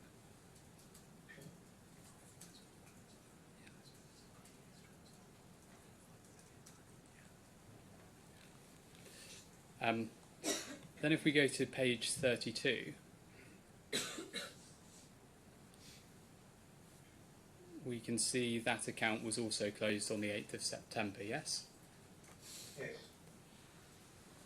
And you personally instructed HSBC to make those 3 payments that we've just looked at, didn't you? yes, there are 4 payments, as I said. Oh, okay. Now, you'd been removed as the general manager of HI Dubai on the 16th of May 2023, hadn't you? No, I was removed sometime during October 2024 as per the documentations at the DDA board. Well, let's go to E268.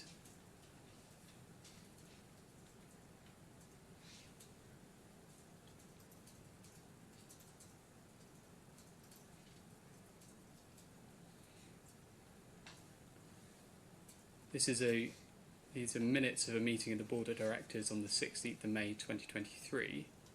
The Board of Directors of HI Dubai. You've seen this document before, haven't you? Yes, And if we scroll down to page 2, we can see a number of resolutions. We can see the first one resolves to appoint Mr. Al-Shafei as the General Manager of the company with effect from that date, 16th of May. Yes, you can see that. the resolution, yes, I can see that. And at number 2, he's replacing you as the General Manager. You can see that. Yes, I can see that. And at number 4, all the powers granted to the previous General Manager, that's you, are revoked in full with effect from the effective date. You can see that. Yes, I can see that. Now, at the time you instructed HSBC to make the 3 payments we looked at in late August 2023, you didn't have any powers to act as General Manager, did you?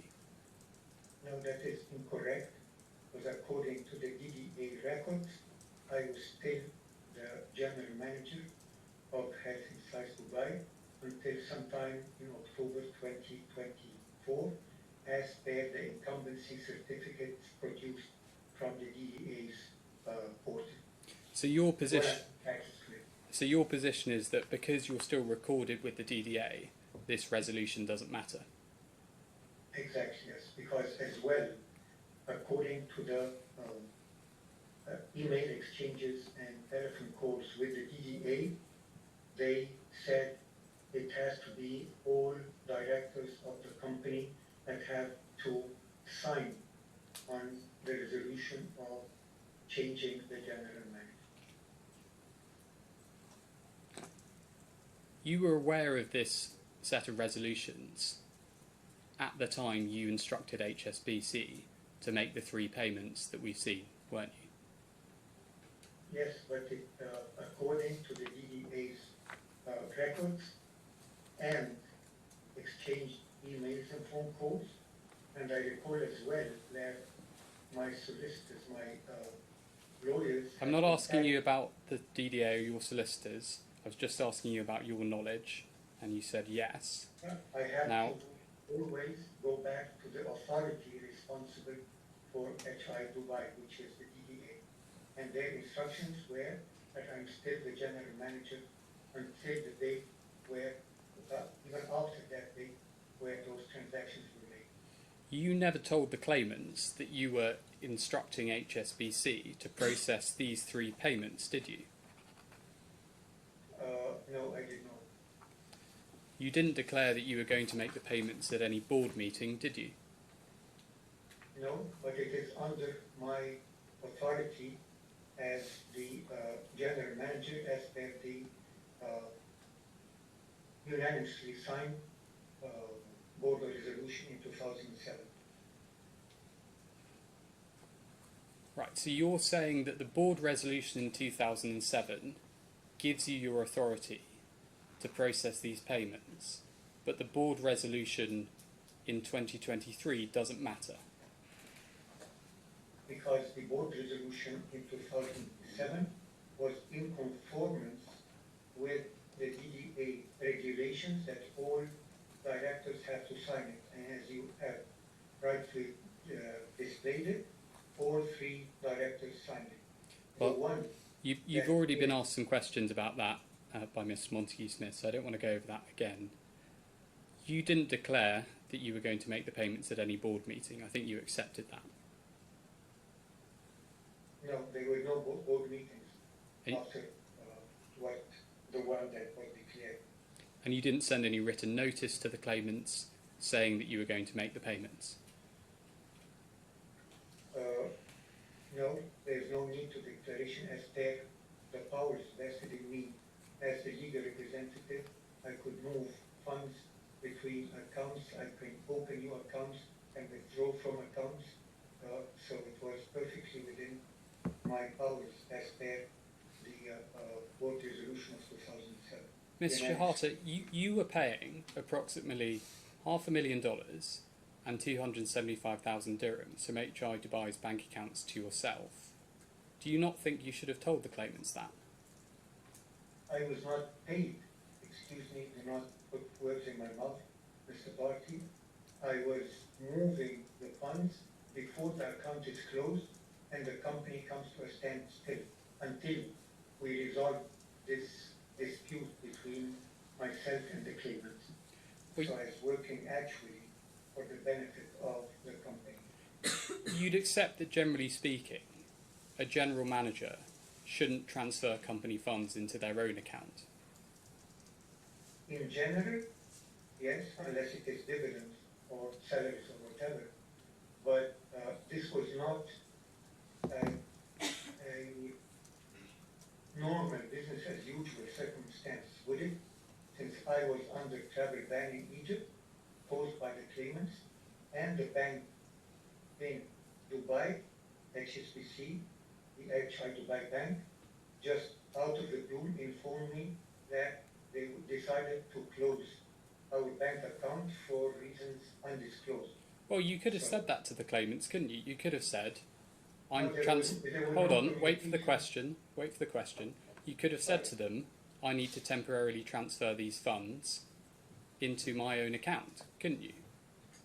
No, I could not. There were no communications at all at the time between me and the claimant. Well, you had their email addresses, you had their phone numbers. You could have told them. I could have, but I did not. You didn't, because you wanted to... Have, but I thought with the powers I have, I need first to salvage the company rather than locking everything in the account with no one having access to anything, no salaries, no rentals, no even cloud computing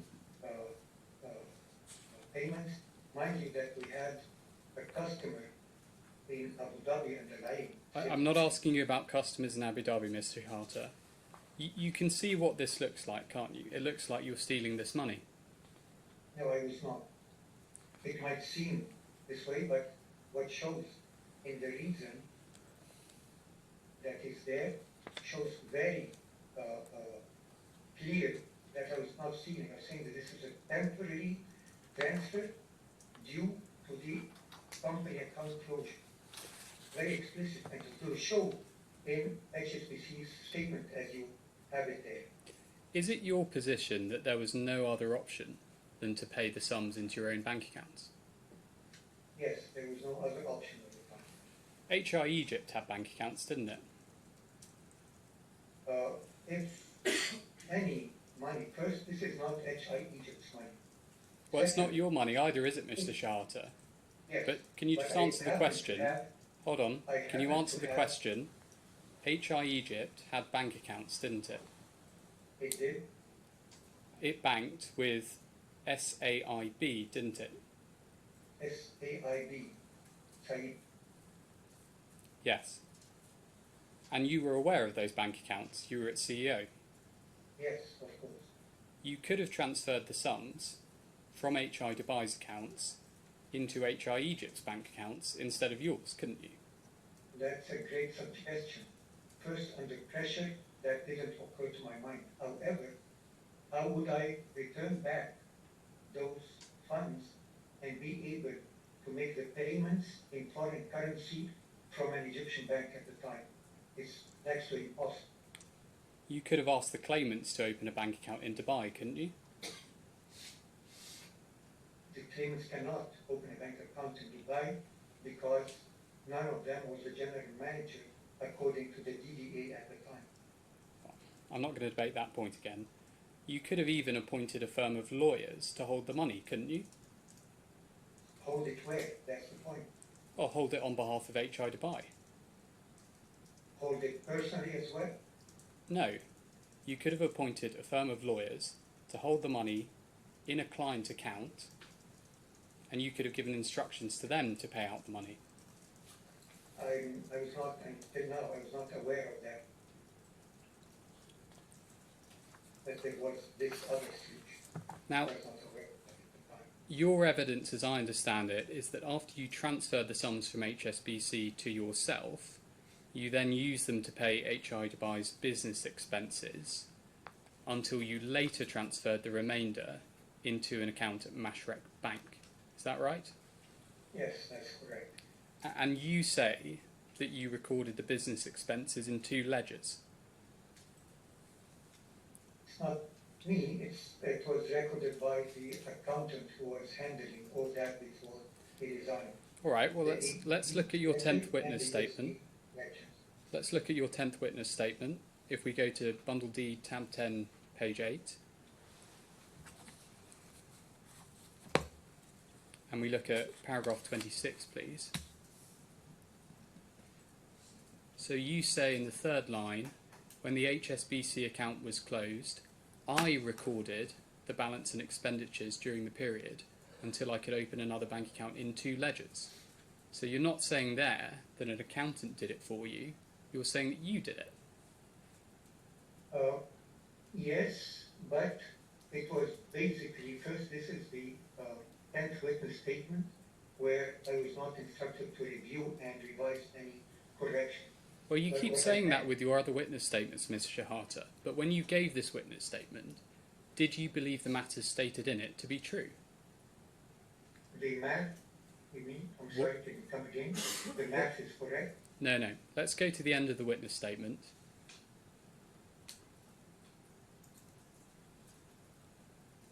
You signed this witness statement, yes? Yes. And you're saying, I believe that the facts stated in this witness statement are true, yes? Yes. So if we go back to paragraph 26, sorry, page 8, thank you.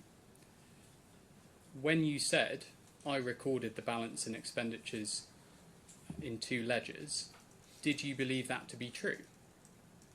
No, have I had the chance? No, listen to Mr. Shehata. Listen to the question and just answer the question. Ask the Yes. question again, Mr. Jackson. Thank you, Your Honour. When you said in paragraph 26, I recorded the balance and expenditures in 2 ledgers, did you believe that to be true? I reviewed them, but I was not the one preparing them. It's not my question.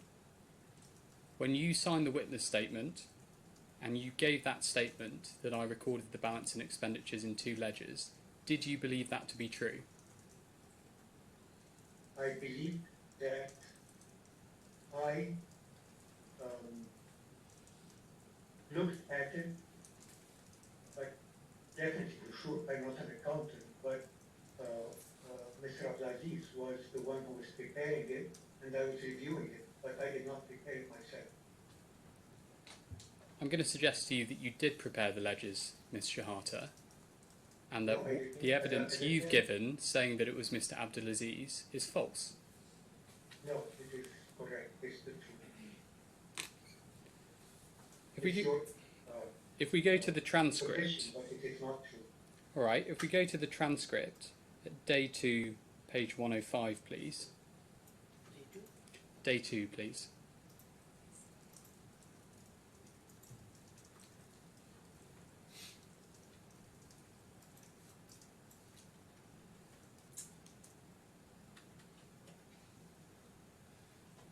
Thank you. And if we could zoom in on line 18 of day 2. Is it possible to zoom in any more? Yeah, it should be page 105. Thank you.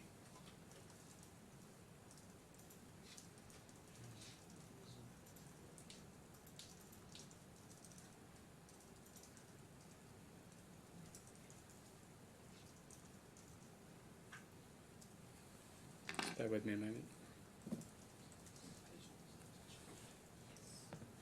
You can tell me the text I can search for. So if you search for these are ledgers prepared by Mr. Shehata,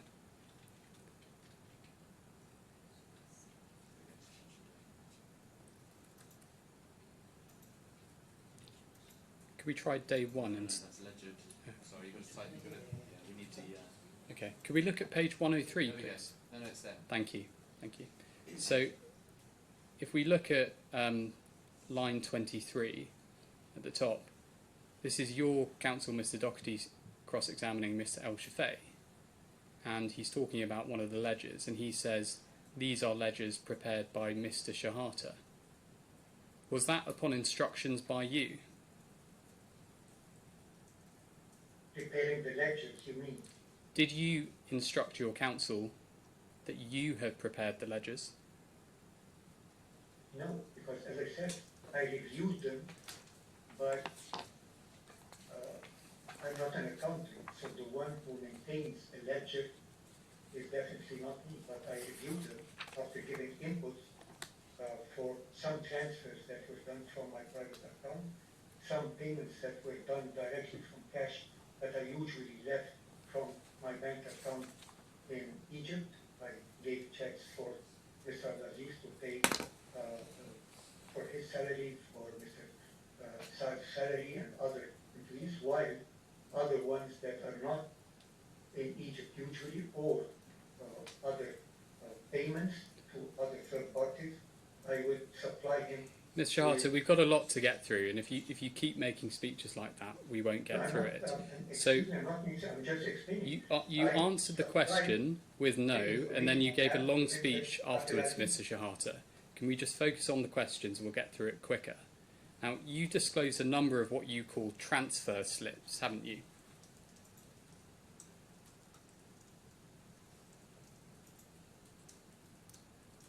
Is that correct?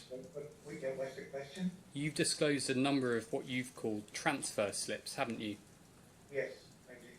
So let's look at an example of one of those. If we go to bundle K, bundle K, tab 82.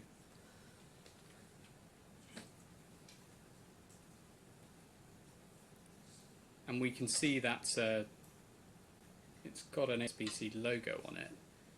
And it says from account, and then it gives an account number. And it's in the sum, if we scroll down, approximately 5.5 thousand US dollars. Is your position that these transfer slips show the payment of HI Dubai's operational expenses? Amongst them, yes. That was one of them for an individual who is not present neither in Dubai nor in Egypt. He was doing support, actually. I'm not asking about what he was doing. I'm asking about your position. Your position is that these transfer slips show the payment of HI Dubai's operational expenses by you. This is amongst one of amongst several. Yes, it's one of several, but I'm talking about all of them. Now, if we scroll up, this transfer slip, it gives the account number, but it doesn't say who owns that account, does it? doesn't say, I'm sorry, doesn't say what? The sending account, where it says from, and then it gives the account number, it doesn't say who owns the account sending the money, does it?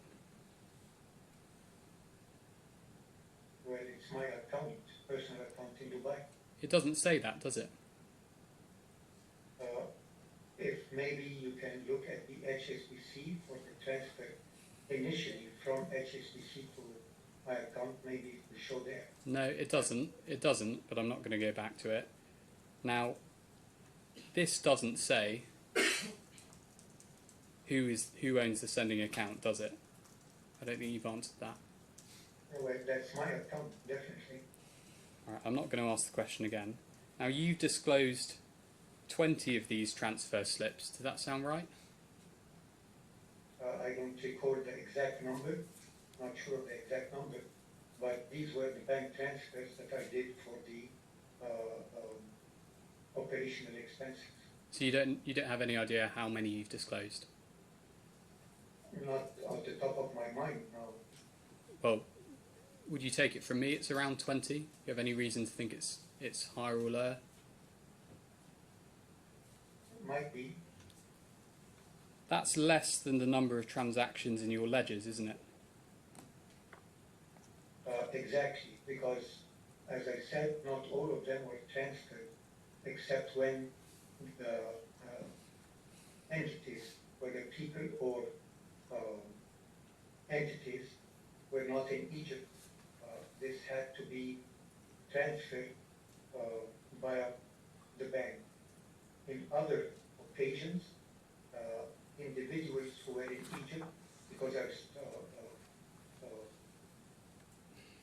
leaving cash usually in my apartment in Dubai, as well as leaving checks against my private bank account in Egypt for the accountant to withdraw and cover some of those. And then I would balance that with the whatever payments were made to my account from the HSBC account. Well, let's just compare some of these transfer slips to your ledgers. If we could get up side by side, please, K84 and then E362.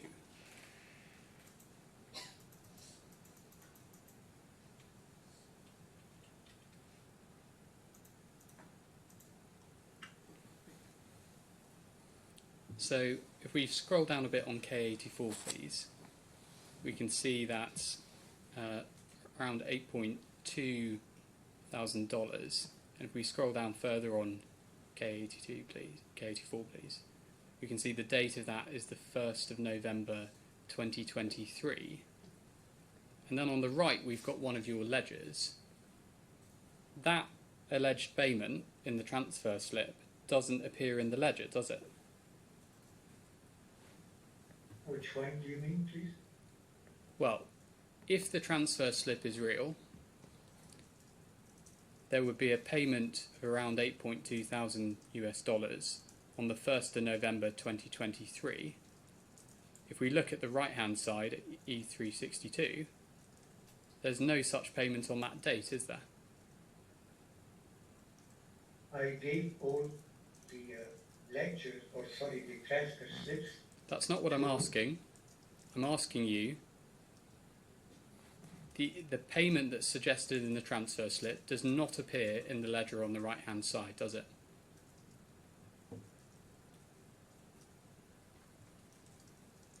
I just said, I give, well, if it's not showing, then it must have slipped from the accountant to put it in the ledger. Okay, well, let's look at another one. So if we go to K85 and we get E361 on the right-hand side. So side by side, please.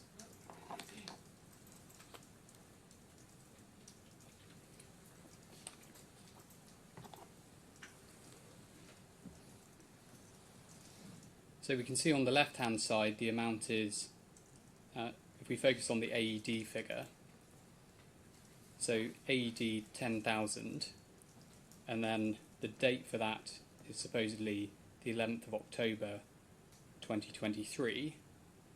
If we look on the right-hand side... Hold on a second, I was trying to, I need to be zoomed. Could we zoom in K85 anymore? Is that possible? Thank you very much. So hopefully you can see that now, Mr. Shehata. So it's 10,000 dirhams on the left-hand side on the 11th of October 2023. If we look on the right-hand side, there is no such payment of 10,000 dirhams on the 11th of October, is there?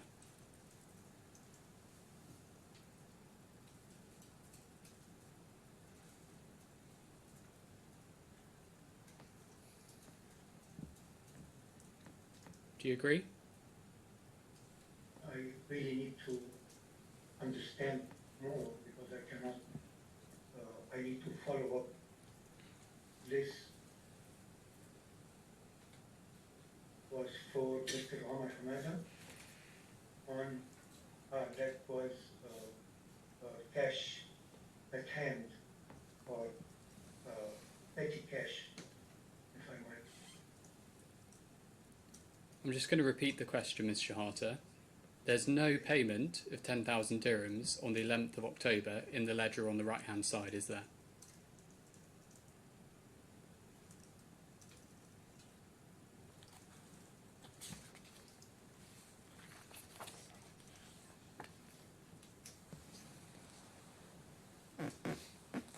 Doesn't look like. So these are only examples, but I think you'd agree, wouldn't you, that the transfer slips don't all match the ledgers that you've produced? Again, I gave all the information about the transfer. It's not my question. You've made that point already. The transfer slips don't all match the ledgers, do they? They might not. Did you create the transfer slips yourself, Ms. Shehata? No, of course not. These are printed from the transactions from the online banking portal. Or are your ledgers inaccurate then? Maybe the ledgers might be inaccurate, but I definitely, the ones, the transfer slips, are coming directly out of the bank portal. Can we go to F13, please? F13. Full screen? Oh, yes, please. Sorry. Thank you. So this is an order made by the court, and it's, if we scroll down, please, it's made about 2 weeks ago on the 17th of September. If we keep scrolling, just to show you the date, so keep going, please. It should be on page 4. So you can see there it's dated the 17th of September 2025, yes? Yes, And you've seen this order before, haven't you?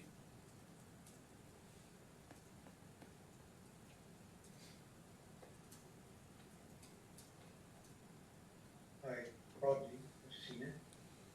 Or yes or no, Ms. Shard, have you seen it before?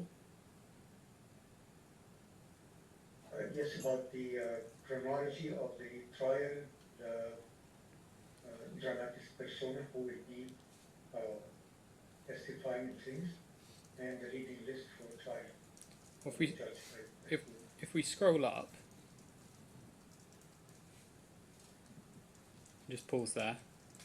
This order required you to disclose various documents. You're aware of that, yes?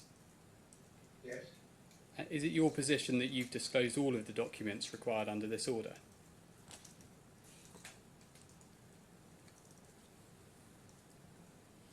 yes, up to my ability, best ability. Okay.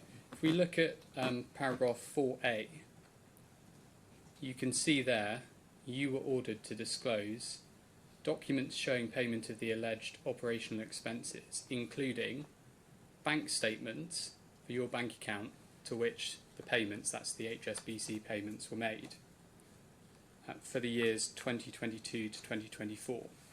So you were ordered by the court to produce your bank statements, weren't you? Correct.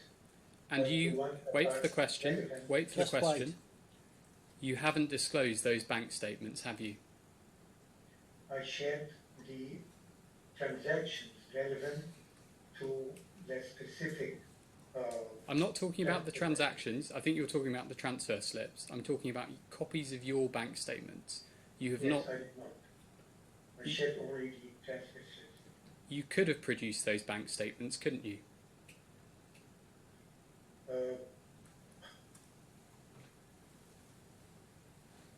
Bank statements related to the specifics and not my own private banking. No, no. Let's look at paragraph 4a. Bank statements for the first defendant's bank account to which the payments were made for the years 2022 to 2024. So what that is requiring you to disclose is your bank statements for those 3 years for the bank accounts to which you receive the HSBC payments. That's what it's requiring you to disclose, isn't it? I understood it maybe that I should be supplying the bank slips of the transfers relevant. So you thought bank statements meant the transfer slips. That's your evidence. Sorry, can you come again? Are you suggesting that you thought bank statements in paragraph 4a meant the transfer slips? Yes, that's what I understood at the time. You can't possibly have thought that, Mr. Shehata. You know what a bank statement is. Yes, I do. You have access to your bank statements, don't you? Yes, I do. And that's where I was transferring the HI Dubai liabilities to the persons and entities when it was due. If you actually had paid HI Dubai's business expenses from your own accounts, then your bank statements would show that, wouldn't they? It would show payments as it's coming in the payment slips. Sometimes I forget completely to download the bank statement, but definitely with each transaction I make, I save that transaction. I'm not asking you about that now. Mr. Stop. I'm going to ask Mr. Jackson to ask the question again. Listen to the question. I'm sure you understand the difference between a bank statement and a transfer form. Listen to Mr. Jackson's question and answer his question. You failed to disclose the bank statements because you didn't pay any business expenses from your personal accounts, and the bank statements would show that. No, definitely not. I already have all the transfer slips for the payments that I made on behalf of Health and Science Dubai from my personal account, from the transfer that came to my personal account once the corporate account was closed. The reality is, Ms. Shehata, you've paid this money from HSBC into your own bank accounts, and you've stolen it. And I what? I'm sorry? And you've stolen it. No, that is totally false and wrong. Now let's look at some of the business expenses you say were paid. If we go to your 10th witness statement, bundle D, tab 10, page 9.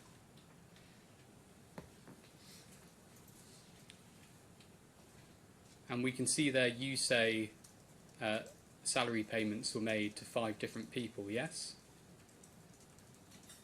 Yes. And you're saying those salaries were paid in dirhams. If we then go over to page 10,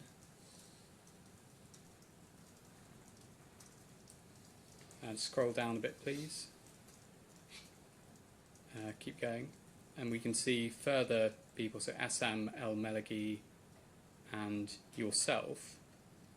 You're saying that salaries were paid to those further 2 people as well. Yes? Yes. So 7 people in total. Yes, that's correct. And you're saying those are all salaries for HI Dubai employees, yes? Employees and consultants who are working on marketing as well. Well, let's just go up a little bit on the page. Sorry, can we look at paragraph 29A? You don't say consultants, you say payments were made to HI Dubai employees. Yes, that's what I meant. So you meant consultants. Payment, Mr. Issam al-Maligi in specific, these were payments on a monthly basis. Actually, it was for him as well as another individual that was helping as well. Well, if we go back, if we go back to paragraph 27a, we just look at one or two of these people. So there's Abdulaziz Albulaihid. He was an employee of HI Egypt until 2022, wasn't he? He was an employee of both, because he was the one preparing and working with the financial auditors for HI Dubai since 2007. You haven't disclosed any employment contract with him for HI Dubai, have you? Until he was officially appointed in HI Dubai in 2022, I guess, or I don't recall, but he was as well accused by... I'm not asking about what he was accused of. Since... No, it's relevant, because then... Well, why don't you focus on my question, Mr. Shehata, and we'll get through it. Since he's now an employee of Basa Al Sahar, isn't he? The company you established. He's now an employee of Basa Al Sahar, the company that you established and own. He first moved to some other company for a few months or something, as I recall, and then he moved to Basa Al Sahar, which I do not run. Abdulaziz, Mr. Abdulaziz. And he worked for HI Dubai. He was never an employee of HI Dubai at the time you say these payments were made. It's already in the records of HI Dubai on the DDA portal. Let's look at Mohammed Saad. Can find that on the portal as well. Don't worry about what Mr. Al-Shafei can find. Let's look at Mohammed Saad. He was an employee of HI Egypt until 2022, wasn't he? Likewise, he left HI Egypt. He went somewhere else, and then he was employed by Health Insights Dubai. He's now employed by the company that you own, Basa Al Sahar. And then they both actually resigned sometime in 2024, and they returned back to Egypt, and they asked to join Basa Al Sahar. He now works there, doesn't he? I'm sorry, can you come again? He now works for the company you just mentioned, Basa Al Sahar. He now works for it, yes. He wasn't an employee of HI Dubai at the time you say these payments were made, was he? Yes, he was, until sometime, I think, mid-2024 or May 2024, I don't recall that exact. So I think there's a mistake on the transcript. The question was, he wasn't an employee of HI Dubai at the time you say these payments were made, was he? No, he was actually, because him and Mr. Mohammed Saad were paid in cash in Egypt from the cash that I keep while I'm traveling. So okay, so with the payments to them, you paid them in cash while you were travelling? Yes. Okay, can we just look at a salary slip for Mr. Abdulaziz? So if we go to E365, page 3, I think this might be what you were talking about. So we can see in the bottom left, we can see on the left there's regular earnings, 20,000 dirhams. Bottom left we can see cash, payment information, it says check number cash. So you saying that you paid him in cash yourself? Or certain employees who are already in Egypt, they are not located in Dubai, even though they are Dubai employees, such as Mr. Abdulaziz and Mr. Mohammed Saad. I always left checks from my personal account in Egypt to be withdrawn for any expenses that included their cash payments. However, for some employees, such as, for example, Ms. Divina, Mr. Well, I wasn't asking about her. I'm not asking about all the employees. Can we go to your witness statement, 10th witness statement at bundle D, tab 10, page 10, please?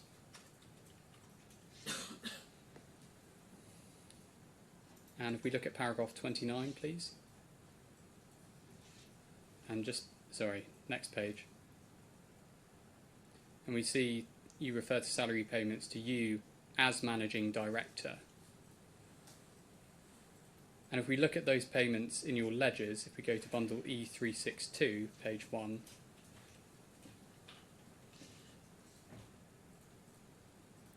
we can see there are 4 payments to you in this ledger of $15,000 each. You can see that?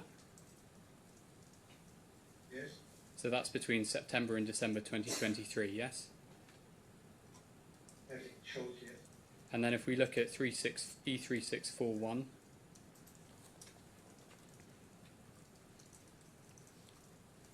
scroll down a bit, there are a further 5 payments of $15,000 each between January and May 2024. So that's 9 payments, $135,000 in total, yes? Yes. And you weren't entitled to those payments, were you? Because you've been removed as general manager. Again, look back at the DDA documentation and incumbency certificate. It will show that I was, even until September of 2024, the legitimate legal general manager. Now, you've referred in your witness statement to payments you say were made to Al-Maref for the translation of legal documents. We just look at that, it's, bundle D, tab 10, page 10. And if we look at paragraph 27E, you say invoices issued by Al-Maref were paid on behalf of HI Dubai, which related... By who? For who? Sorry. Well, I'm reading paragraph E here. Invoices... American translation. Yes, Translation, so you say here, invoices issued by Al-Maref were paid on behalf of HI Dubai, which related to the translation of legal documents in relation to proceedings involving HI Dubai in Egypt. So that's your evidence, yes? Yes. If we look at the actual invoices, so we go to E366, page 18, please.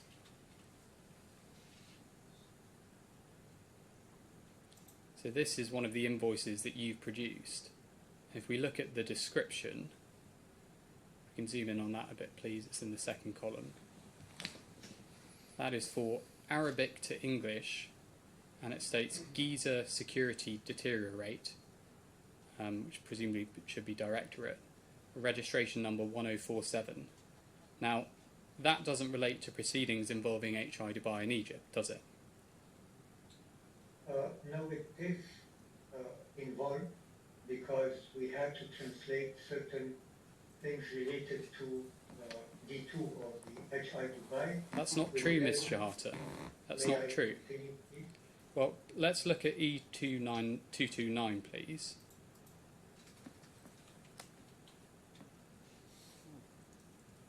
We can see this is a document translated by Al-Maref, and we can see it's got, again, Giza security deteriorate, so the same unfortunate typo, and registration number 1047.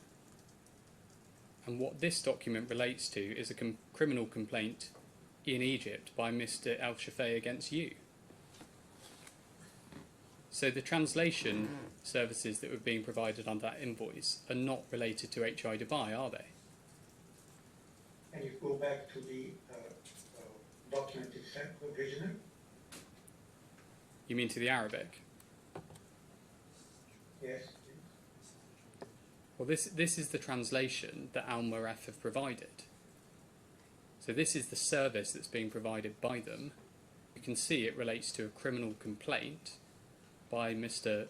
El-Shafei, who's mentioned about halfway down what we can now see. So this is not business expenses of HI Dubai, is it?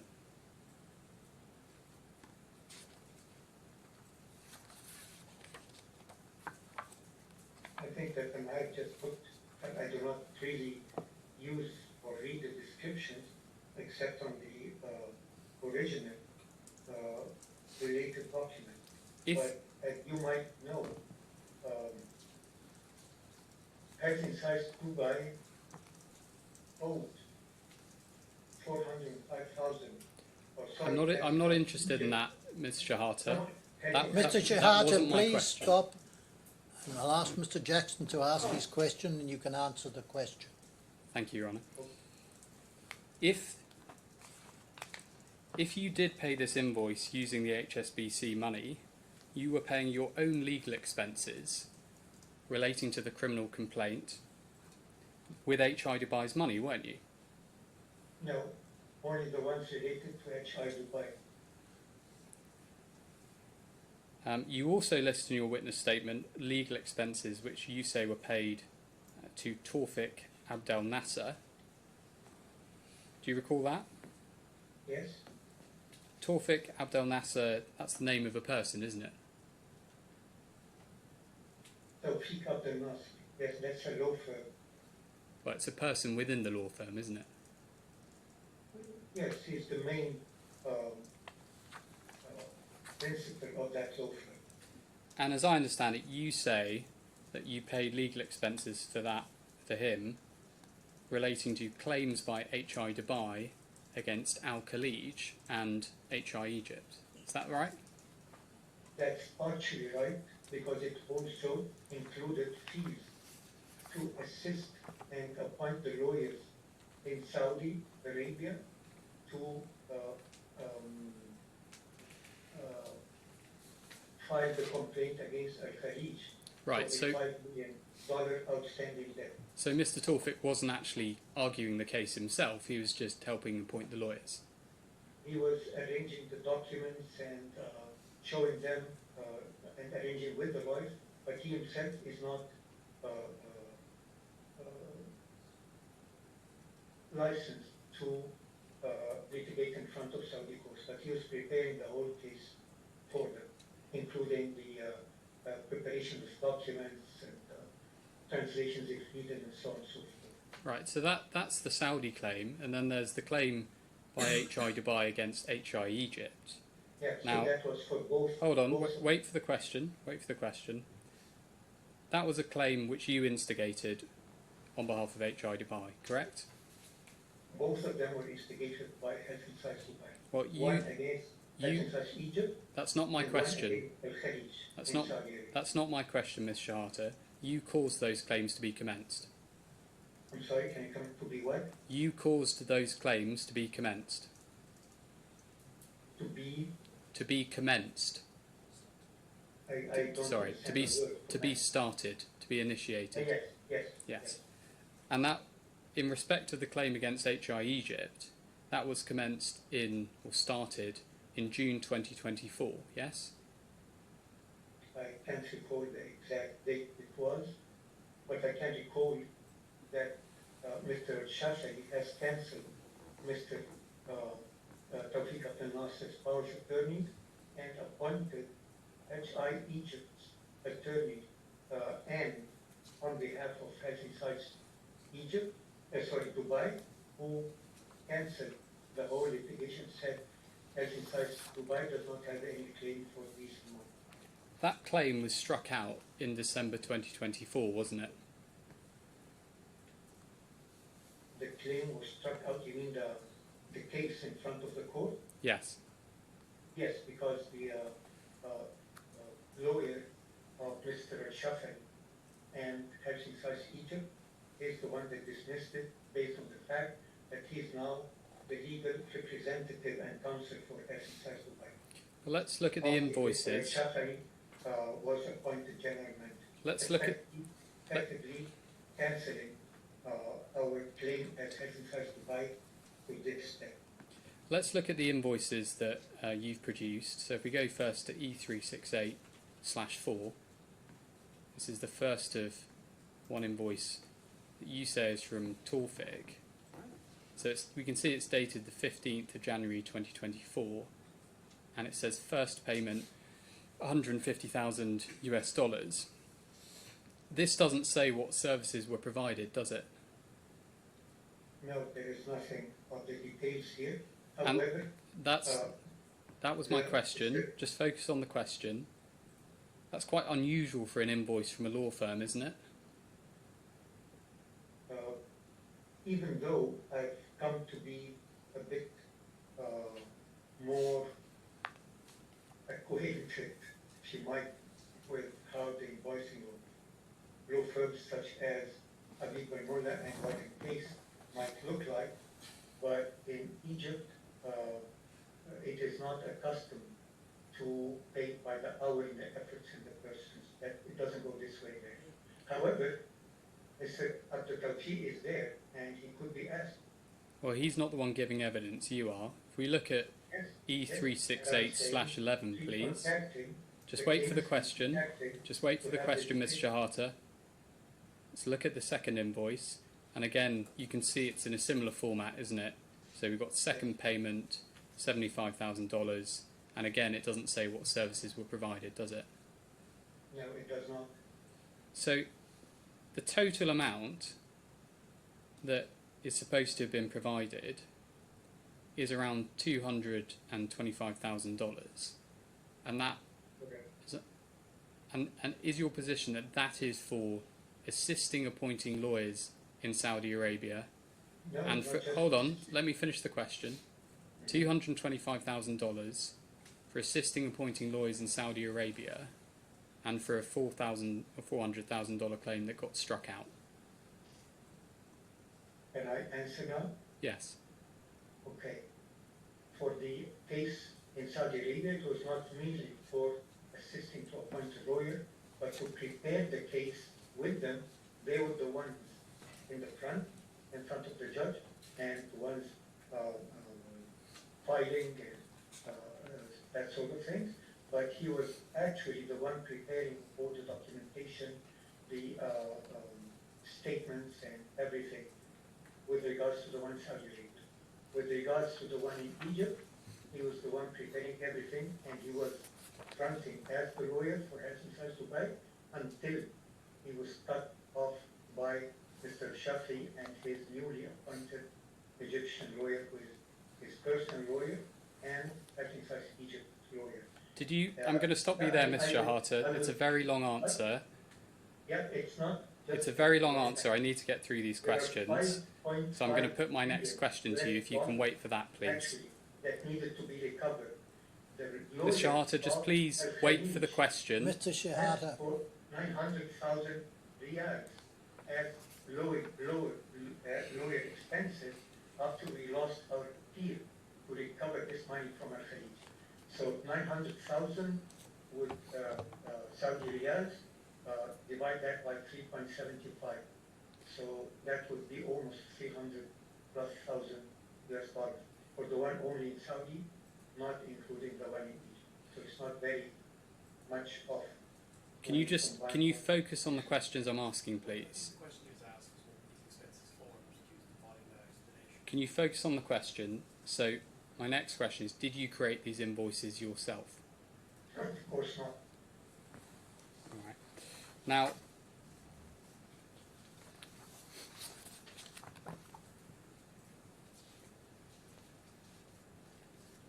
can we go to F13/2, please?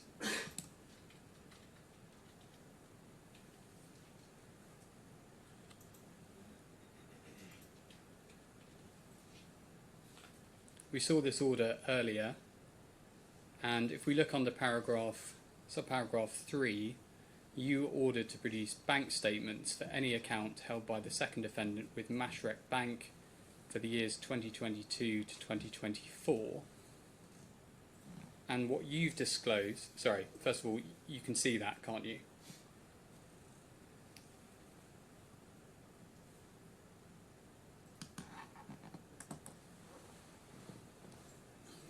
You can see that, can't you, under paragraph 3? Yes.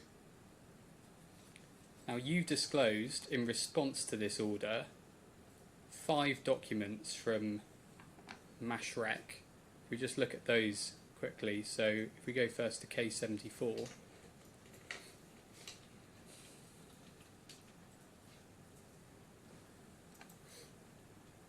So we can see this is a bank statement from an AED account at Mashrek, we scroll down a bit, you can see it says statement for the period, it's in the lilac colour, 1st of June 24 to 30th of June 2024. So that's one of them. If we go to case 76,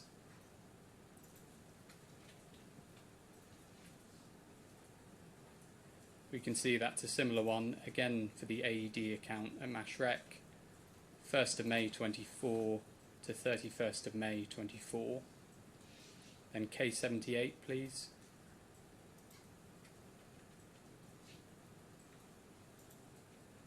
Same account, 1st of June 24 to 30th of June 24, so we've already seen that period. And then if we go to case 79,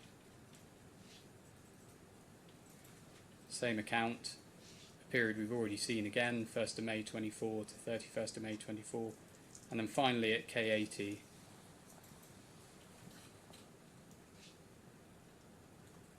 same account again, and a period we've already seen again. So you've disclosed 5 bank statements in response to the court's order, and they only cover 2 months in 2024, don't they?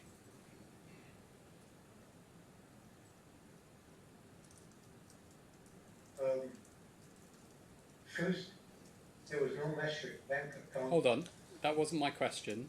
My question was, you've Just that you paused, I thought that you wanted me to respond.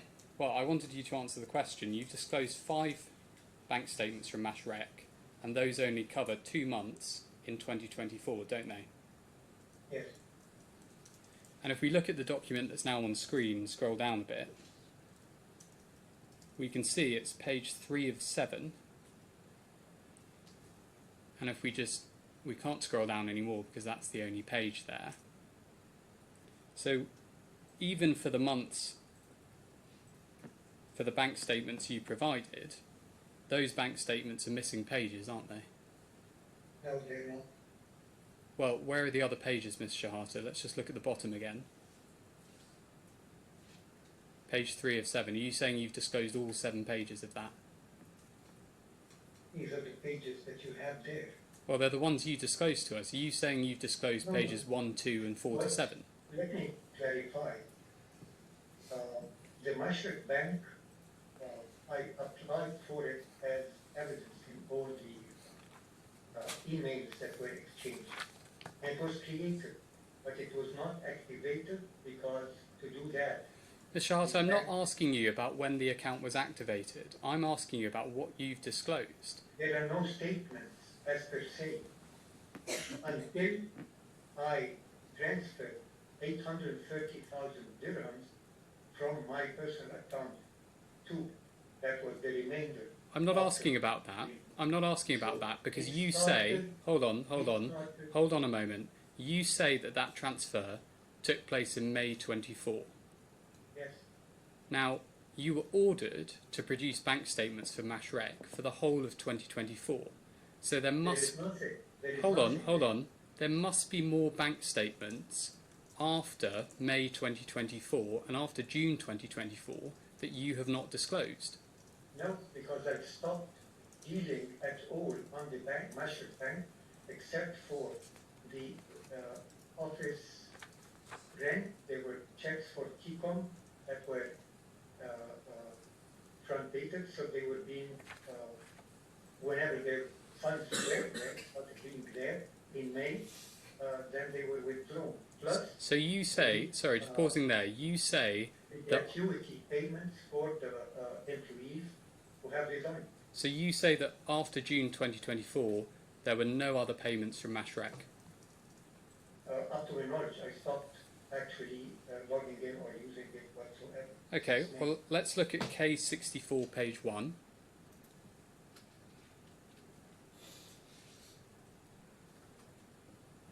This is a ledger that you've produced. And if we go down, scroll down a bit, you can see it's headed Mashrek, General Bank Ledger. And it lists various payments which you have produced. You produced this document which suggests that various payments were made after June 2024. So when you said just now that there were no payments after June 2024. You were lying, weren't you? No, you can see these were checks. I just company rent. I just said that. So these were checks that were coming from Mashrek. No checks for payments of their office rent in the Dubai Internet City. But where was the So money? they Sorry, delivered- where was the money coming from, Ms. Shehata? Which bank account? This was drawn on Al-Mashriq because when the bank opened, there was a checkbook, so like 5 or 6 checks. So I made the renewal of the contract of the office and DHL the checks to Ms. Evina, and she's the one that delivered that to TCOM. So there were payments, even if by cheque, there were payments out of the Mashrek bank account after June 2024, weren't there?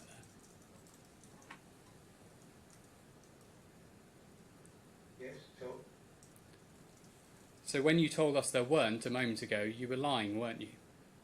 no, ones I recall are there. And in any case, Mr.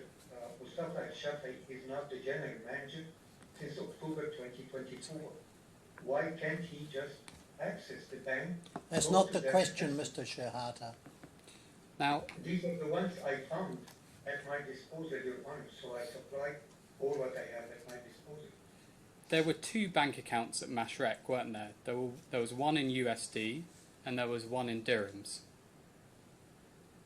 At the beginning, when I asked for the accounts, yes, I wanted to be exactly as the accounts we had, used to have with HSBC. Not at the beginning. If we look at K61, The one in USD was cancelled, closed, because obviously I was not in Dubai to activate well, any account. But the one that was remaining was only the AED account. well, let's look at the document on screen. This is an email from Mashrek to you, 30th of March 2024. And if we scroll down, we can see they say, "We are glad to inform you that your Mashrek NeoBiz account is now active. Below are your account details. We've got the AED account and we've got the USD account, different account numbers." Now, you have not disclosed any documents relating to the USD Mashrek account, have you? Because it was closed by the bank for inactivity. You're lying about that, Ms. Shehata. No, Al-Mashriq Bank is already there in Dubai, just 2 steps away from where you are. Okay, so And let- Mr. Al-Shafi can just pay them a visit. I'm sure he did, but then he's trying to conceal information. so let's go to K57.1. See, I'm transparent, Mr. Rabi. Wait for the question. Wait for the question, Ms. Shehata. Mr. Shehata, we're running out of time. Please listen to the question and answer the question. No speeches. My apologies. So we can see here an email from Mashrek to you on the 17th of February 2024, and if we scroll down, it says account closure notice, and it says the bank will proceed to close your account, as the middle paragraph, in 60 days from the date of this notification, in case there is no transaction on your account. And also in the first paragraph we can see that they say, based on a recent review, as there have been no transactions in your account, the bank has decided to close your account. Now, is that what you were referring to when you said the bank closed the USD account? Yes, because there were no transactions on it since I stopped at some point receiving salaries in US dollars. All the other transactions were made in UAE dirhams, and we moved or transformed the remainder of the US dollar monies into AED at the exchange rate, and this I think shows somewhere in that cash ledger. So you said this is what you were referring to. In fact, if we go over the page to page 2, we can see that the account number is ending 610, and if we could get up at, side by side please, K61,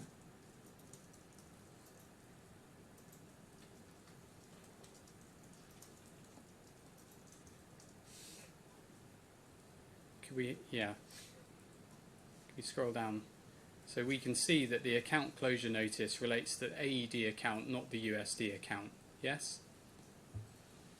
I'm not sure, but it was Well, USD you say you're not account. sure. Look at the account numbers. The account number on the left ends 610. Yes? That's in the account closure notice. You can see that. What I know for Sorry. sure Just focus on the question, Ms. Shehata. was the one that was closed, not the AED. Just focus on the question. So you said that this is what you were referring to. On the left-hand side, you can see the account number is 610, yes? Yes, And on the right-hand side, the AED account is 610, yes?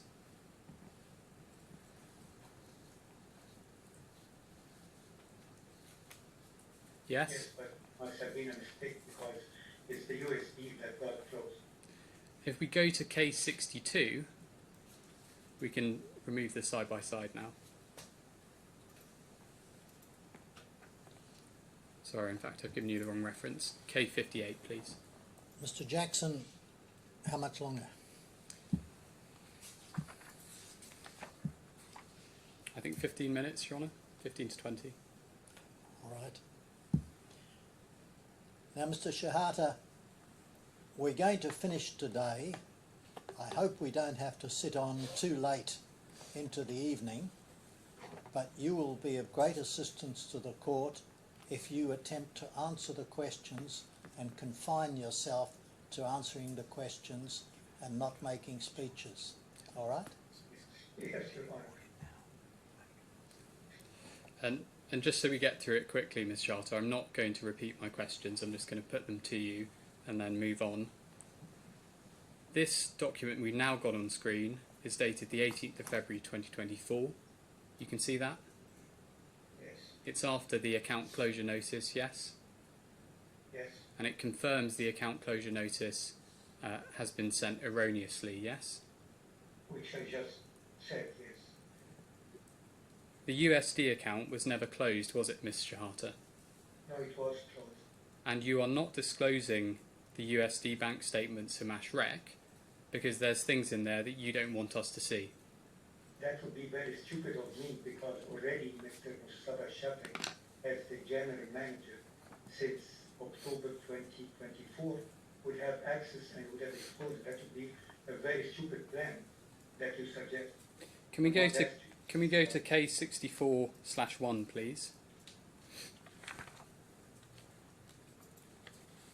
Now this is the Mashrek ledger that we saw earlier that you've produced, and we can see that all of the transactions, they start on the 29th of May 2024, and at the bottom they go down to the 29th of November 2024. All of these payments, whether made by cheque or made by bank transfer, if they were made by you. Yes? On the right-hand side, these payments were made as mostly either gratuity payments for... I'm not asking about the purpose of the payments. You caused these payments to be made. Yes, the ones on the right-hand side. Yeah, so you're talking about the column that's just one left from the right. We scroll to the top. You're talking about what's in the column that says dispersed from the bank. Yes? Yes, And all of these are well after you were removed as the general manager of HI Dubai, correct? no, actually they were before. All of these were after the court's order declaring that the resolutions which removed you as the general manager were valid. As a declaration, yes, but I had to wait until the DDA would affect that. The change in the general manager would occur, which only happened in October 2024. The ledger lists payments which you've called end of service gratuity. So if we scroll up a little bit, we can see for Omar Hamada, who's given in a sort of light green colour, there's over 500,000 dirhams in total. Can you see that? Yes. Then Nasser, that's your son, yes? Yes. There's over 175,000 dirhams in total, yes? Yes. Then in the light blue we've got Davina, that's your secretary, yes? That's the secretary of the company, not my personal secretary. And that's over 65,000 dirhams, yes? Yes. And then we've got 20,000 dirhams each to Abdulaziz and Mohammed Saad, yes? Yes. So in total we've got somewhere over 780,000 dirhams. You make the math. I'm not now having the mind to You don't... calculate. But Hold on. I'm asking you a question. Do you accept you shouldn't have made those payments? No, I should have, because these were employees that were leaving the company. They sent their resignations, and according to the UAE law, we have to pay them their gratuity payments based on a calculator from the Ministry of Labor in the UAE. So the company would have been really extremely liable if we would have not made those payments. You didn't tell the claimants you were making these payments, did you? I didn't what? I'm sorry, can you come again? You didn't tell the claimants that you were making these payments, did you? No, I did not. That was under my authority as a general manager, as per the fully signed by all director resolution in 2007. Can we scroll However, down a bit? After October, I cannot make any payments or initiate anything. Sorry, a little bit up. So I'm looking at rows 14 and 19. So there we see payments to Habib al-Mulla, your lawyers in these proceedings, yes? Yes. And they total around 472,000 dirhams, yes? I don't know, we can calculate. Well, take it from me. Those were fees, legal fees for these proceedings, weren't they? Yes, with relation to D2, the second defendant, which is Health Insights Dubai. Well, you say with relation to D2. Health Insights Dubai has not taken an active part in these proceedings, has it? No, it has been until I was removed as the general manager in October 2024. You can look at all the documents with regards to the CFI 079-2023. It mentions the second defendant always Health Insights FZ LLC. Well, it's a party to these proceedings, but you're aware it hasn't filed pleadings. Habib al-Mulla aren't acting on its behalf anymore. Yeah. You're aware of that. I was pleading on its part as its general manager until I was removed as the general manager as per the DDA. The reality is, Ms. Shehata, you've used HI Dubai's money to pay for your own legal expenses in these proceedings, haven't you? No, that's your opinion, but why wouldn't I have been doing that after that date when I was removed? Well, why haven't any payments to anyone after I was removed in October? If that's not the case, why haven't you split the payments? Why haven't you paid some and HI Dubai's paid the other part of it? That's what I did actually. Well, where's the evidence of that? Where are the documents? Well, we did not supply that here because it was not amongst the disclosure items. I definitely haven't. If you would have requested, I would have supplied those. Well, you haven't disclosed them. I'm going to move on to my final topic. So if we go to your 10th witness statement, Bundle D, tab 10, page 13. And can we look at paragraphs 42 to 43, please? So you're referring there to a specific payment of $180,000 from HSBC to you in 2023. So this is before the transfers out of the HSBC account to your own accounts. And that was a payment to your personal bank account, wasn't it? Yes. And that was on the 8th of March 2023? you recall? I can't recall the date, but yes. Okay. You never told the claimants about that payment, did you? These were payments for accrued salaries. It's not my for question. It's not my 2021 question. that I did not. No, why would I? I already had the board resolution making a payment of 15,000 for me as the general manager of Health Insights Dubai. That was already displayed, I think. You say here. I was not getting that paid in time. It accrued, and it shows as accrued salary payments for the general manager over the whole year of 2021. It's available in the, and I was not paid that. You say here in paragraph 43 that this USD 180,000 payment appears as part of the aggregate accrued expenses figure in HI Dubai's 2022 financial statements. That's what you say, yes? Yes, accrued not expenses, but for the general manager Well, compensation. hold on, you say aggregate accrued expenses at paragraph 43, yes? Yeah, for the salaries that kept buying over 2021 that I did not want to transfer to my account. I'm not asking you about what you wanted to do. Of the cash. I'm not asking you about what you wanted to do. I'm just asking about what your witness statement says. Yeah, yes, it's You said accumulated over 12 months. you say here it's part of the accrued expenses figure in the 2022 accounts, correct? In the 2021, I guess. No, you Or say 22, I cannot recall. you say in the first sentence. Just read it.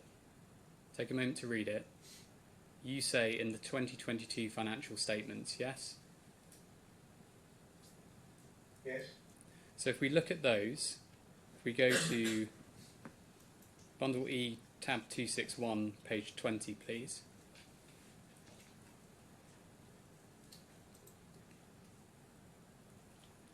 So we can see there, I think that's what you are referring to. Sorry, can we zoom in a little bit on note 12? So where it says accrued expenses AED 768,400, that's what you were referring to. Yes. Now, the financial statements don't say, do they, that the USD 180,000 figure falls within that AED figure. That's right, isn't it? It is the equivalent. If you calculate it, you'll find it exact. They don't say that the figure falls within that, do they? They don't say this is for Mr. Shehata's accrued salary, do they? Yes, go back to the HSBC. Hold on, I'm just talking about the financial statements. Just answer the question. The financial statements don't say that that figure includes your salary of It doesn't say 180,000. the financial statements by name. Like So- it doesn't mention by name the debt owed by Al Khalij, for example. So you're asking us to take your word for it that your salary does fall within that figure, aren't you? No, I do not ask you to take my word for it, Mr. Rabi. I ask you to look at the HSBC financial statements for the US dollar account. You'll find not a single payment during 2021 or even before for myself. If we go back to your statement, Bundle D, tab 10, page 14, and we look at paragraph 44, you talk about, sorry, a bit further up. Can we just scroll up a little bit further so the pages are split? There's a heading just above. Yeah, thank you. So we can see at paragraph 44, you're talking about a USD $120,000 payment from HSBC to you in 2022. Yes? Yes, And again, that was a payment to your personal bank account, which you instructed HSBC to make in 2022. Yes? yes. And you never told the claimants about that payment, did you? Again, it's the same answer. Well, did you or did you not? According to the board resolution. I'm not asking about the board resolution. Yeah, I'm think just. about it. These are payments that were done. I'm not. You I never. didn't need to inform them of anything. Yes. And I didn't need to inform them that I paid Abdulaziz that much, or I paid Omar Ahmed that much. since it is there, it's signed by, for myself, by the board, in a board resolution. It's and a, signed by Ms. all Shehata, three of- it's a simple There's no question. need to tell them this is my salary that I was not taking, so now I'm taking it because you refuse to pay your debts to the company. I'm not asking I about the can't- reason. I'm not asking about the reason you didn't tell them. I'm just saying to you, you I can didn't agree or tell dis. them. You didn't tell them. I didn't have to tell them. And for this payment, you say it doesn't appear in the 2022 accounts at all. Correct?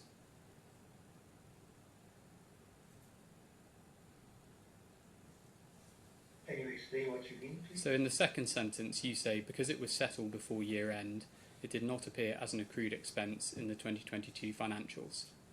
Yes, exactly. So there's nothing in the accounts, is there, that tells us that you were entitled to this payment as salary? No, there is. In the accounts, In the account, you mean what? It's in the financial board statements. resolution. No, in the financial statements, there's nothing in Because there. It was not accrued because it was settled before the year end. Now, What account can we do go you to? mean? Clarify? No, I'm going to move on. Can we go to F13, page 2, please?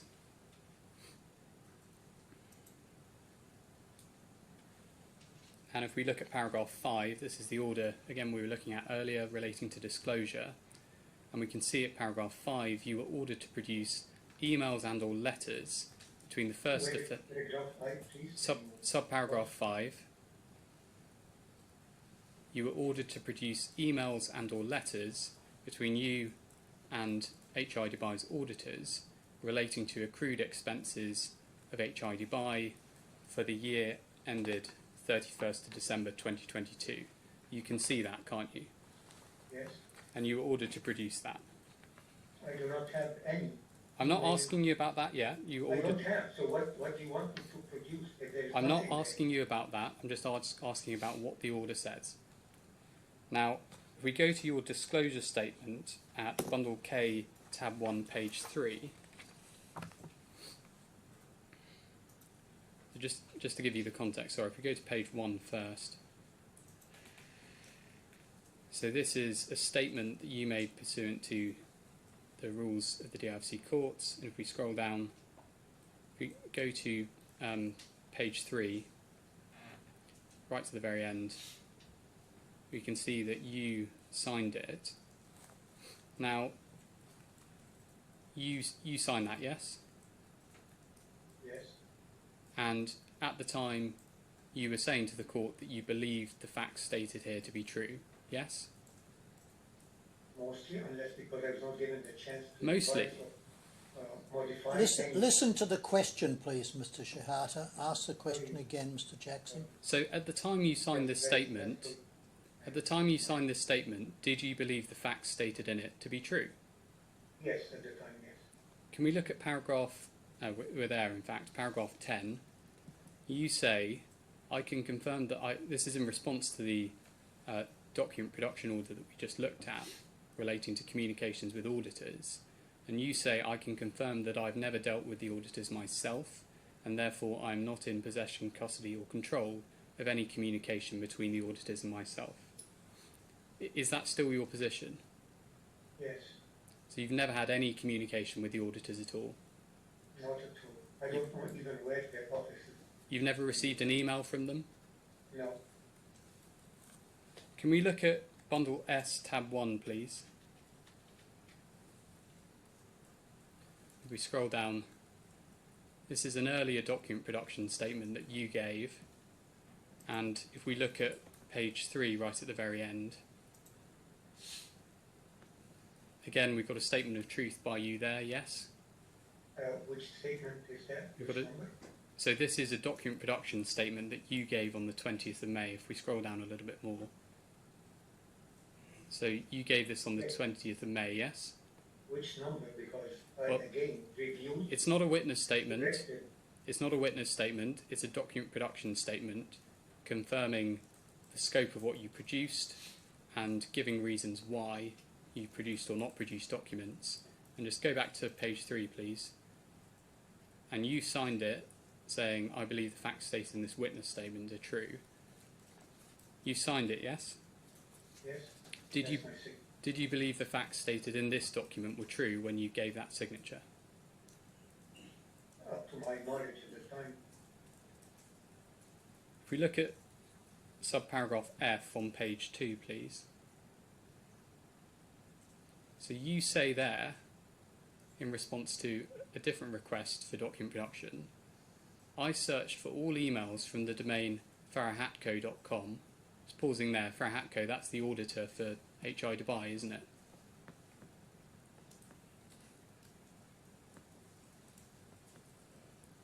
Ms. Shehata? That was not really. Hold on, just focus on the question. Farahatco, that's the auditors for HI Dubai, isn't it? Yes, they were the auditors until the And you go on to say, so you say I've searched for all emails from the domain farahatco.com in my Health Insights inbox, which is the only inbox to which I would receive any communications with D2's auditor. This generated 8 emails in addition to D2's financial statements, which are also disclosed under this request.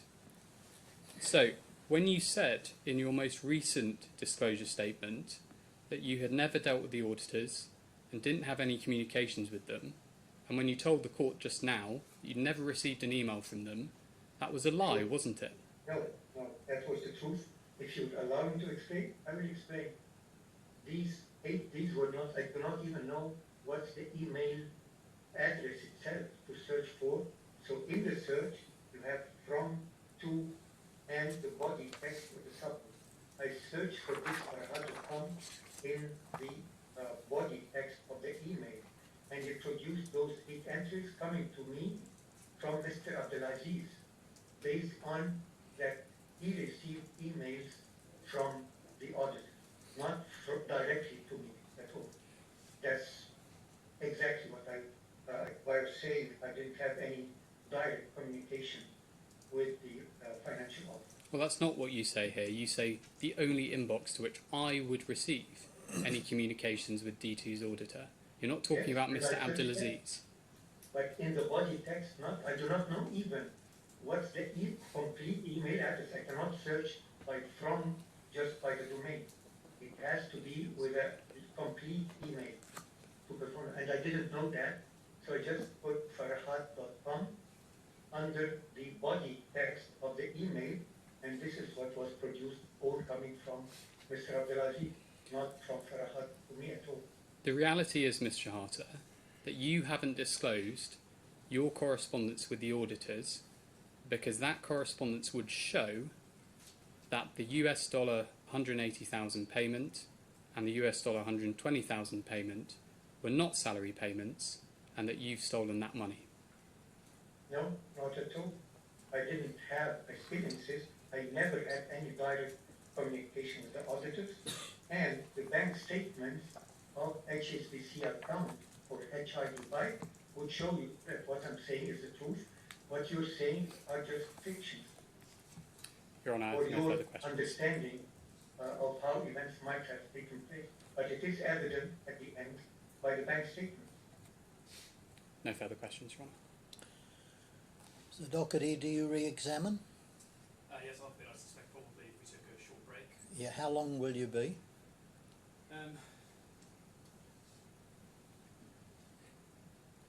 Approximately 30 minutes. All right. We'll adjourn for 10 minutes and resume at 5:05. All rise.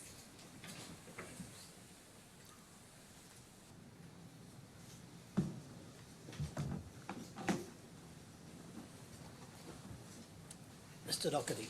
Yes, thank you, Your Honour. Can you hear me, Mr. Shehata? Yes, I can, Mr. Lord.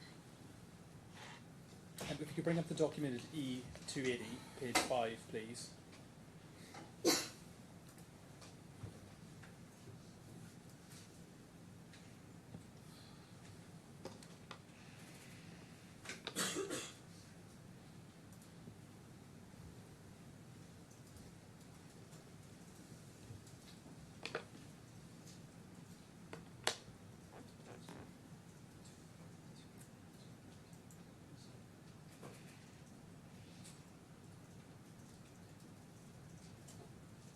Sorry, bear with me. I think I've given you the. Okay, right. You were shown this document earlier. It was the email chain with HSBC. You can see at the top of the page, it's an email that you send. So this is on the 22nd of August. Now, if we scroll up, we can see the date just so we can show you the context. So there are two emails you send in sequence, 22nd and 23rd of August. You say, I'm writing to you in this regard, HSBC deciding to close our accounts by the 31st of August. We would like to extend the date of closure to be able to finalise the steps of opening an account with another bank by at least 1 month. Kindly let me know your reply ASAP, as this will greatly affect our business. You were asked some questions earlier, and it was suggested to you that you hadn't expressed any concern about what HSBC had been doing. When you said in this email, this will greatly affect our business, what did you mean by that? And that we would be frozen totally, or our obligations would not be able to be paid, or our employees would not be able to be paid. More importantly, we will not be able to receive, mind you that until 3 months from that date, we still had a contract that was to be finalized and finished, ended by November 2023. So where would the customer, CMRC, transfer our dues? So that was really distressful from all possible directions. And of course, I couldn't tell them that HSBC decided to close our banks because the claimants had distressed the company. Okay, and if we go to page 4 of this document, there's an email the following day. This is the 23rd of August 2023. You say, Dear Mazara, kindly treat this matter as top urgent. This is already 23rd of August today, awaiting your prompt reply. Why did you ask for this matter to be treated urgently? Because time was running out and I was trying to find any online account to be opened, and I think all of them, the ones that approached at least 3 or 4 banks, declined opening an online banking account. So time was really tight to get some bank account, and the time was ticking. So you sent those emails on the 22nd and 23rd of August. If we could open K5, page 1.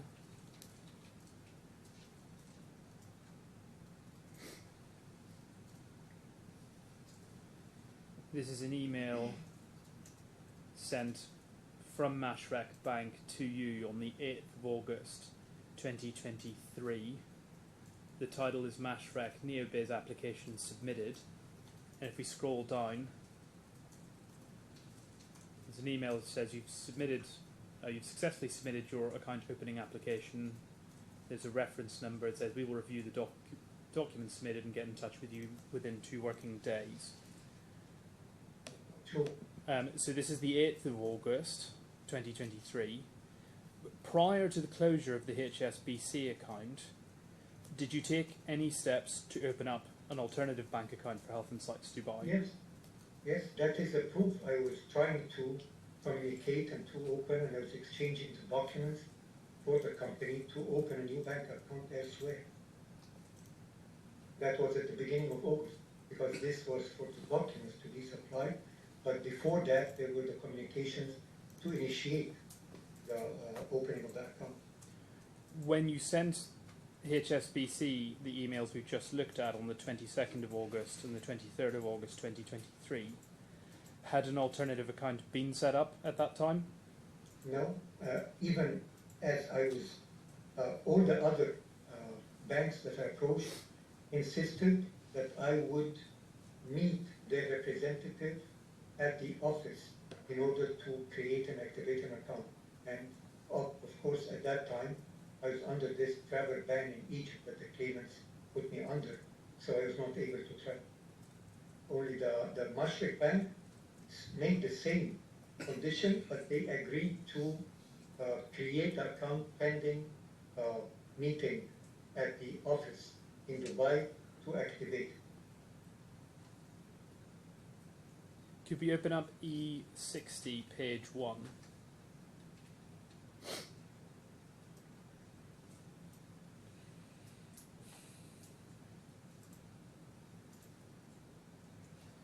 This is a document that you were shown and asked some questions about. So it's a purchase order from the 10th of November 2013. You can see there's an address at the top, Engineer Nasser Shehata, Chief Executive Officer, Health Insights. And it was suggested to you that this purchase order was being addressed to Health Insights Egypt. The entity that we've been referring to throughout these proceedings as Health Insights Egypt, what is its full legal name? It's called Health Insights for Software Design, legally. If we scroll down the page,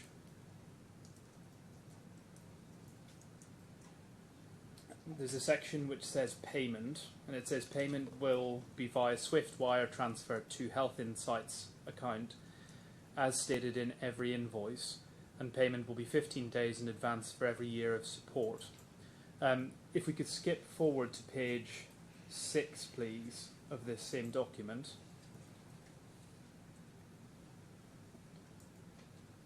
There's another document there. This is an example of an invoice.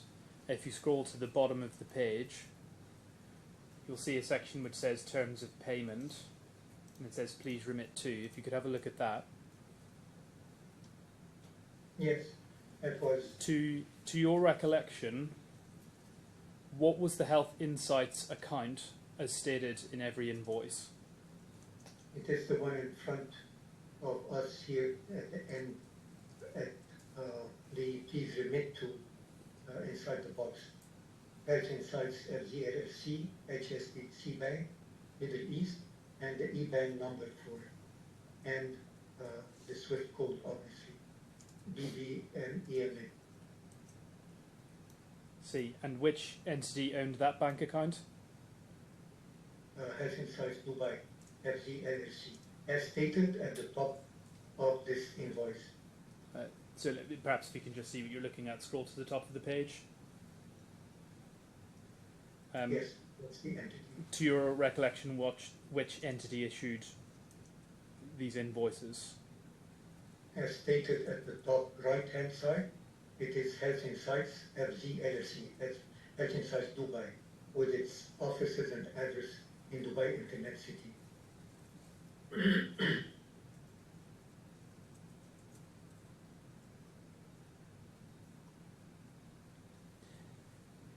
During your the questions you were being asked, you were asked some questions about Health Insights Malaysia implementing projects. There was a question which said, when you're talking about committing to new projects in Malaysia, then you're talking to committing to projects which will be contracts entered into by Health Insights Malaysia, yes. And your answer was, but they have to be implemented using consultants and implementation personnel from Egypt, which is in fact funded through the cash injections from Dubai on a monthly basis almost, and then we balance the ongoing account between both. When you say they have to be implemented using consultants and personnel from Egypt, could you explain what you mean by that? Means that even though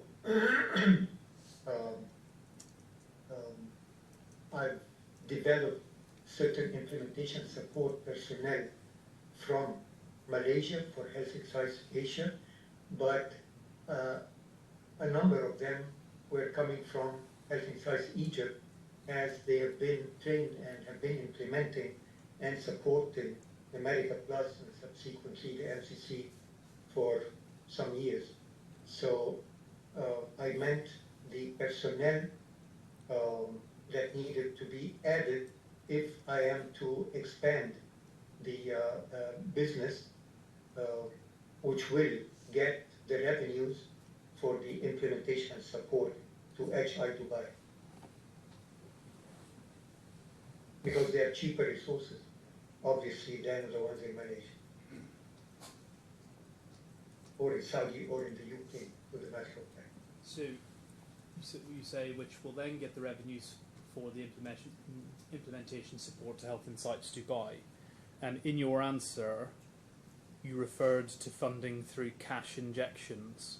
Can you explain what payments you're talking about and what those were for? These were in the HSBC account statements over the years. It always states a lump sum cash injection to cover the monthly expenses, the travel expenses, the per diems, accommodations, all of that in HI Egypt. It shows as well in the tax reports in Egypt that these are owed to Health Insights Dubai until a balancing would be done at the end of each year. If something is extra, it should be going to Dubai or be deducted from the next year's cash injections from Dubai to Health Insights Egypt. And it shows as well in the Health Insights Egypt bank statements as cash injections coming from as a one lump sum. And the $405,000 that I was instructing Mr. Tawfiq Abdul Nasser, the lawyer, amongst the other ones, debts in Al Khalij, but in Egypt it was for recovering those $405,000 that were outstanding from those cash injections. And since the ties were severed for any business with Health Insights Egypt and Health Insights Dubai, so I wanted to recover that back to Health Insights Egypt. Unfortunately, sorry, Health Insights Dubai. Unfortunately, the claimants switched that debt from being owed to Health Insights Dubai to being owed to Al Khalij, exactly the same figure. If we could open up the document that's at E95.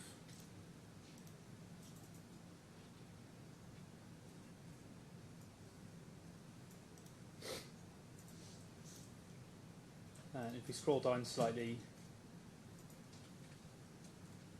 you will recall you were being asked some questions about this document.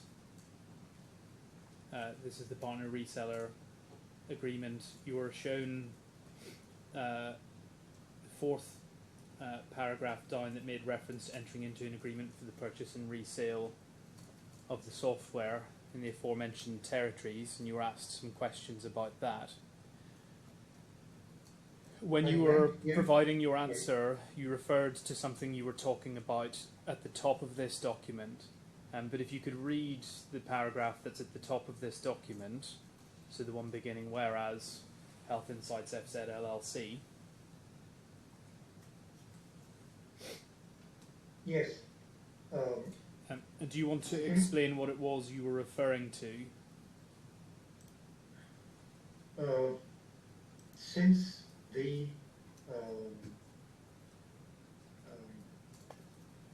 after the assignment agreement, which stated that I personally hold all the rights, intellectual rights, but I'm licensing that to Health Insights Malaysia, until the purchase order, that was correct.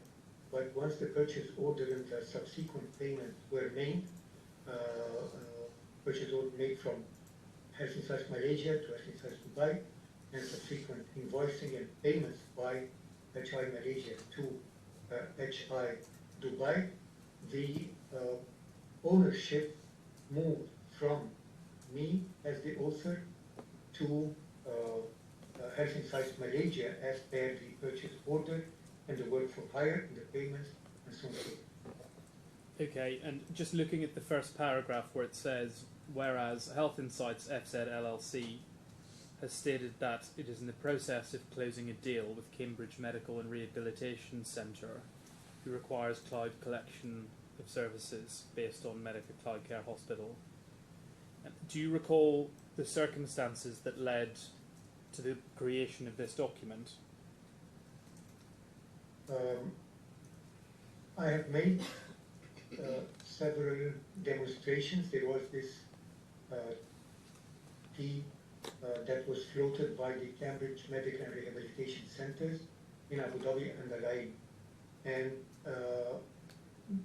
they looked to like it at the outset, but they needed a local company to contract to, not a foreign company. So in order to do that and to have a win-win situation for HI Dubai, after all, I co-founded it and it is dear to my heart. This is why I'm so distressed that it is being let down this manner. But I thought to bring the revenue, plus that it had to be a local company at the same time. So this is the context where this partner reseller certificate was created.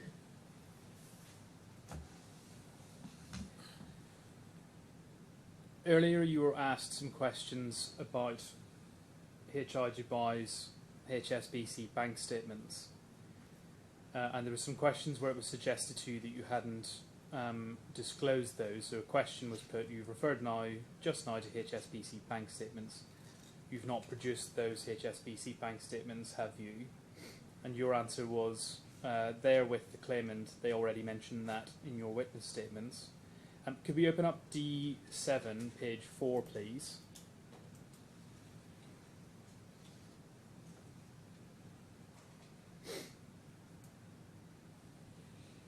Now we can see this is a witness statement filed on behalf of the claimants, and if you have a look and just read paragraphs 18 and 19,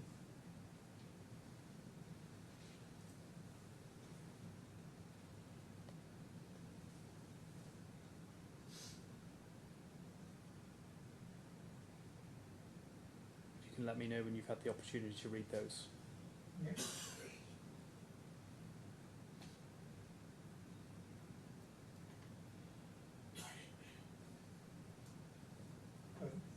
That really looks strange, because when he goes to HSBC, first he knew very well that there were two accounts under HSBC Middle East held by Health Insights Dubai, the US dollar account and the AED account. So claiming that I discovered, no, that was not a discovery, excuse me. This was a fact. And they obviously handed him both statements. After my removal, I cannot, and the bank statement was closed already. I cannot ask HSBC corporate to produce any bank statements. They totally closed the subject of dealing with HI Dubai. And it was not ordered to be disclosed. By the, they explicitly said we do not want the HSBC, just any other account. When it was suggested to you that you'd not produced the statements and you answered, they are with the claimants, what did you mean by that? Once I knew that they used them in relationship to police complaints against me in Dubai, it meant that they had them, obviously. Could we go to E64, page 3?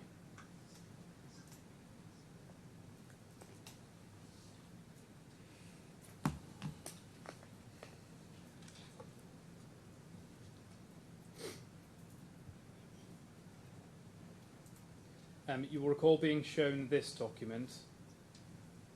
We can scroll up to page 1 so you can remind yourself of the context and what this document is, but we can see that this is the licensing agreement for Medica Cloud Care. Yes. And if we go to page 3, you were asked some questions about the annex to this agreement. Yes. And its date being the 6th of March 2015. Mm-hmm. If we could have a look, please, at page 4.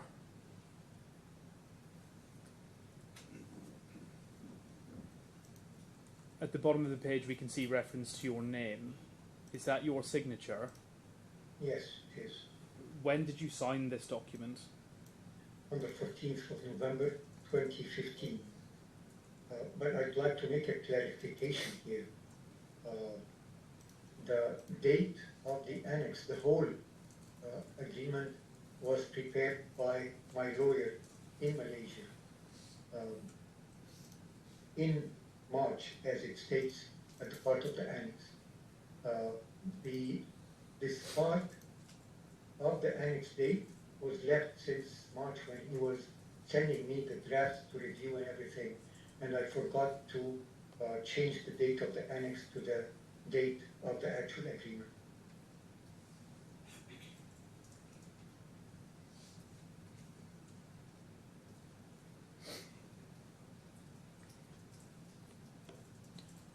Mr. Shehata,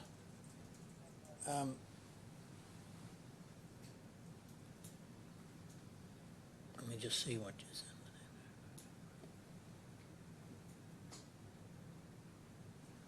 You said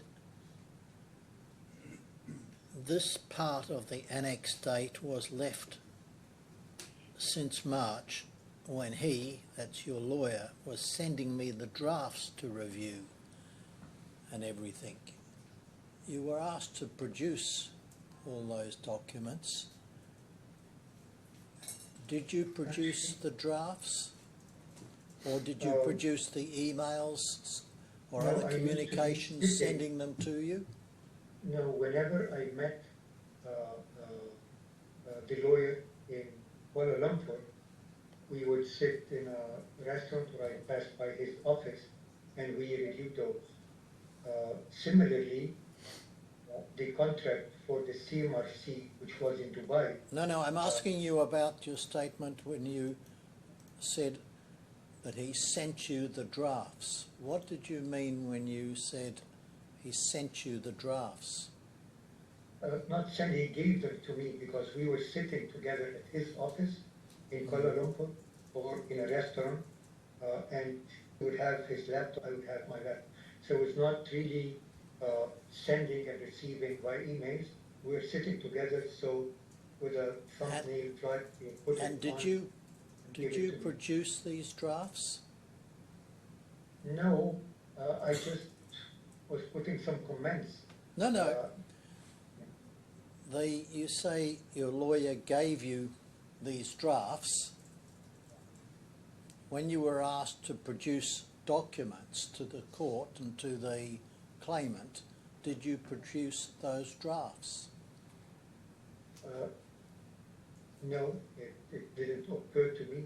They were not sent in an email or anything like that. All right, thank you. And again, it would probably have been on the laptop that was stolen in 2019, if All right, they were still there. thank you. Most likely. If we could bring up, please, E83.20.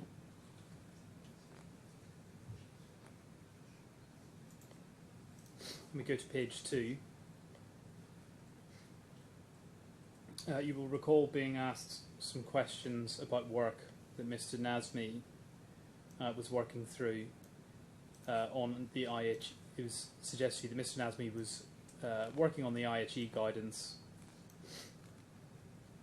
into the whole of MCC, and you were asked to look. Sorry, you asked to look at the second row of this document, and you were redirected to the first row, which is what you were being asked a question about. We can see that in the second row of this document, there's a function assignment which says IHE name spaces, and in the second it says function brief web API messaging system, interact with all M+ modules, currently retrieve lab results, allergies. What, if anything, did you want to say about the second row of this document? First, it speaks about Medica Plus, nothing about MCC. Second, it was to extract information from the system that is already there, transactions that happen, and then pass them through this HE standard messaging to another third-party system.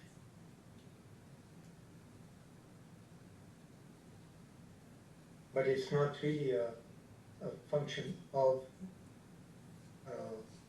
the core function of MCC.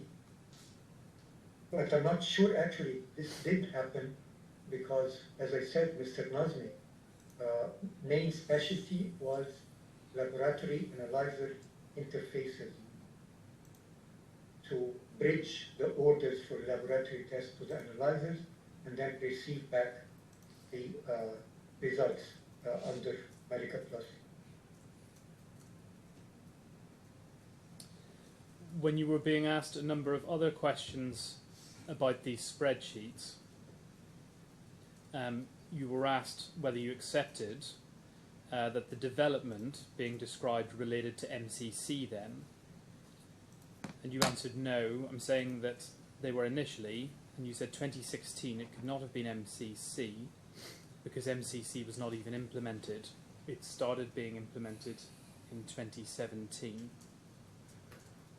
Could I ask you to have a look at E139?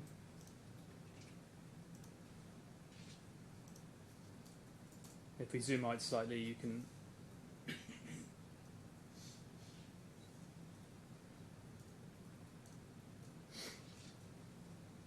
we see this is a document. It's dated the 14th of September 2020.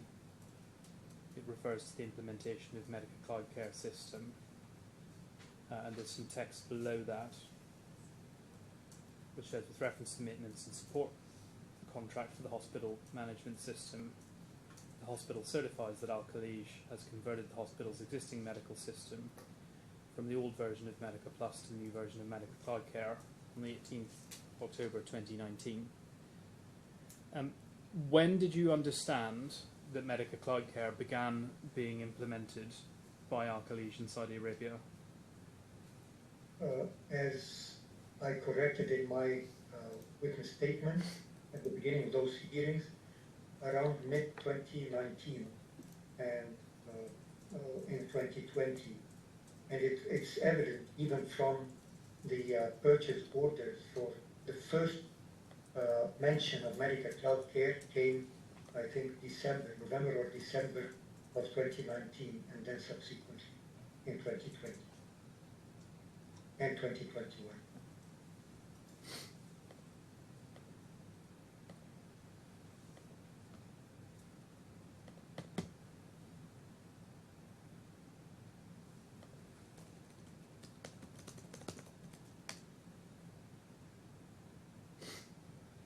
If we could open up the transcript, please, for day 7.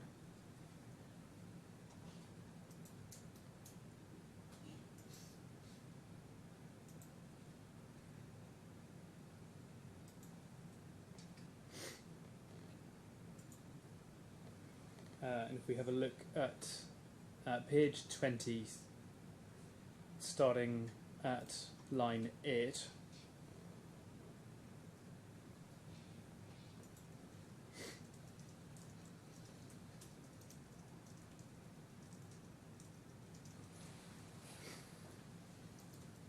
You'll see there's a question starting with, sorry, zoom out slightly.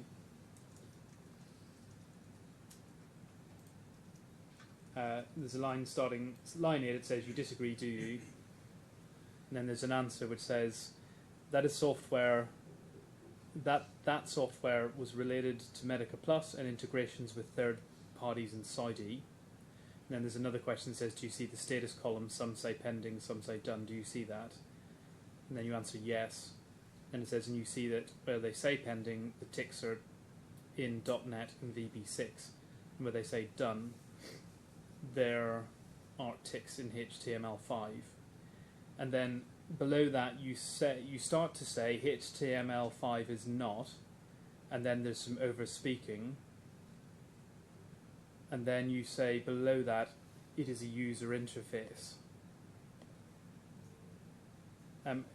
Can you explain to us what it was you were saying or trying to say in relation to HTML5? Okay, HTML5 is just for designing the look and feel of a web-based software, browser-based software. It is not in itself a programming language. It does not have logic as per se to make any processing of anything. That's why I wanted to explain that the Dynadocs platform makes that design based on the drag and drop, but then there are functions utilizing the rules at work toolkit to make the interactions between the different user interface elements on that HTML design. So it's not a programming language as per se. It's called even hypertext markup language, meaning it represents how the screen will look. And the 5 version has something called responsive design, whereby you design it once. Previously, you would have to design several versions of the same screen, one for the desktop, one for tablet, one for a form factor. But with the HTML5, it's possible to design it only once, and then it will adapt itself based on the device it's open on.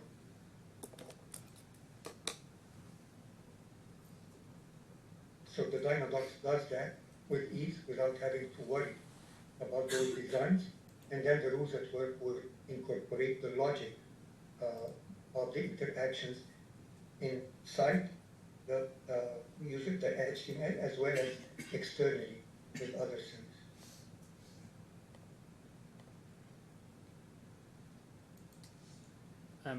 Could we bring up, please, the transcript for day 6?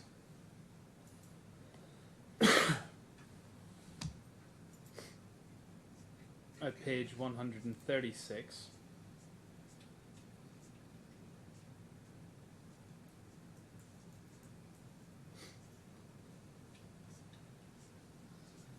And if we, in fact, scroll just to the last line or two of 135 to give context, there's an exchange where it suggests to you, it says that's not what that says. It says developments are performed on Medica Plus.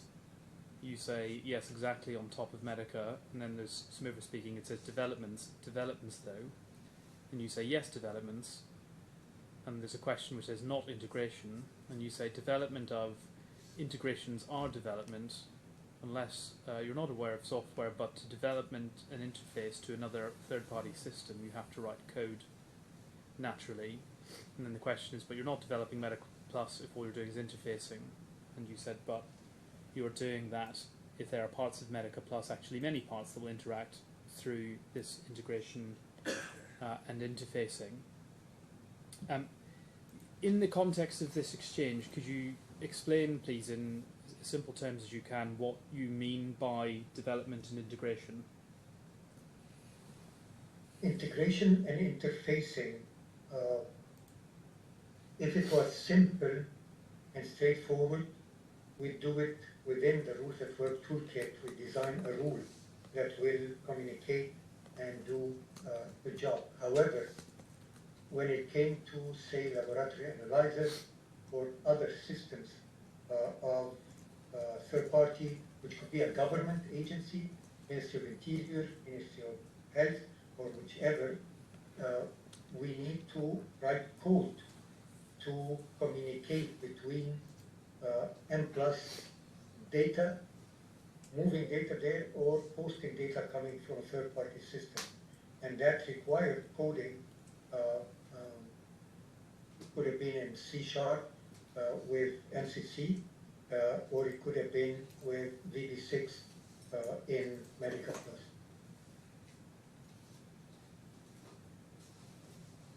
So it's not developing modules as per se, but it is developing interfaces. And for example, in the 23 hospital project with Al-Khalij, there were more than 600 different analyzer models to be interfaced. So you can understand and appreciate that type of development. Each model would require different development to interface with as an analyzer. That's on top of the different imaging and radiology systems as well.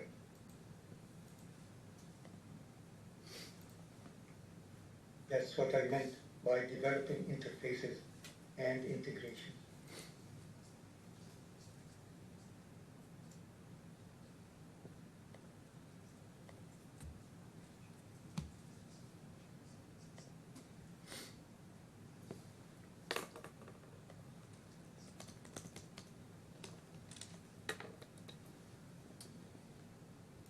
You recall there was an extended exchange that you had with counsel for the claimants.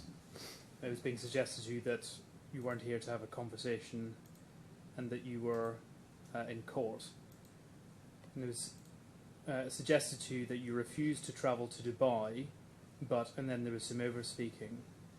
A question was then asked without giving you an opportunity to comment on an assertion that you had refused to travel to Dubai for the purposes of this hearing. Why did you not travel to Dubai for this hearing? Because the claimants have filed several criminal police complaints against me, and they have effected an arrest warrant and a travel ban if I arrive to Dubai at the airport. I've come to know, actually, as well, that they were trying covertly to put me on an Interpol red list to be completely unable to do anything anywhere in the world. That's how, unfortunately, they're trying to convict me without me knowing anything, and then being moving that in absentia ruling to the Interpol for that purpose. So if I would have come, I wouldn't have been able to attend these hearings at all. Thank you, Mr. Shehata. All right. Before I discharge Mr. Shehata, there's a matter I want to raise with counsel about Mr. Shehata's evidence. It's this: in the course of cross-examination, counsel referred to statements in Mr. Shehata's witness statements 1, 2 and 10. The view I presently take in relation to that is this.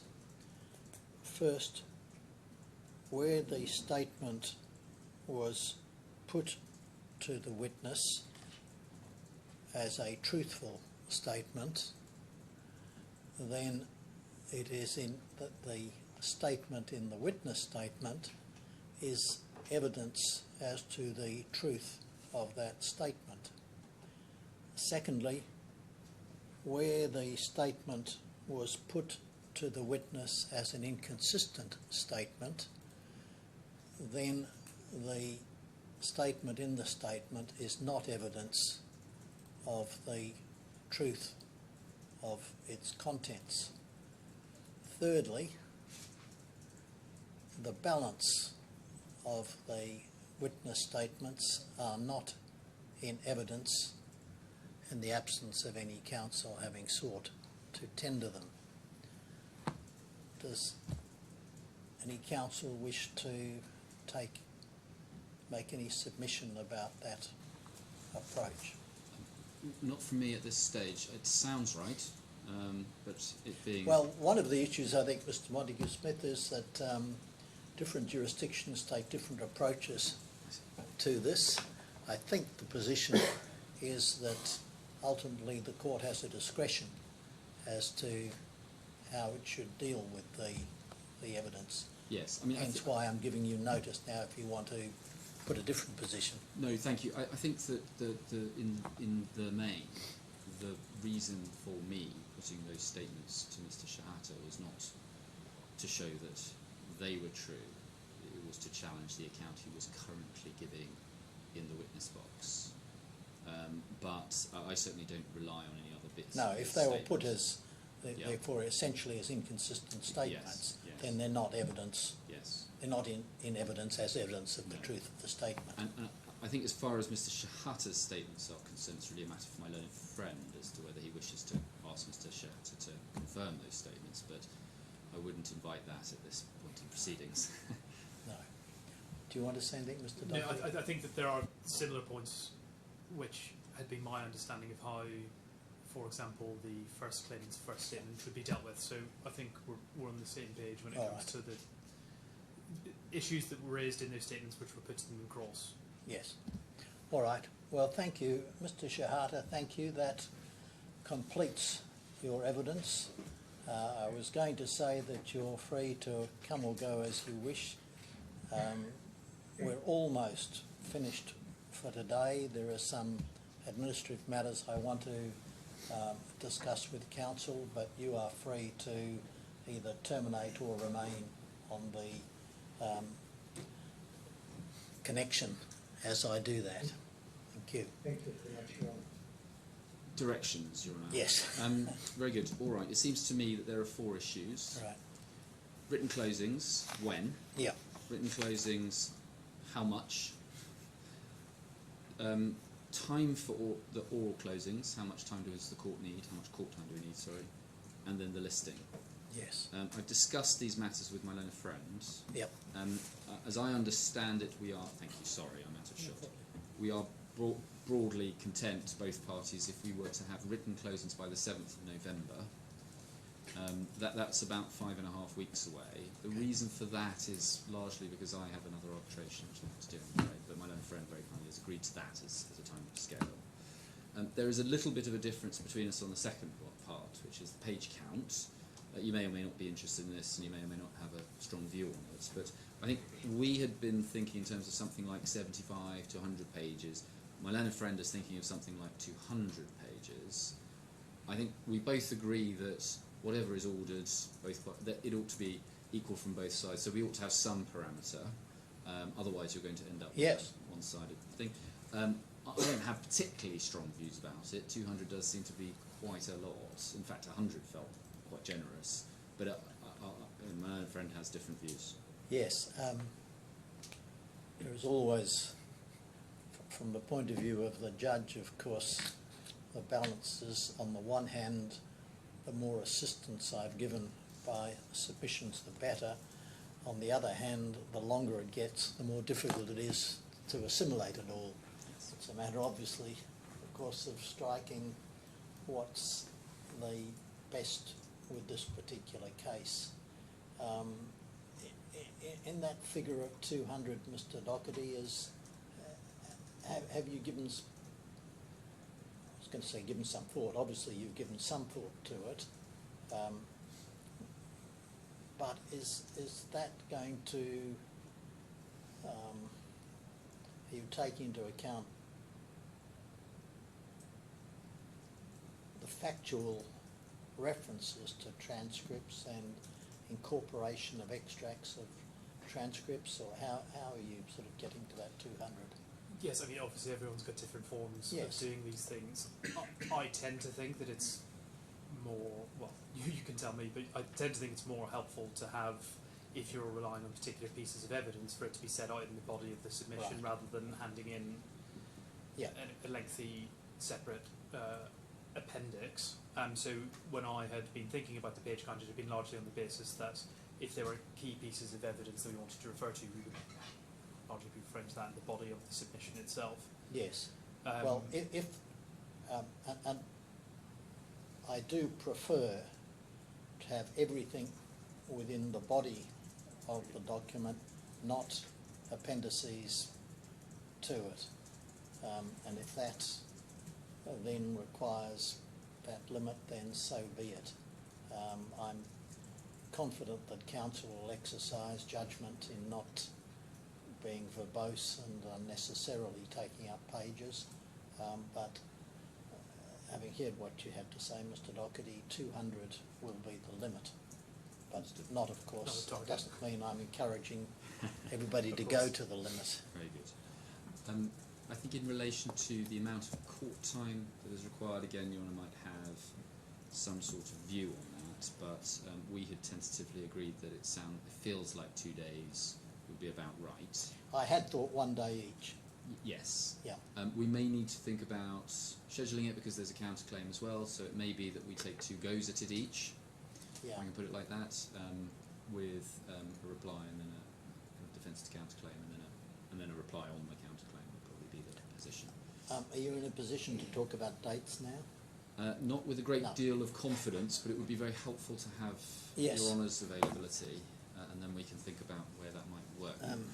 Mine is very poor, I'm afraid, apart from possibly the week before Christmas and possibly the first week after Christmas.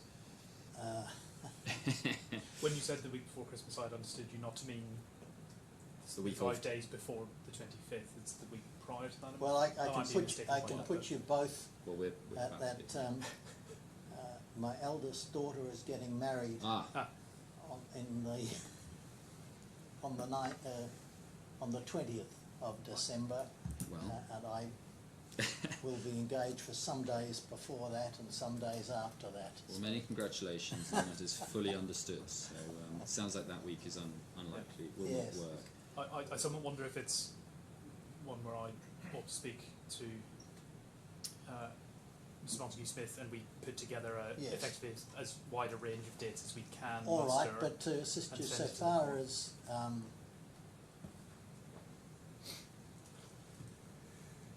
then January is concerned, I've forgotten that I'm talking to English barristers, and Australian barristers do not sit in January. I see. But at the moment, which tends to give me greater availability in January. I'm not 100% sure of my availability in December either, but Yes.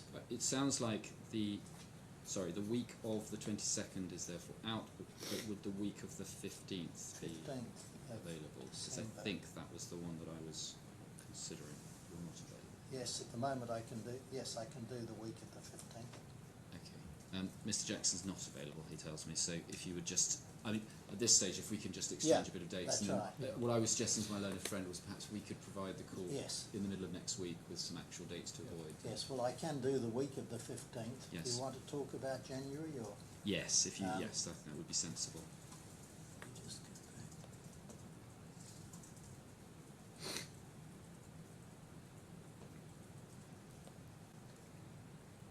At the moment, I can't do the 12th of January.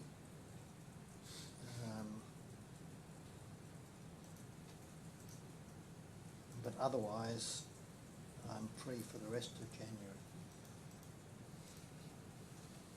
So from the 19th, very good. Thank you very much. We will take those dates away, and Yes. as I say, we suggested that we'll try to get some dates to avoid to the court by Wednesday of next week, Yes, and then hopefully we can fix it. and Sorry.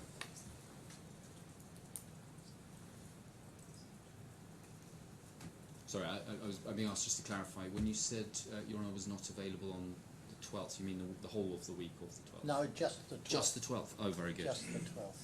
That may help. Thank you.